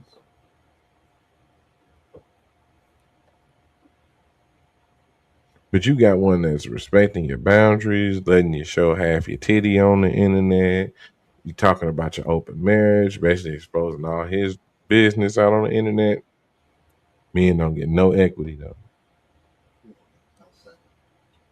Yeah, never satisfied. The downfall of Angelica Schuyler. She's never satisfied. Give me a hot second. Ooh. Yeah, you in this poly quasi lesbian relationship with your co-host.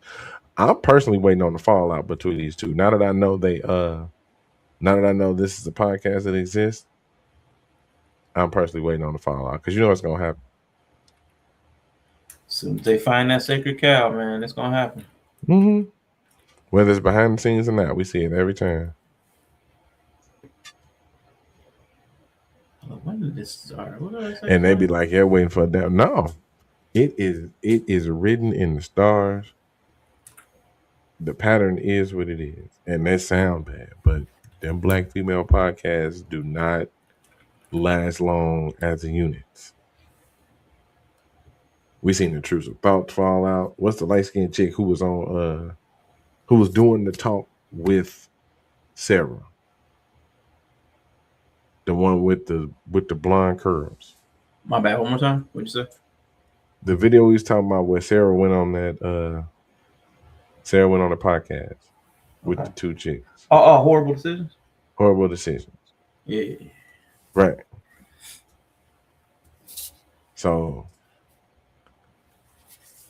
that the one chick with the blonde hair, she done had like 3 different co-hosts. B. Simone done had 18 different podcast co-hosts. What's her name? Mandy? Yeah, Mandy. Yeah. The other one got a weird name. I can't remember. Laura be telling me the name, but I always forget her name. The other one. It's always something stupid in my head, like World Be Free, but I can't. Shit, just say World Be Free. NBA Hall of Famer, nigga. Mandy and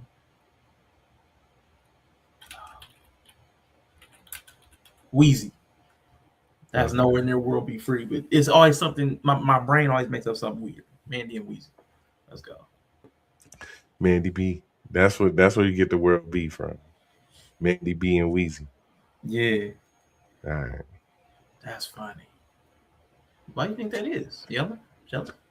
So, okay.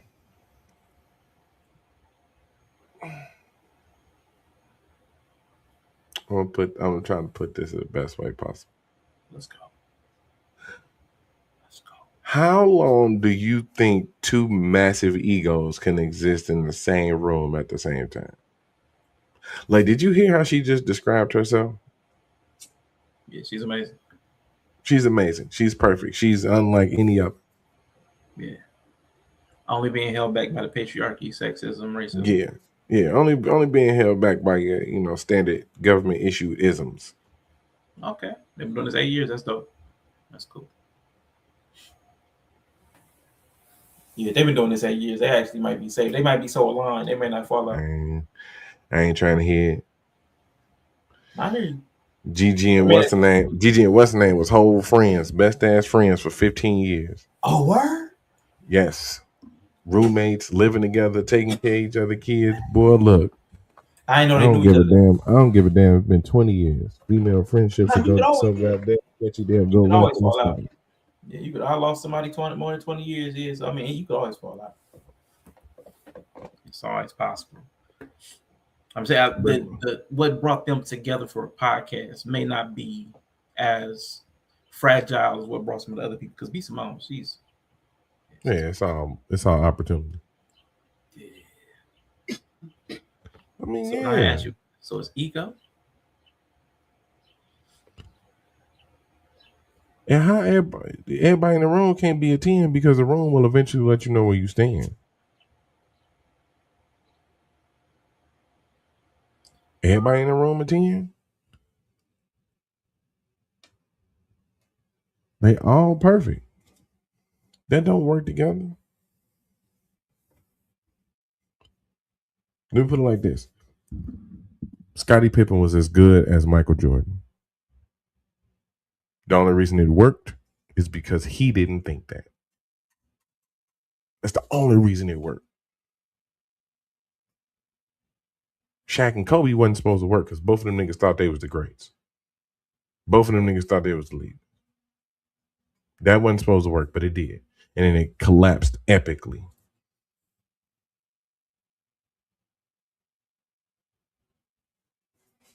Stockton and Malone worked because neither one of them thought they was the man. It was the wins. It was the bigger picture.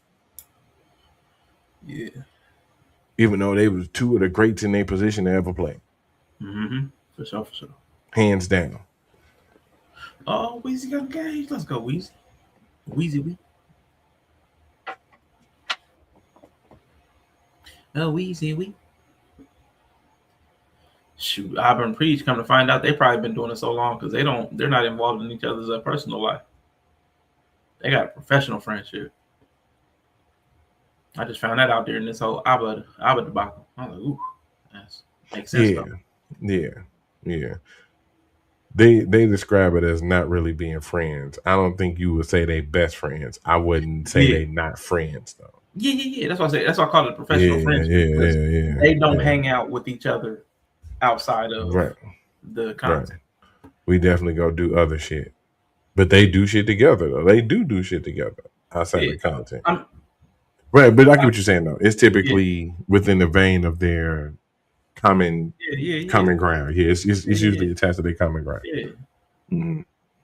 Like they don't just be going to dinner like with preaching his wife and then Abba whoever he's dating or Abba's mom. You know what I'm saying? That's what I'm saying. Yeah. Right. Unironically, unironically, it's probably like a business dinner or something like that. Yeah. Some shit like that. Yeah. Facts. I hear you. They know some shit. They probably know some personal shit, but it ain't like that holds zero. It holds zero weight to how I see you and operate with you. Yeah, Abba don't be over preacher's house for family dinner on Sunday or vice versa. Right. Yeah, something like that kind of thing. Right. Ain't no big group pictures with them in it at each other's house and shit like that. I would have a group picture with you at my house if we ever get a group picture together. Would I be shot in the picture? Possible, depending on what you do. I don't know. See, I'm not allergic. No, you didn't ask me anyway. You going back and forth with Yella, but I'm not allergic to ego and pride. I think ego and pride have to be part of a healthy partnership. Like it's the maneuvering around ego and pride. Yeah, they don't maneuver. They don't maneuver well when ego and pride is involved, because especially this group, they wouldn't believe in a hierarchy. Yeah. So if they can continue to look at each other as equals, they'll be all right. Holistically, like they said, holistic. I see the whole human, the whole. But again, they are the exception. Yeah. They're the exception to the rule. Because it's just podcast culture, period. Joe Budden fell out with so many goddamn people. So many people. Yeah. And they speculating about the people he falling out with now. Yeah. So it's really not a gender thing. It's just it seems like this particular setup goes south all the time. All the time.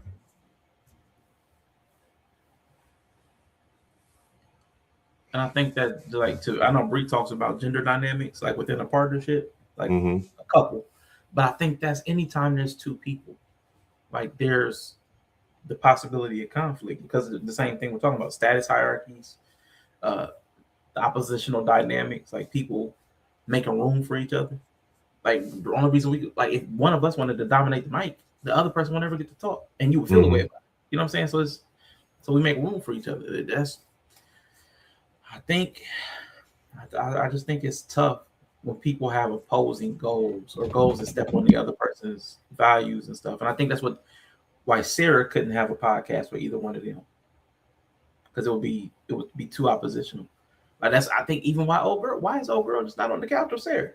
If you got all these opinions, why is she on the couch? Because Sarah wants to keep a hierarchy. She's gonna be off the camera.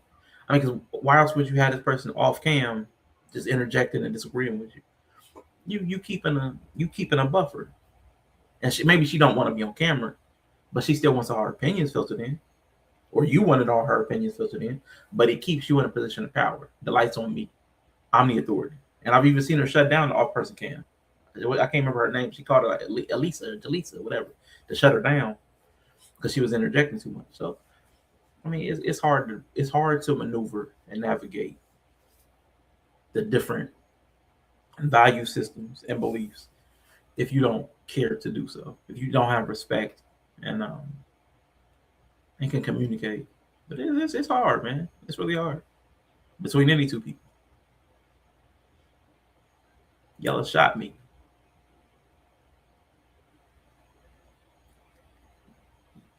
Because you ain't communicate that you was a snitch.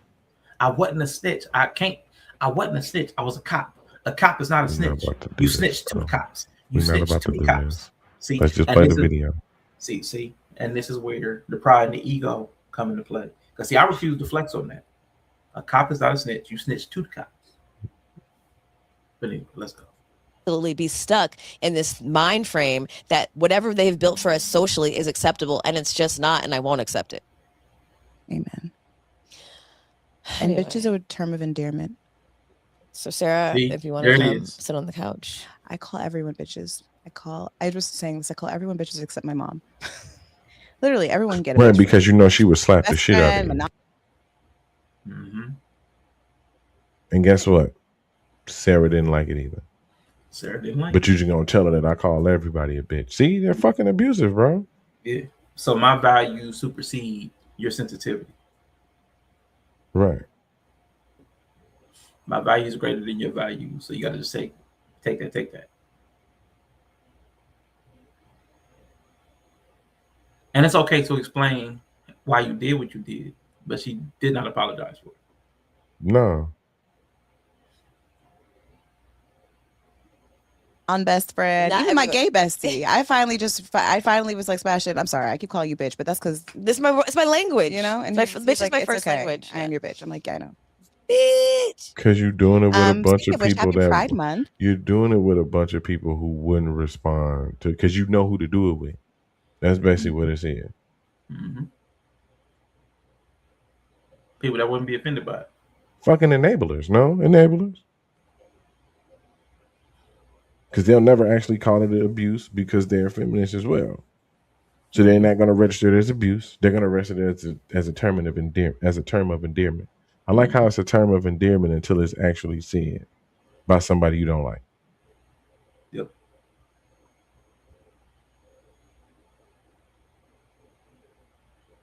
And when you're telling somebody to shut up, it's not really endearing. Like, shut up, bitch.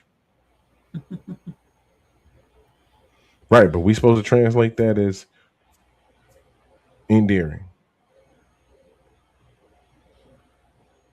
They invited her to the couch. 1-800 girl cousin. But it need to happen.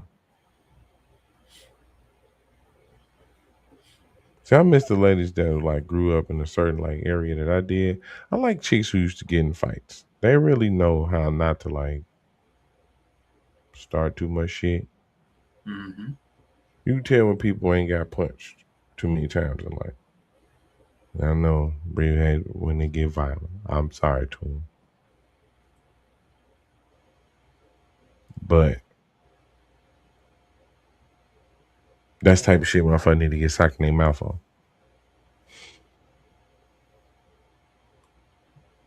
Because that really just shows that you think it's okay to cross. You think it's okay to cross boundaries. You think it's okay to cross lines. As long as you explain it away. Because that's just how you are. Well, this is how I am. And how I am is now you get an all expenses paid trip to the emergency room. Oh, here you go. Here you go. He said equal rights, equal lefts. Right. Because if you called her a bitch out of turn of endearment, what do you say to your man when you pissed off at him? You call your friends a bitch in a loving manner. So what do you say to your man when you mad at him?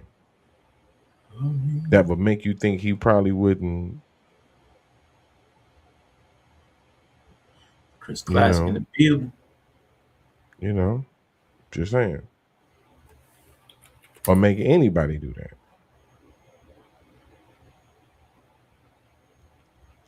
Yo, shout out to Classic in the building. What's up with it, bro? Konnichiwa, my nigga. Yeah, momentai. Origato, Mr. Roboto.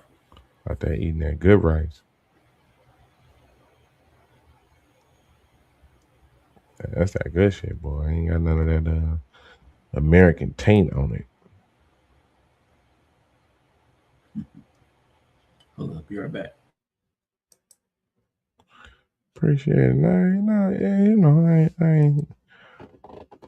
I ain't had the opportunity to spew some good misogyny, but I hope I kept it a little balanced. Like I say, this ain't a gender thing because it's really all ego and pride.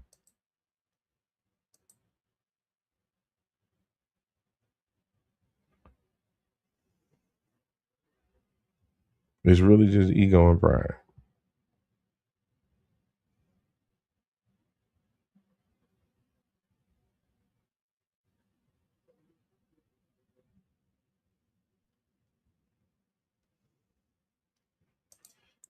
Say way healthy. Hell yeah. That's what they shit. That's what they grow.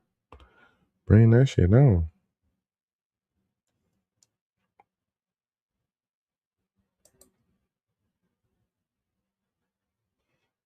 Yeah, approved. Let's go. Well, while we're waiting on Rashawn, let me make sure I get some of these programming tips. Shout out to Chris Classic. We will be live here in August 15th to be exact. Is it 15th or 18th? Shit. Sure, it's 15th. It's 15th. Confidently going with the 15th. We'll be here on all 3 platforms for the big payback for C3 Ultimate Wrestling. So make sure y'all tune into that. Also, tune in this Sunday. We will be live. Okay, the 15th. Cool. All right. I got to stop second guessing myself. We'll also be live this Sunday, the 28th, with another great show from IPW. It's going to have is that a Fatal 5-1? With Jay Thunder, Apex, One Night Stand, and IPW League Champion, Miles Mercer, along with a mystery opponent. So we'll see who that is.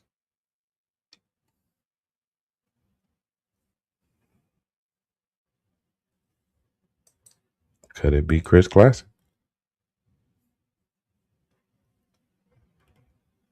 Could it be the RPG? We'll be live about 2:45 Central, 3:45 Eastern for like a little pre-show. Go over the matches. And then the show starts about 3 o'clock Central, 4 o'clock Eastern. So, yeah, be here for that. That's going to be pretty damn awesome. No comment. I'd hear you. I hear you. I understand. Can't make it. No, you got board business. It's just swamped over there and nameless living in the basement. I know it's a lot. So shout out to Classic, man, keeping it together. Hope you enjoyed your trip to Japan. Dope experience wrestling wise.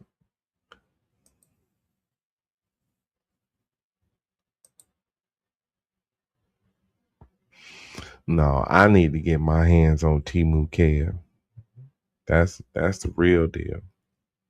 It's time for me to come holler at him because, like I said, I'm trying to let it go, but he put his hands on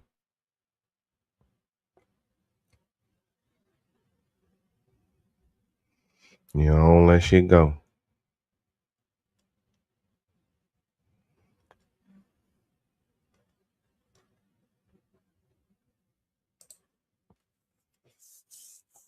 I'm trying to keep my composure, but learn a wrestling move and drop kick him. I'm just gonna go crazy on his ass. Like I ain't. I might wrestle a little bit, but I'm trying to get some revenge. My back still be hurting a little bit.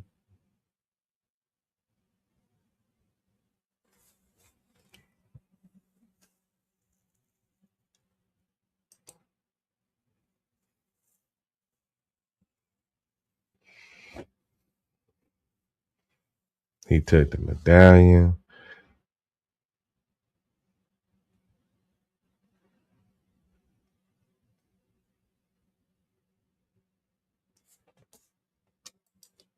Just saying, he got to see me.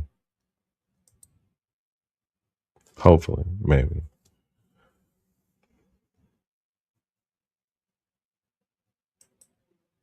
You know, like I said, I try to be impartial.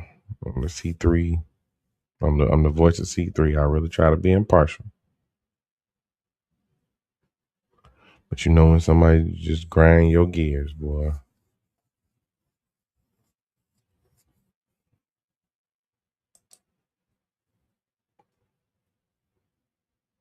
Tell him, Mr. He said, I'm trying real hard to be the shepherd. Trying to be the bigger man. I am trying to just, but I can't. Bro, put hands on me, man. Sucker pushed me into the side of the ring, man. What am I supposed to do? The hardest part of the ring? Everybody know that's the hardest part of the ring. Michael Cole told us that every day for 10 years. The apron is the hardest part of the ring.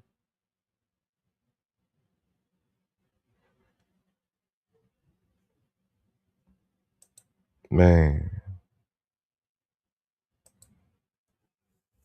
Oh man, Mr. He said, I just sent you all 4 timestamps and videos. One for the original thing that Sarah commented on, one for their podcast with their reaction, then Sarah's reaction, and then they're all in there. I just sent you those on Facebook, man. And I found out, and looking that up real quick, why she didn't feel it was bad for her to leave one fiance for the next one. She said a fiance is nothing but a glorified girlfriend. So she doesn't value being engaged or betrothal other than just being exclusive.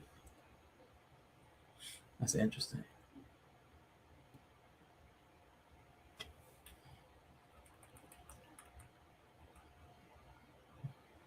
While he's stepping away, let me bring this in because it sounded like it was getting interesting. Oh my God, hold up. Holla. This is where we get that original clip of her talking about the single mom stuff. I just got to hear it because it sounded like some really interesting ideology. I got to hear this from her and her off-screen host, co-host, whatever. Also, you have to think about it. Now we have IG. What happened to the OGs? Ooh, what happened? What do you mean? Oh, What happened to the OGs? You really got to think about it. And also, this goes back to the single mother epidemic, right? You got to look at if a woman, and bless their hearts, because single moms work hard, and this isn't to take away from them, but the truth is a woman cannot teach a man how to be a man. If you really want to get my real take on it, I don't believe women should raise children at all. I feel like it's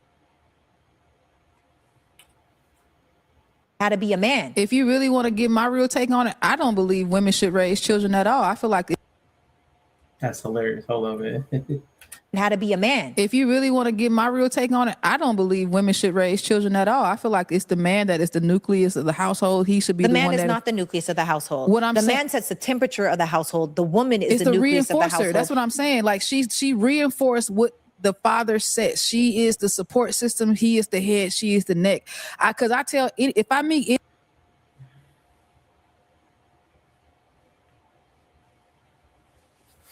Yeah, we reacted to that. Yeah, we reacted to that. Yeah, it got, man, it was crazy. I went from the clip and we found her whole podcast with that in it, and it was so much. They edited it to make it more about the topic, but when you go to the actual podcast, when she reacted to it on her podcast, she was attacking them and their parenting. And it was She went full on Christian Cage. It was excellent. She had me at the first half, not gonna lie. Yeah. She got me at the top half, huh? Decolletage. You loving some decolletage, boy. You loving it. And who said that? Who said that? Huh? Any woman that has like a boy, like a son specifically, one of the first things I ask is your baby dad, like, are y'all cool? Is he a good dad? All right, cool. When he turned about 5, 6, let that boy go live with his dad. Please let that, because you can never raise a man. Or how about this? Don't have a baby out of wedlock. Don't have a baby. Yeah. She had a whole segment where she talked about good moms, bad decisions. She did a whole segment talking about their reaction to what she's getting ready to say here. And then they responded to that, which was interesting. Yeah, yes, sir. Baby daddy. How about that? How about the fact if y'all never broke up in the first place, we wouldn't even be having this issue. And that's what I'm saying. We got to focus on the real core problem. The core problem is people are having too much casual sex. Women are looking for love, and they use sex. Men are looking for sex, using love. And that oftentimes only gives you a baby and resentment. It does not give you family. So if we would speak to the family, I'm not male-centered, I'm family-centered. I am nuclear family-centered. I want men to know that there are good women out here. I know several of them. And I want women to know that there are good men out here. I know several of them. But it's your actions that are disqualifying you from having them. That's my whole point. And see, I just can't take her seriously talking about she knows several good women when she would leave one engagement to hop into another one. It's tough. It's tough for me. It's really hard for me to. It's really hard for me to take her seriously when she says that. Like, she's preaching from a place of moral clarity because she feels like an engagement is nothing. It's a glorified girlfriend. Okay. The whole point. So I don't want to have conversations about like, oh, what was your baby mama like? What was your baby daddy like? No. How's your husband? That's what I want to talk about. That's not the reality for everybody else. People have sex outside of marriage. They end up having babies out of wedlock. So they already ruined it for themselves. They ruined it for themselves. Yes, they did. They definitely did. They absolutely. They didn't ruin their lives. She didn't say they ruined their lives. She said they ruined it for themselves. The it was not their life. It's just hilarious. I know a lot of them. I can't just tell you. Lowered their wife, take away sexual market value. They lowered their wife value on the market because they were frivolous with their body. And this is one thing. It is one thing to be baby mamaed once, but don't you dare allow another man to baby mama you twice. That is 1000% your fault. At this point, it's a choice. She's like this my the mother. first one? This is the original. This is the OG. Oh, okay. I'm glad you went back. Okay, good. Yeah. I need to hear this. Yeah, this is the OG. Came on this podcast and said, by the time you are 22, all the trauma, all the things, if you had the worst parents in the world, if you had the worst experience in the world, by 22, you are adult enough to start correcting it. You had kids young. I get it. Most people have kids young. You don't have to have multiple children and just keep going with all these men that won't. But I ain't trying to be funny, Sarah, but by 22, although the average age of the first child is now 31, there are a lot of people who have had 1, 2, or 3 kids by 21, unfortunately. So you can't correct that. Like, if you've already had multiple kids by 22, you can't correct that. What are you going to do? Like, erase them? Like, get the eraser? Just what are we talking about? How do you correct that?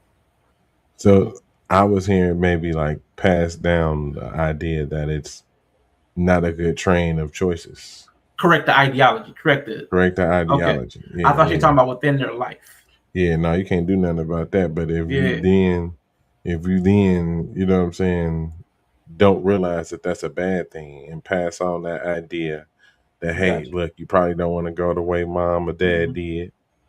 Yeah. So. World, by 22, you are adult enough to start correcting it. You had kids young. I get it. Most people have kids young. You don't have to have multiple children and just keep going with all these men that won't commit to you. And then stop teaching that to our daughters. That's the problem. So if you want to say all these there's a lot of single moms out here, that's the problem. Can we just address the elephant in the room? I agree. It is the problem. I am with so you. sick and tired of people trying to pacify the fact that it's just okay to be a single mom. No, it's not. It's not okay to be a single mom. I'm mom. so sick and I tired don't of think us it's as okay. black I don't women think being it's okay single to be mothers a- more than anyone. You know what? Black women said that she did bring it up. It wasn't in the clip, but she did bring up the black women. Just pointed out when I heard it this time. I just had a good conversation with a good friend of mine. And as black, that it's just okay to be a single mom. No, it's not. It's not okay to be a single mom. I'm so sick and I tired don't of think us it's as okay. black I don't women think being it's okay single to be a- mothers more than anyone. You know what? I just had a good conversation with a good friend of mine, and we were talking about single mothers in the white community and the black community. There are only 20 plus million black women in America. Okay, there's over 100 million white women in America. How is it that we have over oh my gosh, I forget the numbers. Oh, I got. Swear to God. Now, she better not say anything dumb. Anything she says over like 16%. If she It's gonna be says like 70, nigga. if she says of the total number of single moms, if she says anything over 16%, I swear to God, I'm going to lose it. Because if you're 1/6, and that's not even 1/6 of all the women, because she didn't say like the Hispanic, Asian. So if we're just going purely with the white and black, that would be 20 to 100. So 120. So 20 out of 100, that's 1/6. That's around somewhere like 15, 16%. If she says anything greater than 16%, I'm going to petition to get her podcast removed, because not only do we need literacy, we also need numeracy. Just basic understanding of numbers. And if she goes over what's even humanly possible by the numbers of people, I swear I'm going to lose it. But I hope she won't do that. She may not. I'm just deeply concerned. 72%. One is a mistake. Two is a choice. Anything else affect that as a pattern? Patterns can be broken by people who don't want to repeat them. By 22, that should be you. And see, I mean, one is a choice. Like, forget about neither of them is a choice. I mean, you knew what you was doing. Unless you, against your will, were forced into a sexual situation. It was a choice. It's my opinion. Yeah, you know babies come from sex. Yeah. So Yep. You graduated college, make the same. The rest will say, yeah. Tomorrow, I'll make better mistakes. I like that. Tomorrow, I'll make better mistakes. I like that a lot. All right, let's see. All right, let's see where she go. Let's see where she go with this. Got to go back and I got to look at this because it's going to drive me crazy. Oh, we were 2% different or 2 million different. That's what it was. Single black mothers in America is about 4.6 million. Single white mothers in America is about 6.2 million. Okay. So she's going to talk about the disparity. We have there's a big disparity in what percentage of our women are single moms and yeah, that's true. Okay, cool. She did good. There's 100 million of them, and there's 20 million of us. Dang. When you look at the numbers. Now, those numbers may not be accurate, but she didn't do what I thought she was going to do. She did better as far as talking about the disparity as opposed to the volume, which that blew my mind. That's a pound for pound comparison. Yeah. Instead of just like this group over here and this group over here, like no. We got a higher percentage of a smaller number. That's bad. Yeah. One is definitely a choice, saying a mistake. Yeah, it's a lot of grace, but I could see. I know why people say that is because you don't know the full experience. Like, you know, conceptually that sex leads to kids, but you don't know like what childbirth is like and what can happen and the person leaving and the hormones. You haven't embodied it. You haven't lived through it. Yeah. So you haven't experienced it. Once you fully experienced it, you know. Yeah. And you choose to do it again. Shit. And rest in peace and shout out to Bro C, who said people that did that were schizophrenic. Shout out to Bro C. I'm like, I think you're being psychotic. No, I mean schizophrenic. Okay. Gotta love my people, boy. Right? When you look at the stats, You could ask ChatGPT. You could go look at statistics. You could go, yes, are there more? The truth, oh my gosh, I get so frustrated even just thinking about this. All these women that most times are just trying to get love and end up with a baby. Yeah. It's not okay. And it's not okay that there aren't mothers out here teaching women how to be responsible with their bodies. Look, I'm not saying you got to wait till marriage. I will never say that. I'm not saying you need to just be abstinent your whole entire life. I'm not saying that. What I'm saying is be responsible, and pregnancy is up to the woman. And we have to stop pretending like your wife value won't go down if you don't have, or when you do have multiple children by multiple men. End of story. End of story. And this is why I'm saying people try to say I don't like women. No, I love women. But more than I love women, they literally said that. They literally said she hates women and hates herself. That's funny. She even couched it. Like, they say I don't love women. She hates women. I have faith in our young girls that they can do better than we do. You know what my mom says to me all the time? My mom says, and I might cry. And it's a good thing I got a little napkin right here. I want to come back to that. She said, the hope is that they do better than we do. Oh, yeah. I want to talk about that before we finish this up. Oh, that's interesting. About my family, y'all know I be crying. My mom and my dad. My mom, we were having a conversation, and it was just Mother's Day, right? And I was like, I just pray one day that I can be a fraction of the woman that my mom is. Hey, my mom is that's dope. Most incredible woman in the history of women ever. Love like her. anyone that knows my mom, she is the most incredible. She's more incredible than Fannie Lou Hamer. She's more incredible than Harriet Tubman. Man, I want to know why ain't I heard her name? Her mom is incredible. That's impressive. More than Hidden Figures, ladies. Come on, man. She is. Don't cry, please. And I'm sorry. And I love her so much. And I say all of that to say, I was like, Mom, I just want to be a fraction of you. And just in her true form. Oh, girl, you are a fraction of her. You are 50% her genetics. I mean, yeah, biologically. 1/2, girl. You 1/2. Yeah. Literally. Yeah. Good. Been nice. Fraction. Yeah. Now, Yella, what would you... I know you spent time on the north side. What would you say if she got her daddy's décolletage? I mean, hey, man, lucky her. He said that. However you get... See... I can't help myself. I'm tired. I'm not opposed to and look, this is gonna sound really bad. It's gonna sound really bad. Probably gonna get clipped. Might get a sus. Might get a pause. I am not opposed to the fact that most women look like their daddy. Hey, I mean, a lot of them be looking like their daddy. A lot of them do. So, just say, if that's what she got a décolletage, cool. I mean, she have his genes anyway, so I'm already bisexual. Wouldn't that make me? If she's half a male's genes, wouldn't that make me bisexual? See, you already halfway there, man. You halfway there. I'ma take it, and then I'ma give that shit right back in droves, relentlessly, tenaciously, perpetually, non-stop. Go ahead, brother. Go ahead. That brother. Sounds like an assault. I'm cool if that's how it's gonna happen. I'm cool if that's how it's gonna happen. At least take me to dinner. That sounds like a goddamn assault, nigga. Ew, yuck. Oh, fuck.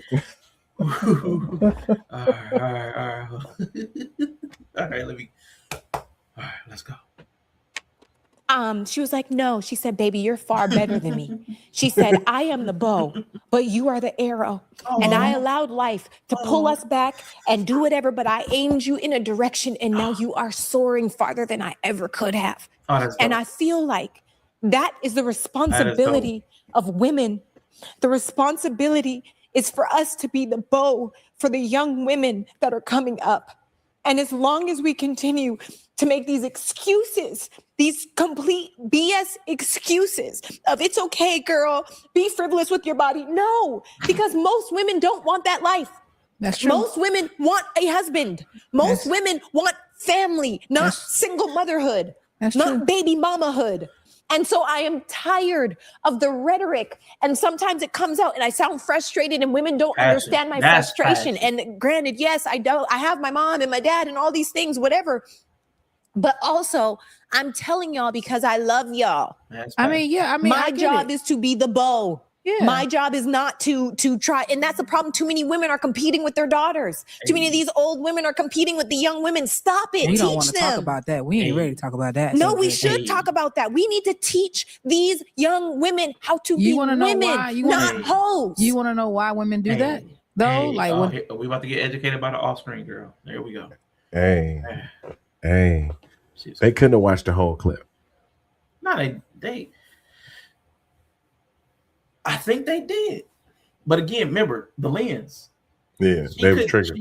She had a bad read on them because of her lens, and they have a bad read on her because of their lens. They're not going to hear each other in earnest because of the way they are. Their value systems are set. But they listen for what they're familiar with and comfortable with. The rest of the stuff, it all just feels like judgment. So it's just going to make them defensive.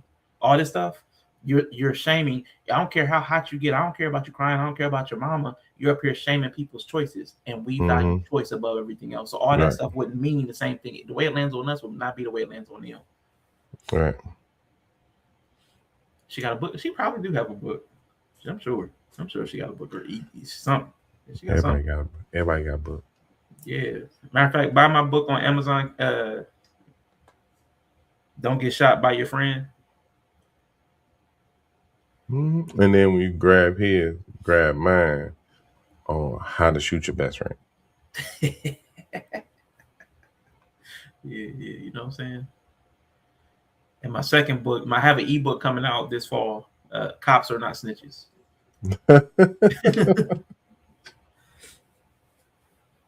They fucking are, dude. They are. Cops are fucking snitches, bro. Like, damn. They are. They're pigs. They're cops. They just high up on the snitch tree. Okay. All right. Let's go. I don't want to know why. I don't care about the why. I want to be. Wait a minute. Oh, that made me lightheaded. Hold up. I don't know why. I don't care to know why. Oh, Jesus Christ. I wasn't expecting that one. I love it, though. I love it. Shut up, bitch. Saying that. I wasn't expecting that. Oh, surviving the boot. Oh, no.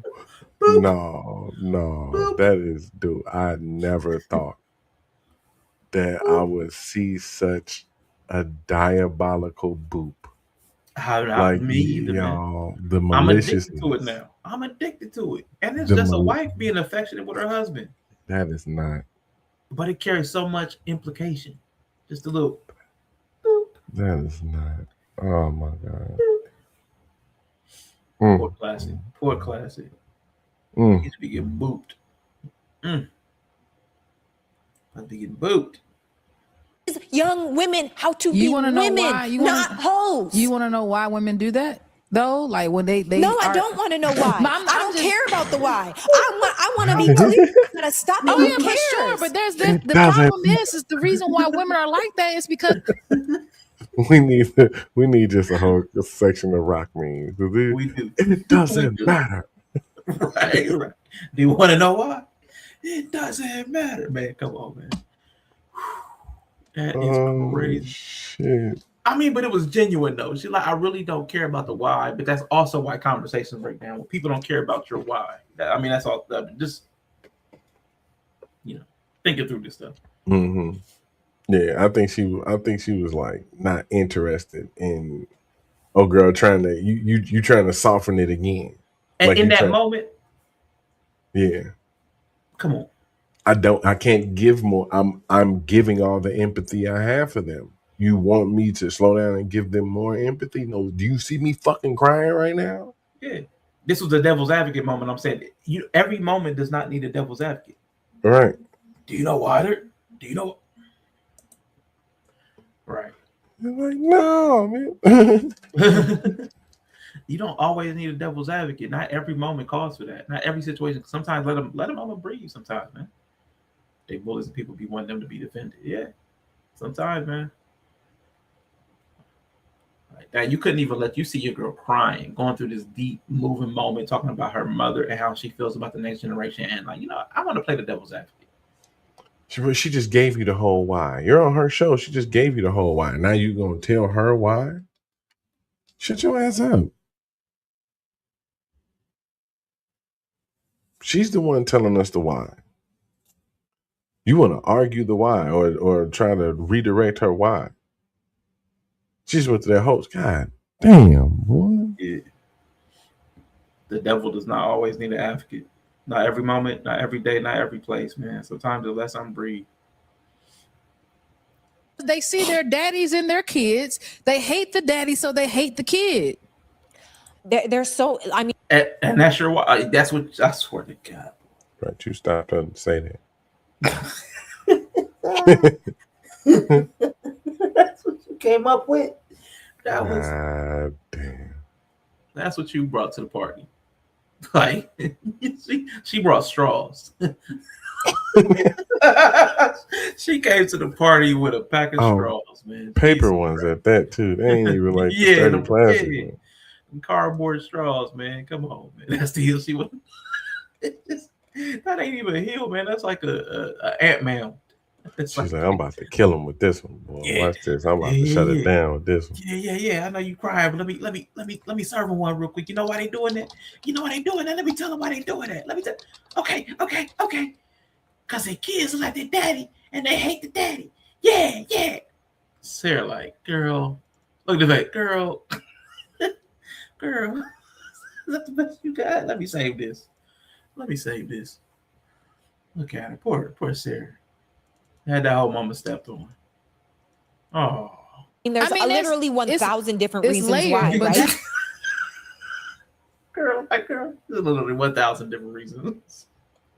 That's hilarious. Hey, like Yella said, you put her on the payroll, bro. You keep her on the payroll. This is also a choice. It's giving. She had to share that with the group. She highlighted that her nose. Come on, man, that was bad. The sisterhood niggas, that was crazy. The why, essentially what it is. It's not about the why. It's about the fact that we need to stop being so delusional as women. We need to stop saying BS like I'm a 10. We need to stop saying BS like I don't need no man. We need to stop saying BS like black men ain't shit. We need to stop with the rhetoric because the truth is we need each other. The truth is when a black family comes together, there is nothing more powerful. The truth is when we start, if we for 1 second would focus how these other cultures are focusing on coming together, do you know that we were set back over 400 years and we still caught up?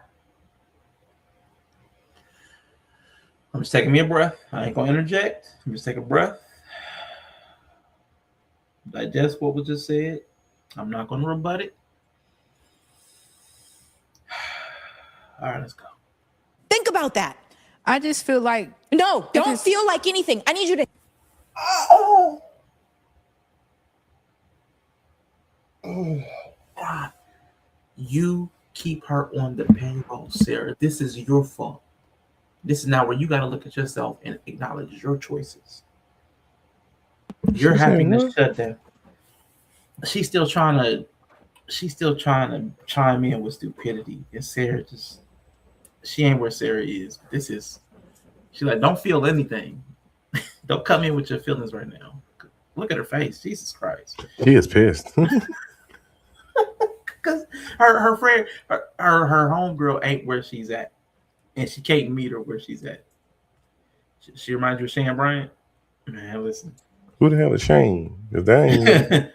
She was probably what she calling Cheyenne Bryant. you know not.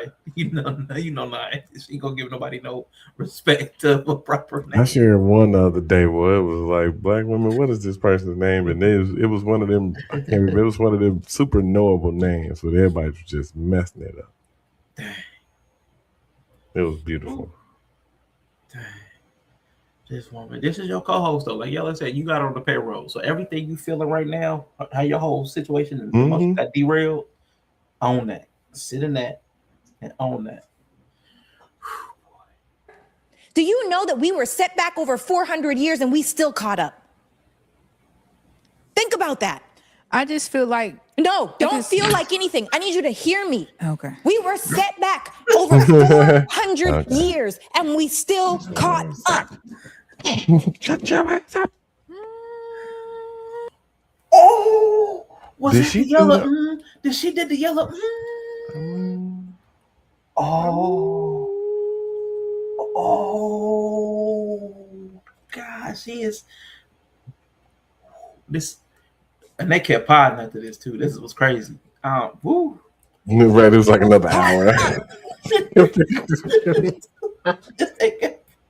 They kept podding after this. This was killing me though. They kept podding.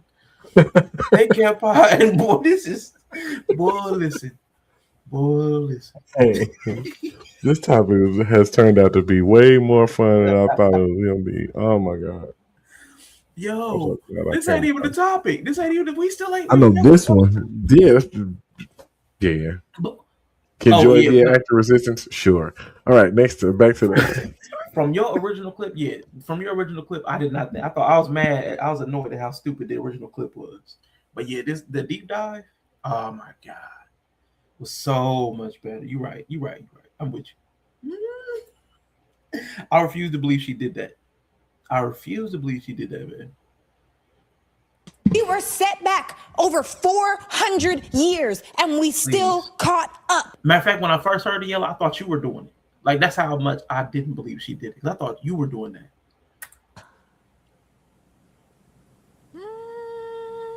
What is the argument? I saw a video a couple days ago.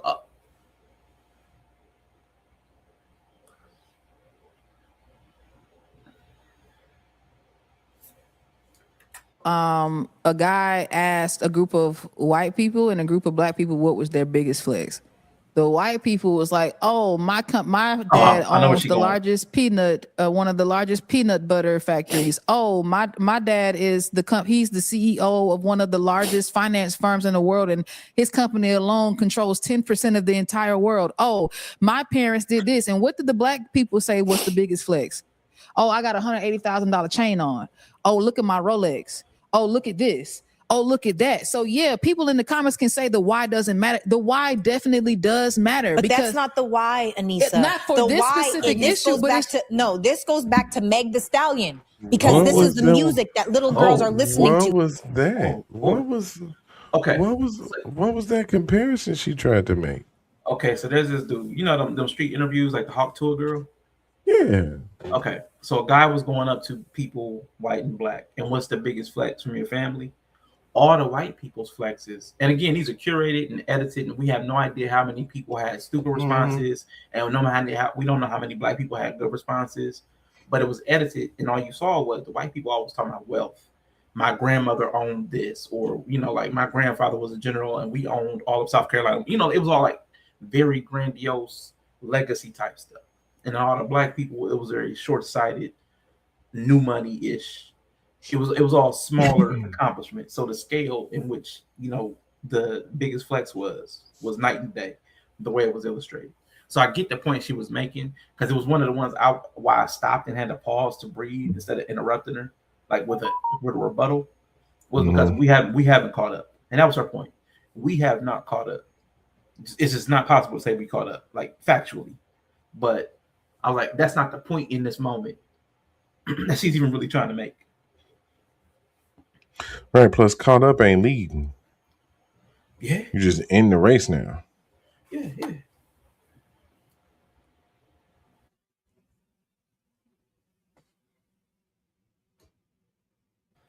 But yeah, it was just.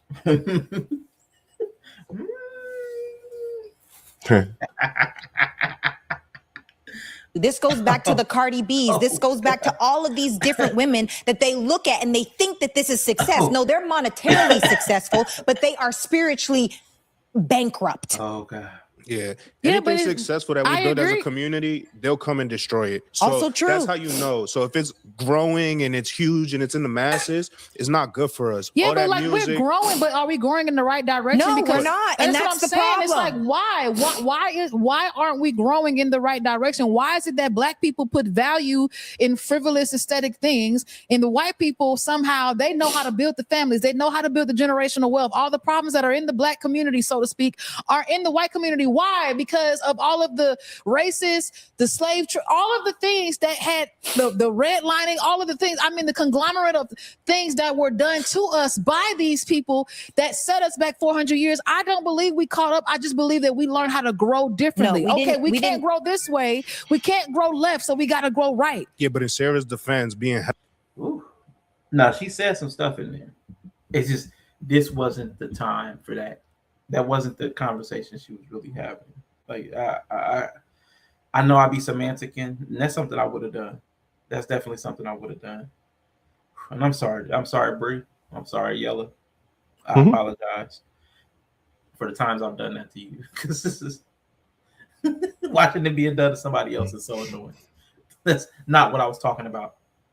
But I used this one word, and you're not going to get over the way I used it incorrectly, based on the second definition in Merriam-Webster. Third conjugation, fourth form, fifth tense. Oh, Jesus, my bad, y'all. Because I know I'd be doing that. That was not the point. Oh, my God. held back 400 years and having this many successful black millionaires when they don't even want to see one. We're playing them their game and beating them at their game at this point. What she's saying is we'd be even more powerful if we had a nucleus, a home, a frontier, correct. Yes. Home front. That's the word I'm looking for. Yes. And that is the problem. I will be, y'all could try to invalidate, pick apart every single part of my life. And if there is only one girl, and I already know, because girls already send me messages, young women that are like, thank you so much. I got screenshots on screenshots. One of these days, I'm just going to do a carousel of all the women and men that have messaged me saying, you helped me in my relationship. But y'all could pick. See, okay. Side note, not about what Sarah's saying. We need a better system of, I don't know what the proper word is. Likes and subscriptions, popularity. What do they call testimonials? We need a better metric of whether something is good. I mean, because Derek Jackson had testimony.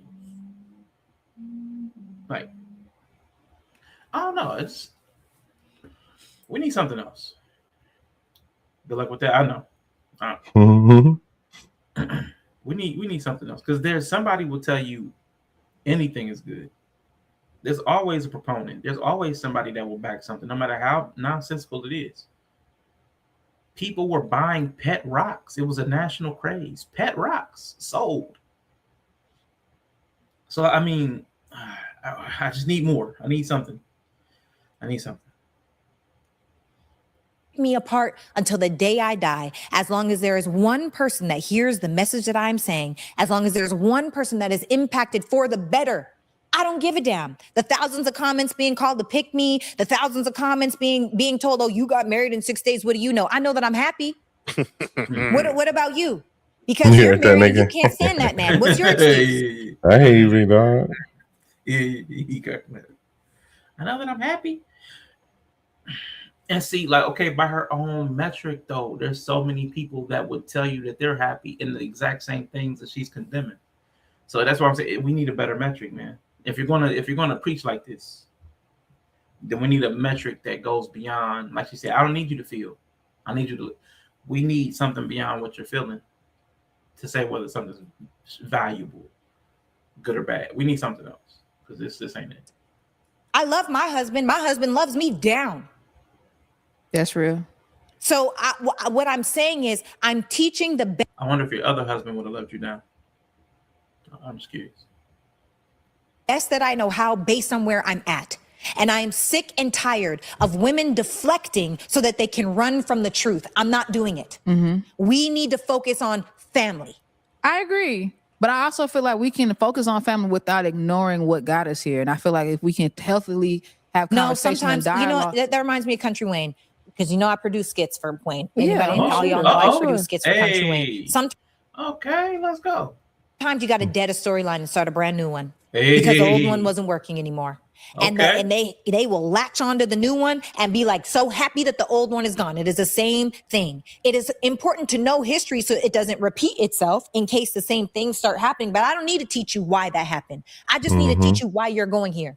You don't even need to know that did happen. Get so caught up in the why. I was just saying that earlier. Getting so caught up in why the chains was on you that you ain't realizing that the chains ain't even on you no more. You more enamored with the chains than the freedom.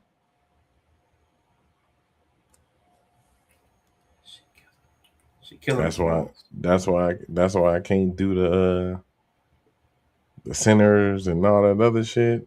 And I'm good. Like she said, you don't even need to know that happened.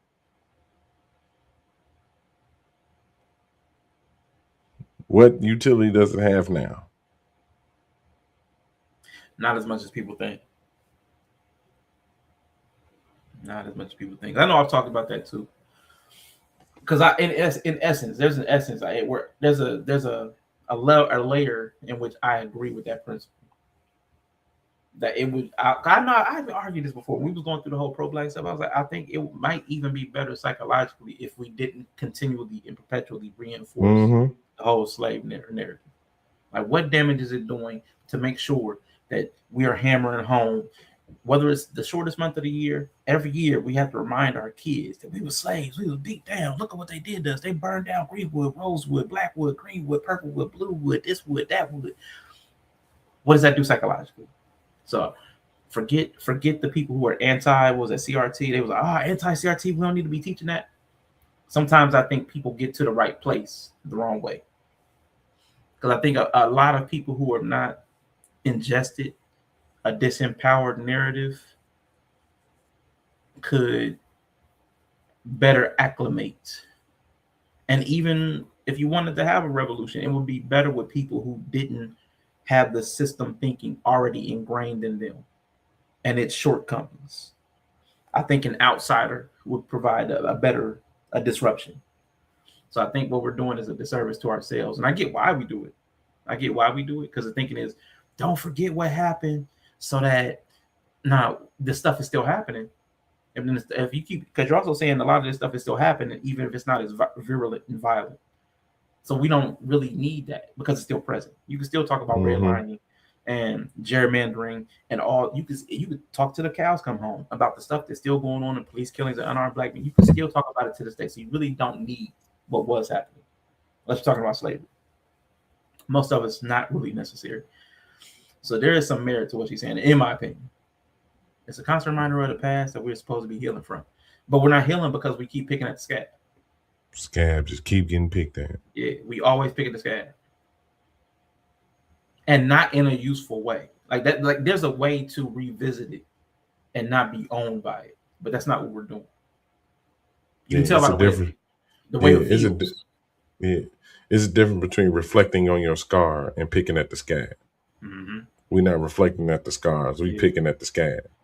Yeah. This is being promoted. Yeah.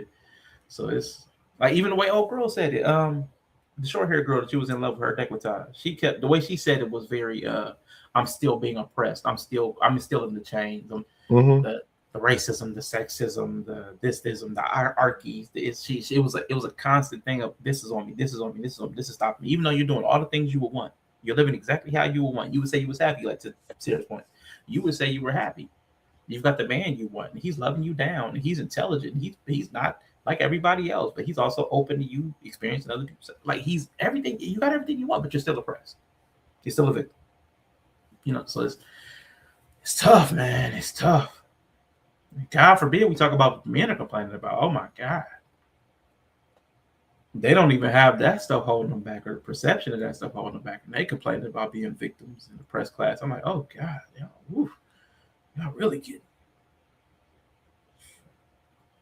teach you why that happened. I just need to teach you why you're going here. You don't even need to know that did happen.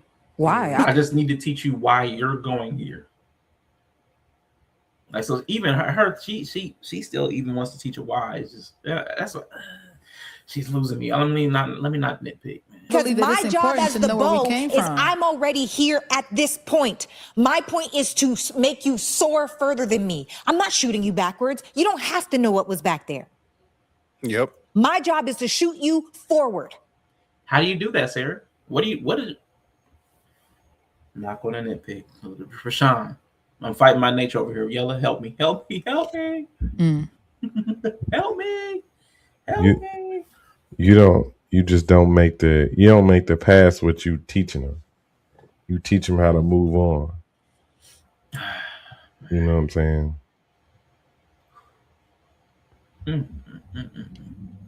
Count backward from 10. 3, 2, 1. 1, 2, 3. What the heck is bothering me? 10, 9, 8, 7, 6, 5, 4, 3, 2, 1. And that's my intention with this podcast. I will not waver from that message. And if that offends you, I'm probably talking about you. Ooh. Well, and a hit dog will holler. Every time. Oh, that's what old girl was waiting for. I was waiting for this one line. I was waiting for this one comment. A hit dog will holler. That's why she was waiting on it. Mm-hmm. That's why she was waiting on it. Dang. Woo-hoo-hoo. There's one thing I hate in rhetorical situations where people are talking. I hate where somebody says what the natural response will be in an effort to preempt you from having a response. Mm-hmm. I kind of hate that too. I hate that too. To almost invoke the people that's going. Yeah, if you feel a way about this, I must be talking about you. We took medicine out of public school when they started talking to that slave. Yeah, we got a fear. I feel you. But are you saying, Yellow Man? No, yeah. I'm gonna read this. Sorry, guys. I'm complete on that. And I'm sorry I cried also. My face is probably wrecked. But anyway. What's up, guys? Sarah Fontenot here. I'm complete on that. Oh, is that the book? How to Be a High Value Feminine Woman. Shout out to Chris Classic.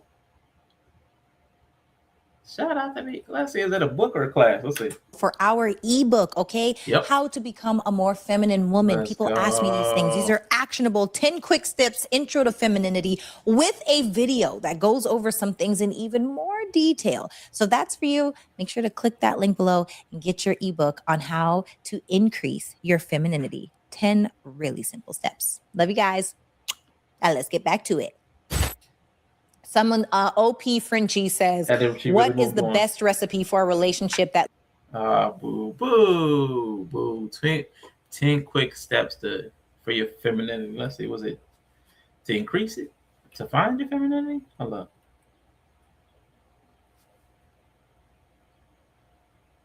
Ask me these things. These are actionable 10 quick steps, intro to femininity, with a video that goes over 10 steps is an intro to femininity with a video.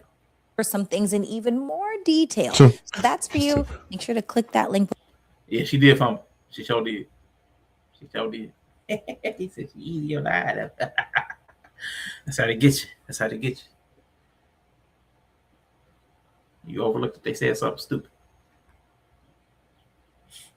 Man, that's an interesting back and forth though, man. But at the root of it, man, it's values. What people value, because that's going to shape your perception. What you value is going to shape your perception. Mm-hmm. And because some people are so rigid in their values, they cannot perceive or won't allow themselves the room to understand what the other person's saying. But it also shows them. I watch Real Talk with Yanni. I watch my enemies. I say it like that. I study my enemies. So people that wouldn't necessarily like men, or I watch them. I listen to what they talk about. I try to figure out what their mindset is. So she talked about this. The women are going to have to separate. The culture of women is separating, and they're becoming antithetical to each other. And you see the way they talk about each other. Like the one group will call each other the pick-me's and blah blah blah, and other people talk. So they're having their own divisive moment. within the women. Their values are just too dissimilar, and they can't bridge that gap. And it's tough because they're coming to a place they're so free where they're running into the exact same problems that men have had since the beginning of time. Like, I want to wipe you out. I don't think you should exist because you believe something different than me. And men have been going through that holy wars and, purging and genocide. They're having the same feelings. They're just not violent because of size, whatever. They're just not violent. But they want to purge the opposite groups. They try to shame them out of existence. They try to, dox people. They try to scare people. It's interesting to watch. But I see them going to battle over ideologies. They'll all say that there's a patriarchy. But the way they combat it and the way they combat each other is very interesting. It's always like watching Planet of the Apes. How that was that one gorilla that was working with the humans. I guess that was like the pygmy. So it's interesting to watch them go to war over this stuff verbally. Quite interesting. Because they be going at it. And some of the stuff don't even be that serious. Like this one. It didn't even apply to anybody in the conversation. None of them, according to them, are single moms. The two people on the Good Moms podcast, they both aren't. Neither of them are single. Right. Neither one of them both of them got one kid each. Yeah. Yeah. And Sarah's married, no kids. So it's like it's weird that we're all fighting over ideologies that may not even apply, which is the craziest thing. That's why my brain gets stimulated. I'm like, why do people care so much about stuff that doesn't apply to them? It's so interesting. Don't look so down. How about I look how I want to look? How about that? How about that? Ooh. But she had said something, and I made a note so I can come back to it, man. I want to talk to you about that real quick. She said she talked about the hope or the want of the next generation to do better. And you was like, yeah, whatever you Sprite. Yeah, I do got to get back on Fortnite.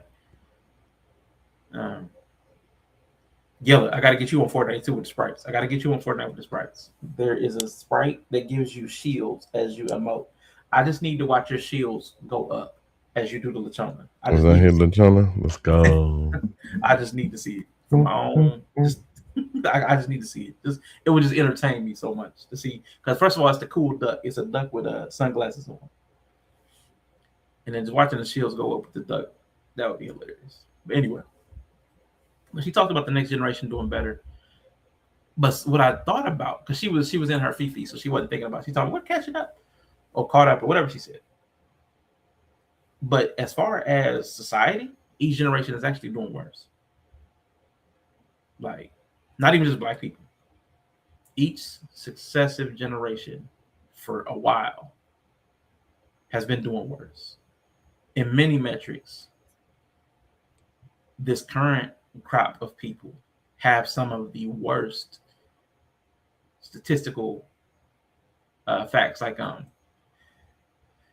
reading comprehension, and as far as like even like biological stuff like hormones, like male testosterone levels and all that stuff, man. It's everything. Everybody's doing worse, even to the point they kept trying to separate Black people, but it's not even a Black thing. When the Moynihan report came out and the Black people were such in a crisis because 30% were unmarried, white people are as bad now as Black people were then. So it's like, if it was a crisis for us, it's got to be a crisis for them because like there's more of them. So I know she said 6%, but it's more than that that are unmarried, single moms. But it's a higher percentage, but it's a big thing. It's not just even it's not even the United States. There are some of these problems worldwide where society is breaking down because the generations are not doing better, and it's really prominent right now, even financially. Like I can't remember what it was. I can't remember the stat, but like this will be the first generation I think where the people won't I don't know if it's the average family wealth or the home is something, but nobody now will be able to own a home like the grandparents did. Mm-hmm. I can't remember if it's the home, the house, the income, the house price. It was something, but it was something big that hasn't happened. So like it's bad right now, and people we're fighting over. I think we're fighting over symptoms and not actually looking at the root cause. But if she said she wants that each generation does better, but under the things that she's promoting, each generation has done worse. So how would you address that idea? Because people used to have those higher marital rates and things declined. So the thing that you're promoting is the thing that failed. So how would you like try to conceptually bridge that gap? I'm telling people to do the thing that we've already watched fail. And then telling people don't worry about why. It doesn't matter why it failed. It doesn't matter why. What happened before? There's a yeah, I mean, like I said, it's one thing to review the past. You don't have to carry the past with you. You can learn from the mistakes of the past without embodying what them people had to go through. Mm-hmm. Gotcha. That's why I'd be like, the ego of some of these sons of bitches thinking that the ancestors went through all that trauma in life. And now they're going to spend the rest of eternity watching your ass sit up and drink Casamigos and eat a seafood boil. Get the hell out of here. Yeah. I'm my ancestors' wildest dreams. Going to brunch. Right. Fighting it after a couple, what's the mimosas? Mm-hmm. Twerking at the red light after a couple mimosas. Credit card scamming. Not taking care of your kids. Yeah, we are the ancestors' dream, for real. Yeah.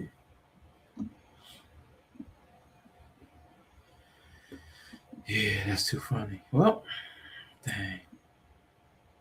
Ain't gonna happen, man. We're cooked. Yeah, it's pretty tough. That little temperature thing is yeah. popping up out of us now, man. We done.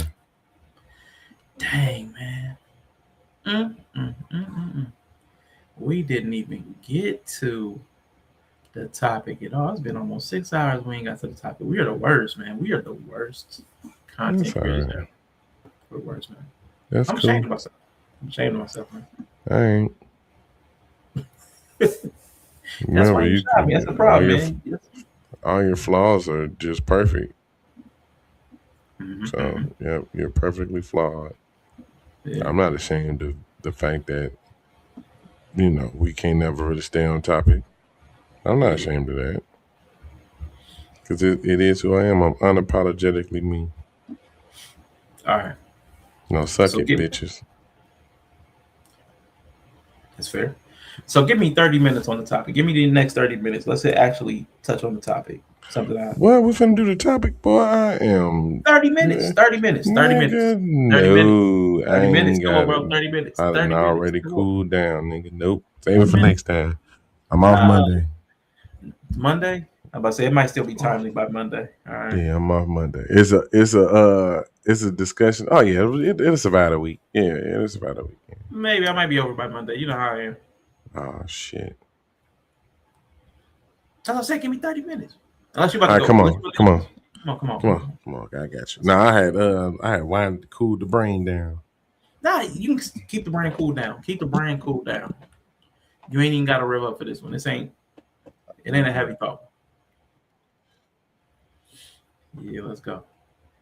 These are shorts anyway. These are super shorts. This ain't even a whole video. These are shorts. Longest one probably like that. Oh, wait. Jesus Christ. These are all YouTube shorts. There's 4 of them. Probably talking about 4 minutes here. So hold up. All right. And you probably gonna be not heard about this. Let's go. All right. She the wildest. I don't know what. She the perfect woman for me, though. Whatever I do, right or wrong, that girl with me. And I ain't gonna never leave that girl. I love her to death, and I couldn't have did none of this stuff without a woman like that. On the fact that she's so strong. She's getting better every time. And like I told her, I'd rather you be broken down like this and spend all the time with me than being healthy as heck and have to work every day and you don't get whatever you want. The best thing for Tina, when she first started, I said, you ain't gonna do nothing but get better. You ain't got nothing but time. You're gonna always be with me. I'm gonna be with you. So don't feel bad about yourself. You move slow, but this right here, you fine. And she getting better every day. Tina, wow. Now you know where this is going? He wanna dim her light. Why would he want to keep her from reaching her full potentials? I hope this love don't never find me. Oh my God. Patriarchy. Hold up, no. Hold up, man. Hold up. You know the big baller, man, LeVar Ball, man. Shout out to LeVar Ball, man. Raised, you know, the three famous sons. Two of them became NBA players. One made a song and whoa. That's his claim to fame. LaMelo just got traded too. Sure did, to the Minnesota Timberwolves. Let's go up there with Ant-Man. That's gonna be crazy. I want to see that. It's not gonna work. It's not gonna work, but I want to see the ticket. That's one of them. Oh yeah, the first 10 games gonna be fired. Yeah, the first 10 games gonna be fired. Then the ego's gonna kick in. Let's go next short. What I want people to understand is anytime you're dealing with an illness or something like that, one thing you better have is fact. Oh, and Tina, she had a stroke. She had a stroke a few years ago. That's why he was talking about. She had a stroke, and he was talking about, you know, she's gonna get better. All right, let's go. Family to get you through that stuff. I had an infection. I was in the hospital for over a month. Nobody knew what's going on because I'm good. I talked to my boys. That's all I need to talk to my immediate family. But don't come sit up in the hospital with me. Let me deal with my thing and go about my business. I had to get my foot amputated on the fact that I had diabetes. At first, they cut off a couple of toes. Then they cut off my foot. Then they said we got to go almost knee high for another surgery. It makes you be like, maybe it's time for me to shut it down. Now my boys is hooping and doing their thing, Yella with the music. That's just keeping me going. It made me feel better even though I was in a raggedy spot. I'm the big baller. I'm hard to kill. What I want people. So LeVar, who had, you know, raised his kids, sons, pushed them to the NBA, you know, his wife has a stroke and he's helping her rehab and, you know, taking care of his wife. He ends up with diabetes and ends up having his toes and then part of his leg amputated. Man, that's tough. That is tough, man. That is tough. But thankfully, his sons got a little money, probably making things a little easier, probably help just a little bit. Yeah, I always think about like what would you know, people look at other people and be like, I want what they got. Mm-hmm. I've never been that type of person because I would not want to endure some of the shit some of these people that went through. That's absolute facts. My wife having a stroke, I done had my leg cut off. I'll be scared now. The foot be tingling and shit. I don't like that shit. Mm-hmm. Facts. That's super facts. All right. There's 2 more to go. All right. Tina had a stroke. My wife got sick. I'm still here taking care of her, and she's getting better. That's all part of life. And what happens between when you're born and when you die, it's the story. Tina will do this sometimes. She try to get out some thoughts, and she can't say the word. My name is Tina. You know what she would say? Frustrating. I said, nah. You want to know frustrating, Tina? Watch your ass be bed-stricken and you can't move at all. The fact that somebody's a little more worse off than you, so don't be talking about you frustrated. As you're still alive and you can say I love you to your boys and give them a kiss and watch with it, man, you're winning. Yeah. You're winning, girl. So now she looks at life like that, like, nah, we here. Tina had a stroke. All right. You hear his mentality through all this stuff. He just is all about enduring the struggles because there's a lot of blessings. Yeah, that's a hell of a struggle. Yeah, it's a lot. It's a lot. Now I want you to hear this, man. You know, with my wife, you know, who Tina decided to go her own way. That's why you don't see her right here. But she want to go do something else, that's fine with me. We had our run. So even though she had the stroke and getting older, she would never be like, oh man, she was always beautiful in my eyes until you say, I want to go do something else. Yeah. Now you're not as beautiful to me again. And the fact that if you decide to go this way, I'm gonna go that way. That's fine. That's deep. It is what it is, man. And like I said, anytime you can find somebody you can stay in love with for a long time, or for one day or whatever, if you can witness that love, that's good. I had that with her, and I found somebody else. But it is what it is. Wait, who? No need to worry. And you know what? You know, with my This man raises these boys with his wife. She has a stroke. He's rehabbing her. Then he loses his leg. And she wants to go find joy. She wants to chase joy and find something else after 30 years. After all, you heard what that man said about that woman. This is me and you. It could be this, it could be that. You blessed. We could wake up, love on our boys, blah, blah, blah. I was like, there is no way. There's not a chance. There's not a chance this happened. This woman left. I was like, this. Dude, what the fuck, bro? Joy is undefeated, bro. Joy is undefeated. I want to go do something else. Joy is undefeated, bro. You wasn't doing shit for a very long time. Man, listen. So what's the something else? Go in the backyard. Over the backyard. She need joy, bro.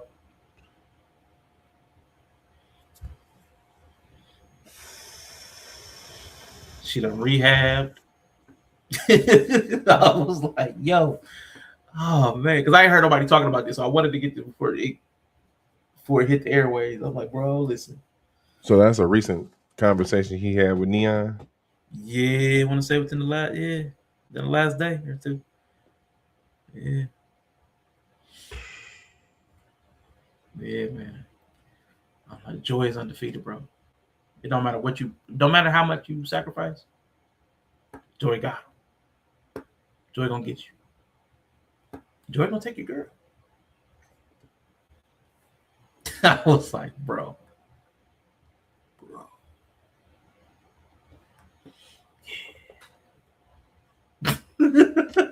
In the face, man, the face. Yeah. Cause man, like obviously she couldn't. She had to wait until she, rehabbed enough from her stroke.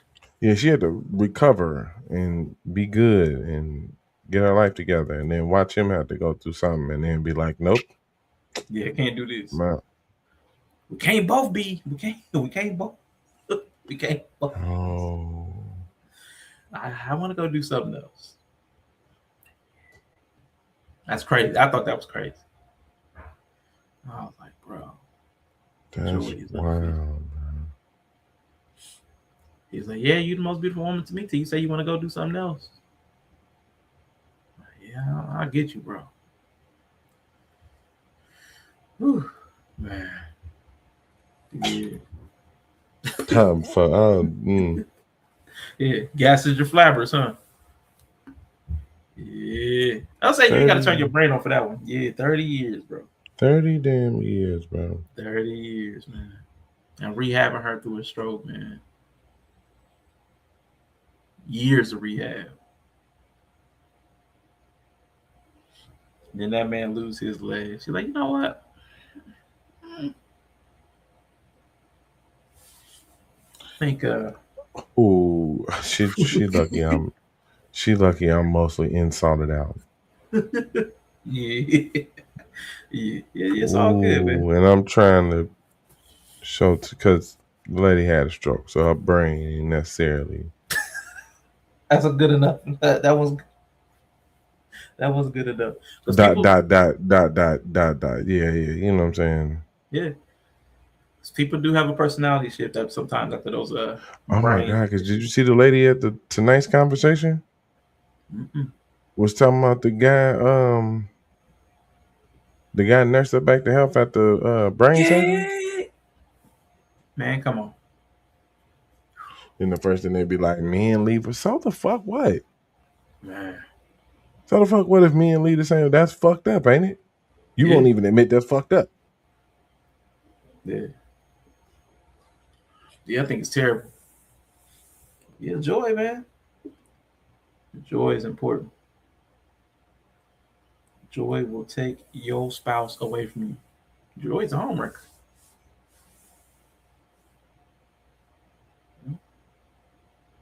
Mm-mm. Yeah. Mm-mm. Yeah, he Boredom better and joy, than me. man. Yeah, for sure. Yeah, he better than me. Yeah. And, Because I'm sure that I would have lost my other leg because it would have been planted somewhere.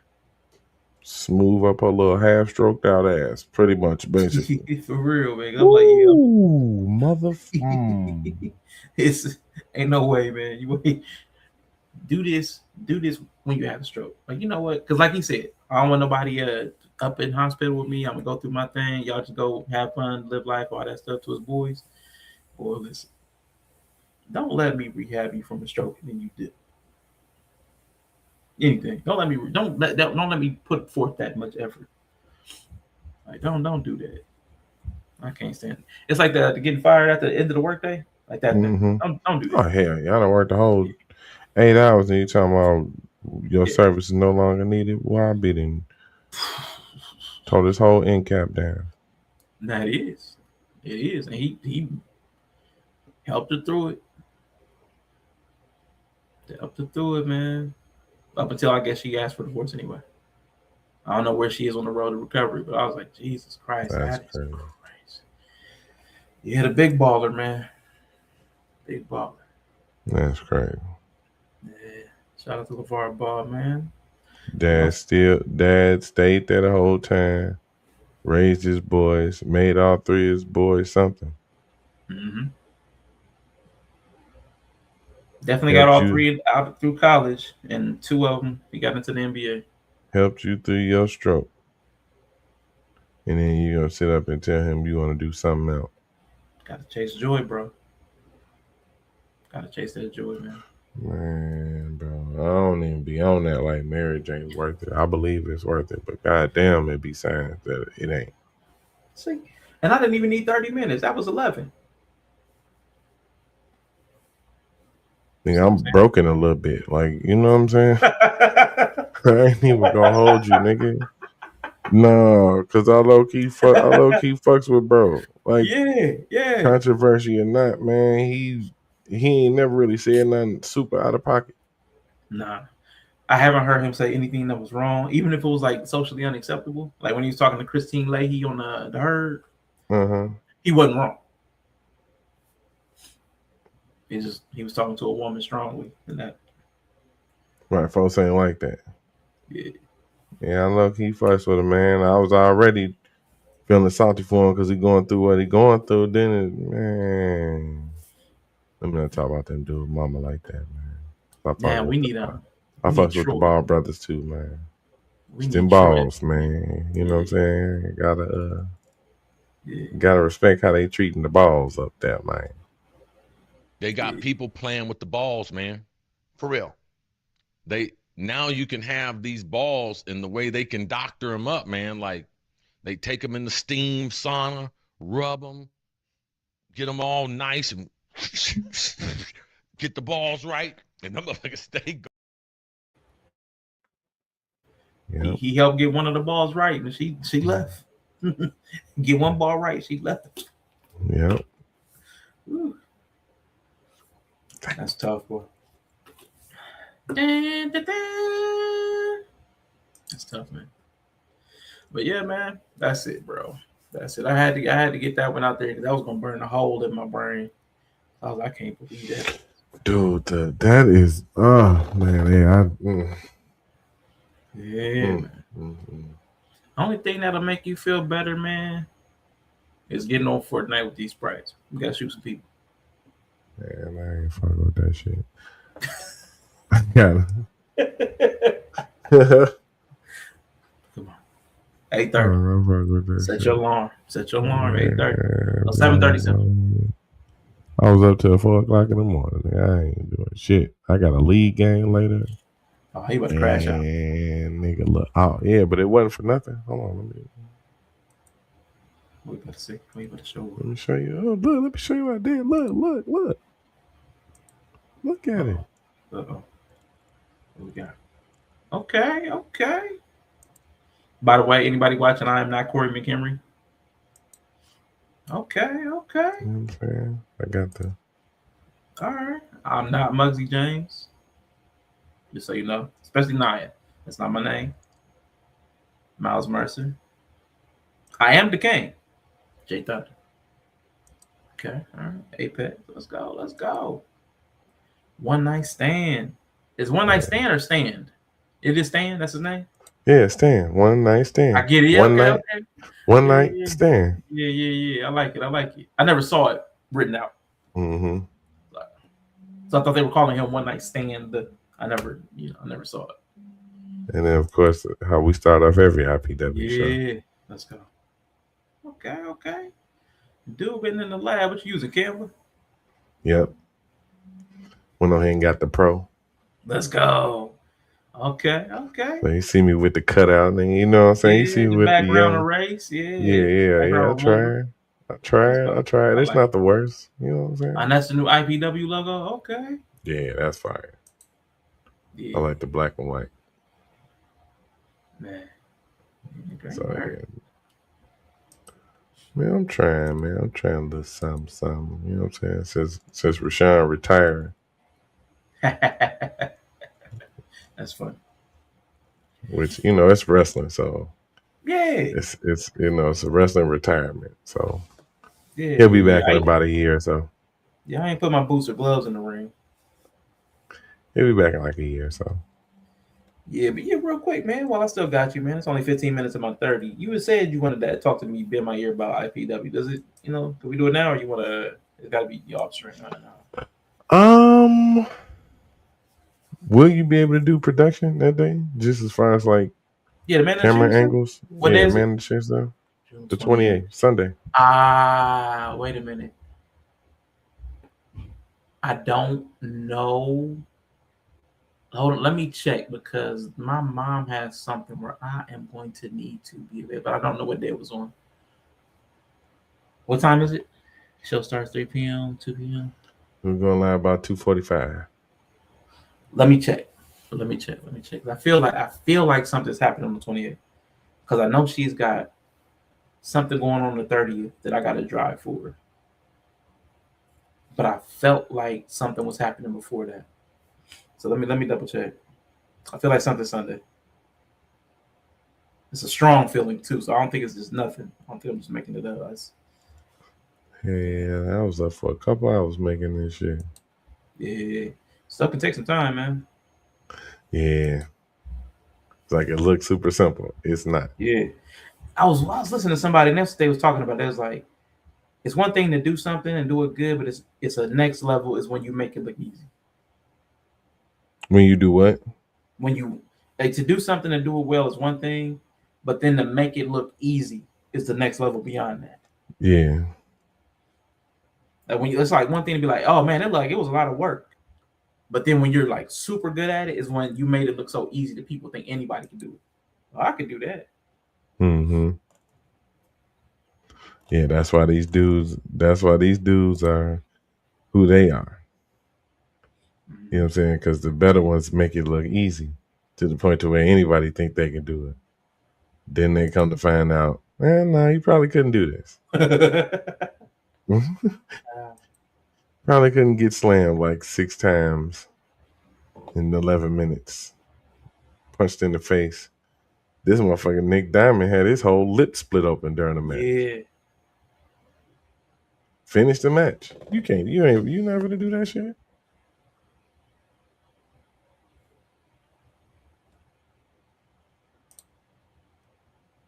Ain't. But yeah, that's my that's what I was busy doing. So yeah, I might be a little tuckered up. I might squeeze the Napski in for a minute, maybe about 2-3 hours. and we'll see what that do. Because I ain't got to be at work till I think 12 tomorrow. So yeah. Let me tentatively say yes for the 28th because I feel like the Sunday that I actually need to do something is actually in July. I guess the longer I sit with it, I feel like it's in July. Okay. But I know I'm also driving for her on the 30th too. So that's what made me think it was this weekend, but I don't think it is. I think it's the one in July. Because I have an aunt that's having a funeral and then she's having a surgery and I'm gonna be driving her all. I'm driving Miss Daisy all weekend. Yep. Surgery. Dang, that's messed up. She's having a surgery one day. The next day it's gonna be her half sister's funeral or ceremony or whatever they call it. It's a service, not the actual funeral. Dang. Yeah, these old folks getting these surgeries. My pops got to get shoulder surgery in August. Dang, sorry to hear that, man. Yeah. So I'm gonna be off for like 2 weeks. So like 10 days. So like, take care of that's dope. You know, hey, and I got a little vacation time. Yeah, me and Pops gonna chill out. Goddamn. Yeah, buddy. Get him right. Just take a couple weeks and then you know what I'm saying. He should be good. But he got like bone on bone. He got no little cartilage in there. Yeah, so that's tough.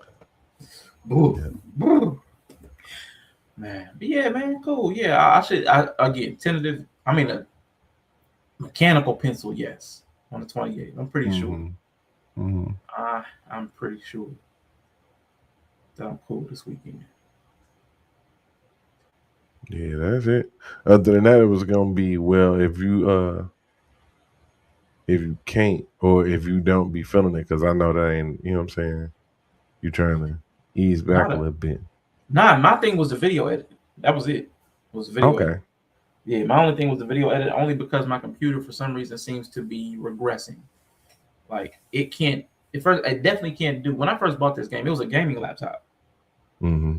I could play AAA. I could play like Assassin's Creed on this thing, no problem. Now, I be struggling with web pages sometimes. It's like, and it's not like infections or anything. I've always had antivirus on there. It doesn't move slow all the time, but sometimes when it's like, and I increased the RAM. I manually myself, I physically opened up my laptop and put extra RAM in there. That sounds familiar. Yeah, so I shouldn't be having memory problems, but I mean, memory problems here, yes. Memory problems in the laptop, nah. Shouldn't be having any memory problems. Right. Now, what it could be, because it's a few years old, there could be some dust in there. Now, I have not opened it back up to blow any dust out. It could be like the fan and it's overheating. Could easily be that. Yeah. Dang, you just reminded me. I gotta get one of them little external fans for my video game. Oh, I thought you meant one of them little. That too. Definitely need that too. Could use it to hit the TV, hit the game, hit the computer real quick. My little computer box, because that's what I got. I got one of them little mini PCs.